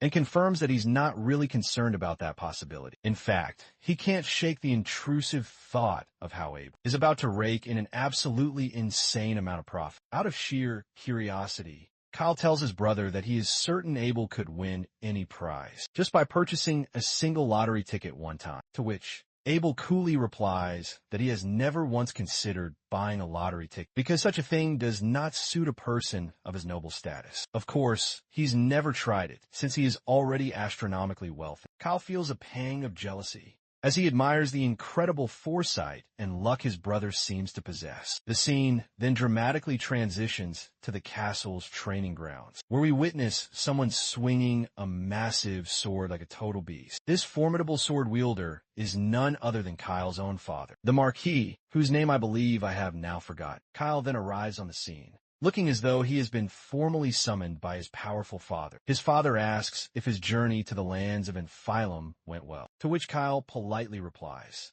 that he is grateful to Count Naren for treating him with such hospitality, and that he had an exceptionally comfortable stay. While wiping the sweat from his powerful brow, his father states that he has just received a letter from Count Naren, where he learned that Kyle had promised to teach the young lady Iris magic. Kyle acknowledges this fact and adds that it sort of just happened by fate. He then explains that The daughter of that noble house is quite a unique and talented young lady. His father believes this could be a truly good experience for him, and so he encourages Kyle to try his absolute best in teaching her. However, Kyle begins to imagine Iris's insufferably arrogant personality and isn't so sure he can actually have a good experience with her. Kyle then further asks his father if the Count mentioned anything else besides the topic of her magic lessons. His father pauses in thought for a moment, then recalls that Count Nayran did indeed bring up the subject of Lady Iris and a potential engagement between them. However, he quickly reassures Kyle that it is not the Celtarian family tradition to become engaged so early in life, especially when neither of his elder sons have yet been engaged. This news comes as an immense relief to Kyle, who has been desperately trying to avoid this topic for quite some time. He wholeheartedly agrees with his father, stating that there is still so much more he has left to learn. He then further reminds his father that he must make up for all the time he has lost due to his crippling past illness. So he hopes that his father can persuade the Count to hold off on any engagement plans for the time being.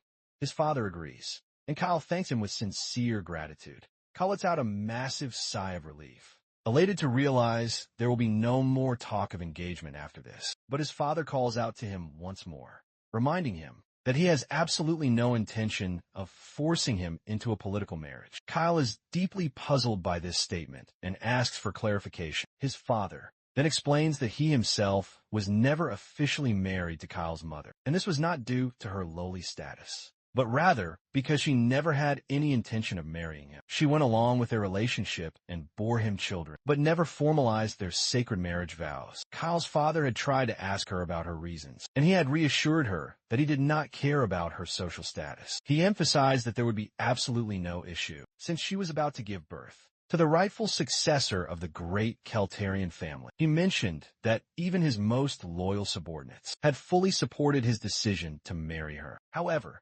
Kyle's mother informed him that she had been the late Marchioness's handmaid, and she wished to apologize to the memory of the former Marchioness. She expressed that she didn't believe she could ever face the two young masters who had so recently lost their beloved mother. It seems the Marchioness was the former, now deceased wife of Kyle's father, and that Abel and Adolf were her biological children. This finally explains why Kyle has stark white hair, while his elder half-brothers both possess golden blonde hair. The Marquis then tells his son that he truly loved his mother, which is the very reason why he was born. He advises Kyle that when choosing a spouse, he might consider the family's potential benefits, but he doesn't necessarily need to worry about any differences in their status. His father promises to support him in any case, no matter what. He assures his son that he truly means it. Whatever decision Kyle ultimately makes, he will be there by his side to support him. This entire heartfelt speech leaves Kyle utterly speechless, as it was a completely unexpected confession from the stoic Marquis. He briefly wonders if the Marquis actually possesses a doting father's heart, after all, and if he feels some sort of deep sympathy for him. However, he quickly dismisses the thought. This can't be true, because the youngest child in a noble house is usually never considered a viable candidate for the family succession, due to their inherent lack of political influence. If the youngest child were to marry the daughter of a powerful family, and thereby gain tremendous influence, there's a high probability of a bloody conflict arising over the succession, and until the entire succession structure is completely stabilized, Kyle wants to avoid getting drawn into any more trouble. And now, he understands that this is what his father is truly concerned about. Kyle finally agrees with his father's wisdom and tries to brush the topic off by saying that, since he is so young, he doesn't know much about these complicated matters. For now, it is most important for him to remain as the harmless youngest child. By the way, I have finally remembered that our hero's father's name is Remton. Anyhow, Kyle asks if he has permission to take his leave, since they have now discussed everything he came here for, and he must now go and study in the Grand Library. When Remton gives Kyle his permission to depart, our hero begins to stride out of the training grounds promptly as Remton watches his youngest son leave. He reflects on how swiftly his son had changed the subject the moment his mother was mentioned. What bothers him even more is that Kyle doesn't even call him father. He pulls out an old, worn pendant, and as we take a closer look, we see a faded photograph of Kyle's mother, the beautiful Aisha, gazing at her haunting image. Remton wonders if she, too, had harbored a deep resentment towards him. Meanwhile, as Kyle walks through the silent, grand corridor, he replays his father's supportive words over and over in his mind. For just a brief, fleeting moment, he considers the possibility that Remtun might actually genuinely care about it. But just as he is pondering this very thought, he snaps back to reality, suddenly remembering something important. He had completely forgotten to tell his father about the loot he acquired from the dungeon. He had completely overlooked it because of the heavy topic his father had brought up. Kyle wonders if he should turn back and share everything now. But the very thought of talking to his father again leaves him feeling hesitant. He had instructed Leon Hart not to inform the Marquis about their dungeon conquest until Kyle had reported it himself. And now, our hero is curious to see if Leon Hart will honor his word, or if he will prioritize his unwavering loyalty to the Marquis. Still uncertain about whether he should report to his father, or simply handle this important matter on his own, his mind is conflicted between heading to the sanctuary of the library, or discussing the spoils from the dungeon. As he wrestles with these conflicting thoughts, he unexpectedly bumps directly into someone. The man Kyle collided with quickly apologizes for his carelessness. But as this newcomer takes a closer look at him, he realizes with a start that it is Kyle. It doesn't take long for our hero to recognize that the person standing before him is none other than Duke Soltarian, the third and often troublesome son of the family. Kyle finds it amusing that just as the heavy topic of their mother comes up, he would coincidentally run into his volatile third brother. He can't help but notice how much taller the third son has become since the very last time that they had met. Even though Duke is only 2 years older than Kyle, he is still in much better physical shape. Kyle figures it must be due to the rigorous nightly training he's received from a very young age. He's heard rumors that the third son became a junior officer not too long ago. The arrogant big bro Duke then promptly demands to know why Kyle is here, given the fact that their father had explicitly instructed him to never approach the main building again. Kyle coolly explains that he was released from his detention by their father's own personal decision, after he had recognized his recent achievements in serving the citizens. Duke is clearly unsure of what that could possibly mean, so he bluntly asks Kyle what scheme he's planning to cook up next, and what kind of new trouble he's trying to stir up, by pretending to be so mature this time around. Well, there he goes again. This guy really seems like a big, dumb bully bro. To understand why the third son seems to harbor such hostility toward Kyle, we learn that the Duke deeply resented his little brother. Kyle, who was 2 years his junior, had always caused their shared mother, the beautiful Aisha, constant and unbearable worry. Her own health had declined from the immense stress of fearing that Kyle might die young. One fateful day, while the Duke was grappling with his guilt over their mother's cold stillness, Kyle had stormed in and casually asked why their mother was being so quiet. That was the moment the third son broke the terrible news to him that their beloved mother had finally passed away. Kyle, who had been spoiled and terribly insensitive back in those days, had just let out a small chuckle in response, remarking that he had never thought she would actually die before him. This callous remark infuriated the grieving third son, who lashed out, pinning Kyle violently against the wall, and yelling at him for speaking so carelessly about the one person who had cared for him for so many long years. The Duke unjustly blamed Kyle for their mother's tragic death, but Kyle grew angry and jerked his brother's hands away in order to break free. He made it clear that if their mother had truly died because of him, then whose fault was it that he could die at any given moment? He believed it was, in some ways, his mother's own fault for bringing him into this world with such a frail and cursed body. The Duke's patience finally snapped, and he punched Kyle hard across the face, sending him crashing violently to the unforgiving ground. He screamed that Kyle was worse than a wild animal, and said that he had only held back his rage all this time, out of respect for their deceased mother. But he would not allow Kyle to cross any more lines from this day forward, and with that, he decided to walk away, after coldly stating that he no longer had any younger siblings. Back in the present moment, Kyle finally understands the deep-seated reason why the Duke hates him so much, and he is certain that this kind of bitter conflict will not be easily resolved. The Duke continues his venomous taunts, calling Kyle out for his act of pretending to be mature. He tells him to just get lost from his sight, and to never return to the main building ever again, even though Kyle now understands the reasons behind his brother's simmering hostility. He is not about to act like a simple punching bag for his insults, so he fires back at his big brother by saying that, since the head of their very household has officially released him from his long confinement and has allowed him to freely enter the main building. What the Duke is currently demanding is basically a direct challenge to the authority of the household's head. To drive his sharp point home, Kyle pointedly asks if the Duke's personal orders are now more important than those of the head of their entire household. This clever remark not only silences the Duke for a moment, but it also annoys him to absolutely no end. He furiously balls up his fist in pure frustration, ready to strike Kyle, but his violent attempt fails, when the great Adolf suddenly appears and grabs the Duke's hand in midair. Before his fist can connect with Kyle's handsome face, Kyle is completely shocked to see Adolf here, because he didn't even notice him approaching. Meanwhile, the Duke looks completely and utterly bewildered at his eldest brother's sudden and timely appearance. Adolf calmly tells the Duke that striking young people is not at all fitting for someone of his stature, especially not within the main building, where their father is present. The third son's eyes immediately well up with fear, and he doesn't waste a single second before offering an apology. But Adolf calmly tells him to apologize to Kyle, and not to him.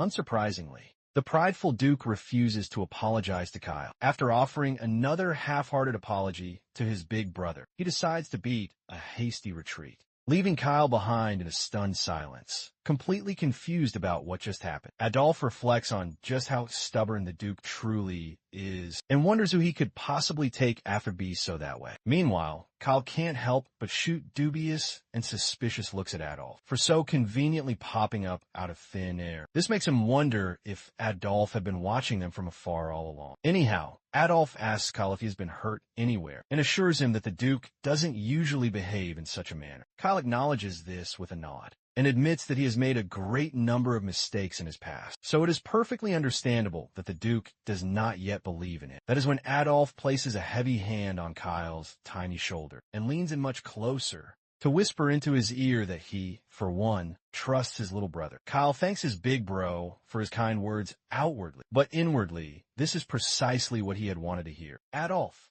then reveals that the Duke has been learning swordsmanship from him lately, but no matter how much the Duke tirelessly trains, his skills simply do not seem to improve. It's as if he's already reached his limit, due to his average talent in aura manipulation. With that said, Adolf reminds Kyle that he is a powerful mage, who has miraculously overcome his Hermamu disability, and is now on a completely different level than the average, unremarkable Duke. The very fact that Adolf is saying all of this shows that he now finds Kyle far more interesting, and wants to teach him swordsmanship instead of the talentless Duke. He suggests that since the Duke and Kyle do not get along very well, he can teach the two of them separately. Kyle is surprised to hear that the Duke is learning the art of the sword from Adolf's true intention was to set him on a collision course with the Duke, but our hero saw the venomous trap for what it was, and so Kyle met the provocation with a dismissive laugh. He played the part of the humble novice, declaring he was still a mere first-circle mage, with a long and arduous path of learning still stretched before him. For now, the sanctuary of the Grand Library called to him, and with that final excuse, he made his swift and calculated exit. But a chilling question echoed in his mind. Why would a predator like Adolf train the mediocre Duke? You see, our hero knew the truth. Adolf, the master of manipulation, was never one for genuine brotherly affection. There was no logical reason for him to go to such lengths, just to orchestrate a petty squabble. In the original timeline of Fantasy Defense, the Duke never survived past the rebellion, regardless of the route taken. And was it truly a coincidence that Adolf was the one who delivered the final blow? In every single one of those timelines, the odds were astronomically against. This led Kyle to a terrifying conclusion. The Duke must be hiding a vital secret that he was not yet aware of. The scene then melts away into the beautiful, sun-drenched countryside, a tranquil paradise where any sane soul would wish to live out their days. There we find the loyal knight Leon Hart, dressed in simple, common clothes, carrying a carefully wrapped parcel with him. To understand what he's doing so far from the protection of the mansion, the scene rewinds, flashing back to a pivotal conversation with the Marquis, Remton. He reveals to his commander that young Lord Kyle performed admirably in Infile. Remton acknowledges this, reflecting on how this verbal report perfectly matches the contents of Count Neron's recent letter. He then probes Leon Hart further, asking if anything else of interest transpired during their journey, or during their return trip to the Grand Mansion. The stoic knight falls silent for a tense moment. He hesitates to respond, his mind flashing back to the oath he swore to Kyle, a promise to keep the existence of the dungeon and its treasures a guarded secret. And so, he makes his choice, responding accordingly. He reports that there was nothing else of note to mention. They had only encountered a few low-level, pathetic monsters, but none of them posed any significant threat to their party. The head of the family smiles warmly upon hearing this, and he instructs the knight to continue taking good care of Kyle. He feels a deep sense of relief knowing that someone as capable as Leon Hart is now standing faithfully by Kyle's side. Back in the present, Leon Hart reflects on how he ultimately prioritized Kyle's command over the will of his own sworn master. We also learn he is here to meet his father. At that very moment, a man's voice calls out to him, and when the noble Leon Hart looks up, he spots his aged father standing before him. Once the two of them have settled down to catch up, his father asks how long he will be on vacation this time around, to which Leon Hart solemnly replies he will be free for merely half a day. His father is not particularly thrilled to hear this news, since an eternity seems to have passed since they last spent time together. Leon Hart replies that he will return whenever he has a moment to spare. His father then mentions a curious rumor that the little young master, Kyle, has suddenly matured a great deal in recent days. This completely unexpected question startles Leon Hart at first, but he quickly recovers and agrees with his father, stating that Lord Kyle has indeed become much more dignified as of late. He then further confesses that he never expected to find himself escorting Kyle for this long. Initially, his grand plan, after escorting the young lord just one time, was to return to the prestigious knights of the Soltarian and continue his work. His father looks at him, able to read the conflict warring on his face, so he gently tries to get him to open up.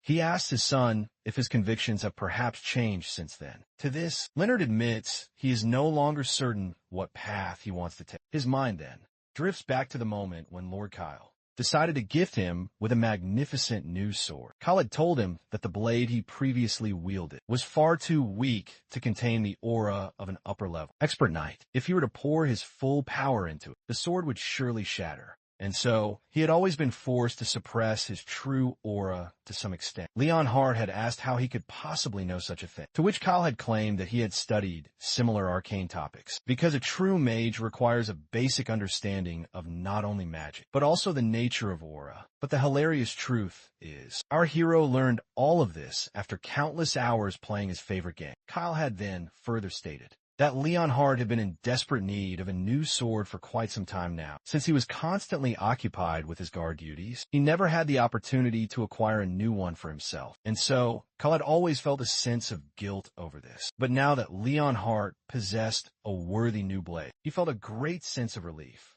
Leon Hart had been rendered completely speechless and quickly assured Lord Kyle that even if what he said was true, he shouldn't feel guilty on his account. But Kyle had won over Leon Hart's heart even further when he flashed a genuine smile and expressed just how deeply he cared for his loyal knight. Those simple, heartfelt words, my friends, as he had never heard anything so sincere from a Marquis before in his life. Back in the present, Leon Hart reflects on how Marquis Rempton has many devoted aides who have stood by his side since the days of his youth. Leon Hart has always felt like something of an outsider, knowing he could never truly find his place among their ranks. Whether it was a matter of skill level or his bond with the Marquis, he felt he possessed nothing that could compare to those around him. But that's when his wise father cleared the confusion from his heart, encouraging him to simply do whatever his heart desired. And if he wished to remain with Lord Kyle, then he should do so without hesitation. His father reminded him it was the same when he had first joined the prestigious Knights Academy. Although they belonged to a minor baron family,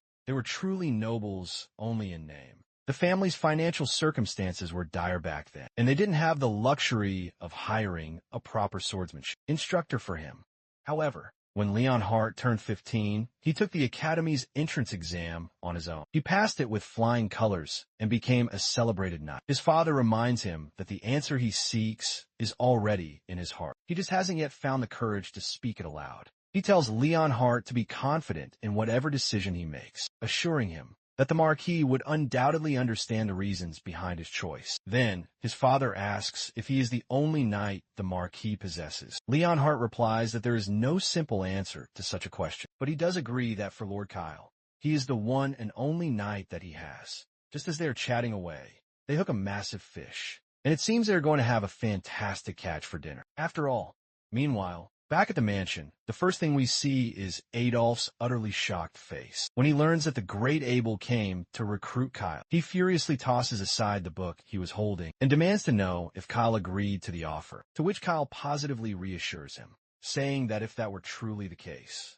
he would not have come here to report this news to him. Kyle feels a deep sense of annoyance at how Adolphe tossed the book aside, but he wisely chooses not to express his disapproval out loud. Instead, he calmly responds to his brother's intense question, explaining that he was just as surprised as he was when brother Abel had suddenly approached him and invited him to join his faction. He admits that given their large age gap, brother Abel had never once spoken to him before in his life, so the encounter was a little bit intimidating.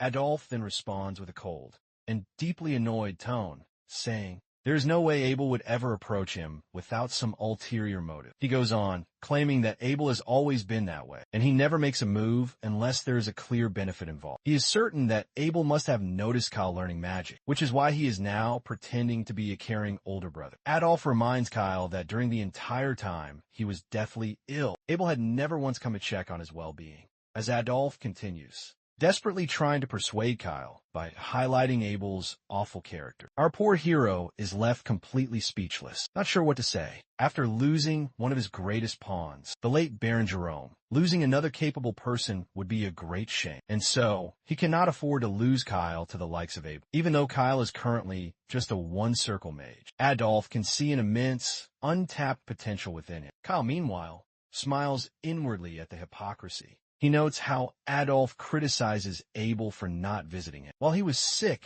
when the very same accusation could be leveled at Adolphe, who also never once came to check on his well-being. Kyle reflects on the fact that both of his ambitious brothers only ever seem to approach him when they need something from him, but he realizes that he himself is guilty of the very same thing, especially since his ultimate goal is to defeat the Dark Immortal, who threatens the safety of the entire continent. For that monumental task, the power of the renowned swordsmanship of Keltari is an absolutely necessary asset for his plans. However, for the very survival of their noble family, it is Adolphe who should be the one to take the eventual fall. Adolphe mentions that Abel has been acting quite suspiciously as of late, noting the rumors that he has acquired a massive amount of grain from Enphilo. It is truly puzzling, and he cannot possibly figure out why Abel would need such large quantities. Kyle adds that he, too, bought grain for his own magical research. He suggests there is a distinct possibility that Abel might also be attempting to study magic just like him, but Adolphe swiftly reminds him that Abel does not possess a magic circle. We can tell that Kyle is simply bluffing about this whole magic learning thing, but it seems that Adolphe has completely bought the lie, and he now believes that Kyle simply doesn't realize that Abel does not possess a magic circle. Kyle continues to play along with the charade,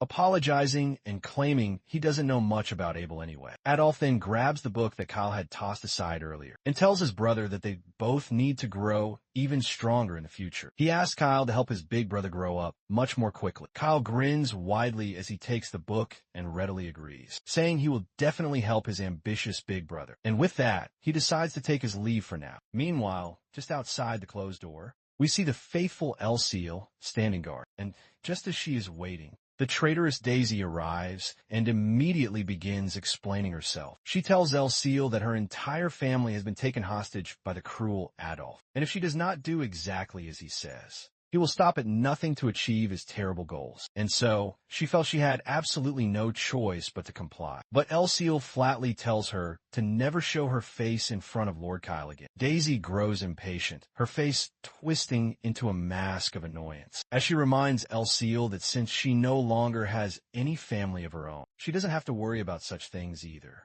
Which explains why Elseal cannot possibly understand her terrible predicament. Elseal stands her ground and does not let Daisy's venomous words sway her, while Daisy storms off after dropping those brutal verbal bombs. Right at that moment, Elseal's familiar spirit arrives. After sensing the deep emotional turmoil she is feeling inside. Since her pet is so closely tied to her own emotions, the little familiar desperately tries to cheer her up. But Elcio reassures her pet that she isn't offended by anything Daisy said, as long as she has the kind Lord Kyle by her side. She does not feel alone in this world at all. The little furball asks her about her own family, and Elcio replies that they are incredibly hard to find, and she doesn't even know if they are still alive.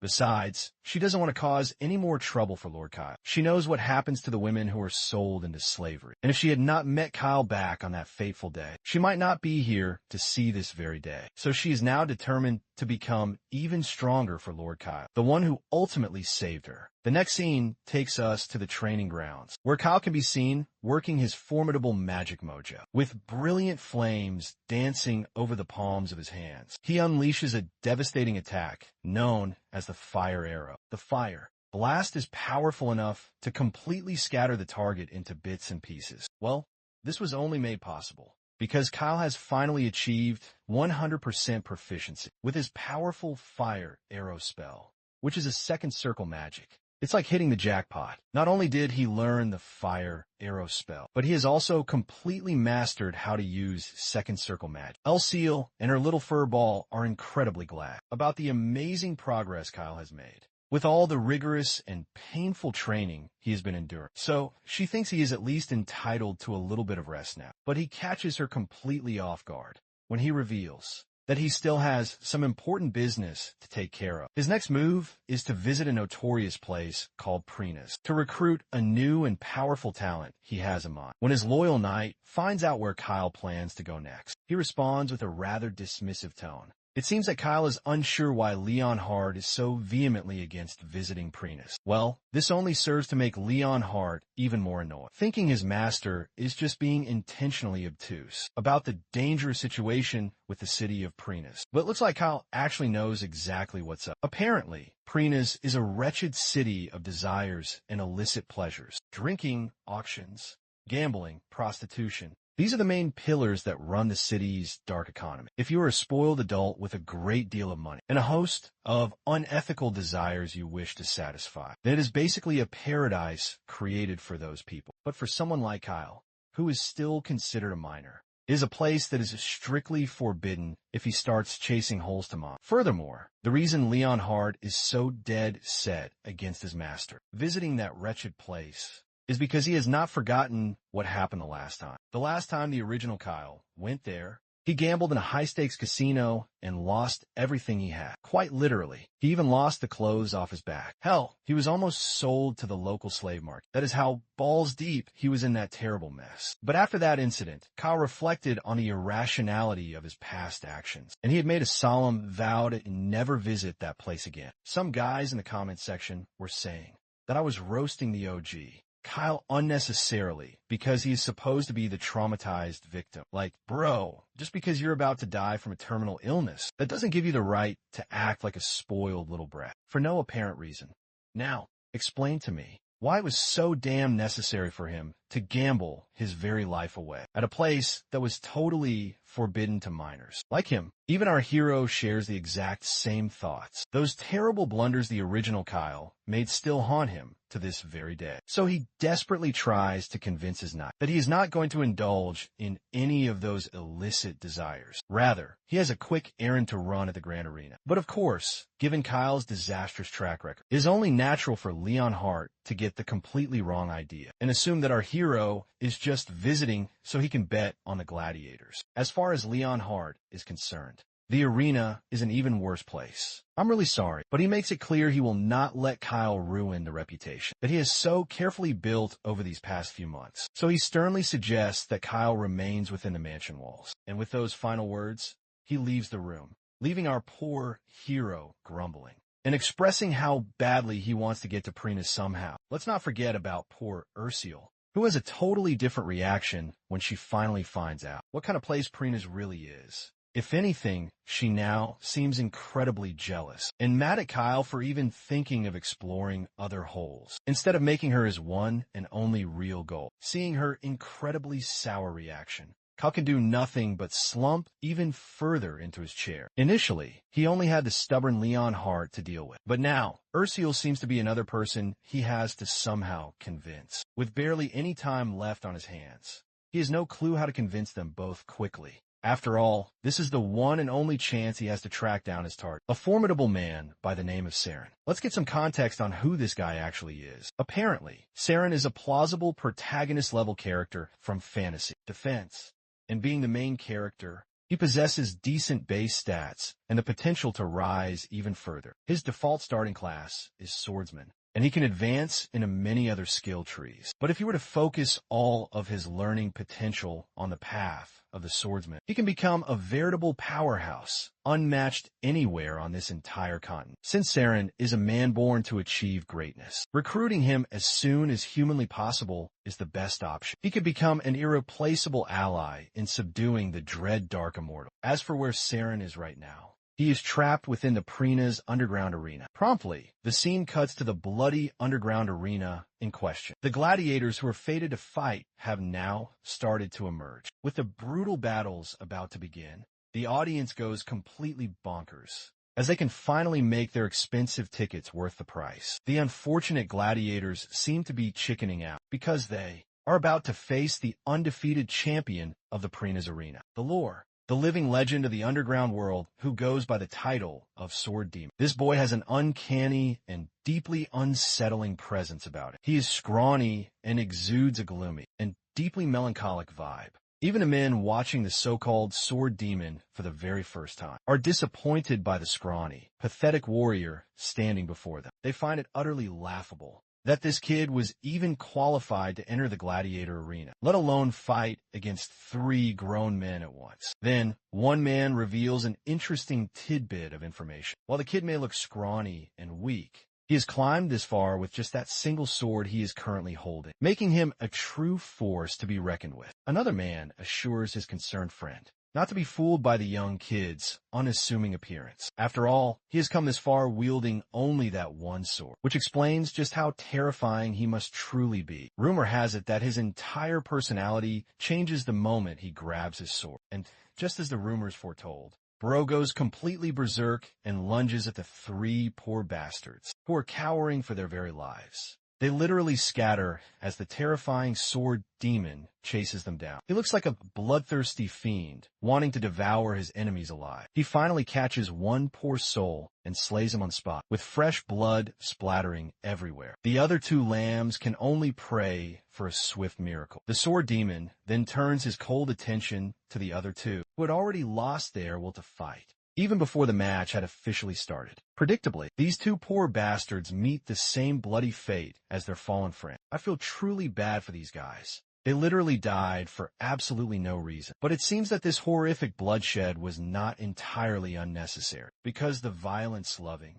war-craving audience is absolutely loving it. They had expected nothing less from the legendary Sword Demon. It is always one decisive victory after another. The matches themselves might seem predictable, but the brutal way the Sword Demon slaughters his enemies makes it damn entertaining to watch. Meanwhile, the Sword Demon craves more violence and wants to spill even more blood. There is a dark lust for blood that is taking over his head, urging him to shed it all. But he suddenly snaps out of his frenzy, coughing violently and losing his tight grip on his sword. A short while later, he can be seen caged and confined with heavy shackles over his hands. He is breathing heavily, and yet he cannot seem to catch his breath, with all the agonizing pain that is coursing through his body. The guards watching over him notice him squirming in agony, making them afraid that this valuable kid might actually die. The other guard decides to just leave him completely alone. The reason this boy is in so much pain is that he hasn't fully recovered yet. So even the simple act of moving around hurts him. But once he is finally healed, he should be fine. It's kind of morbid to think that out of all the people here, this young, scrawny kid is the infamous Sword Demon. Seriously.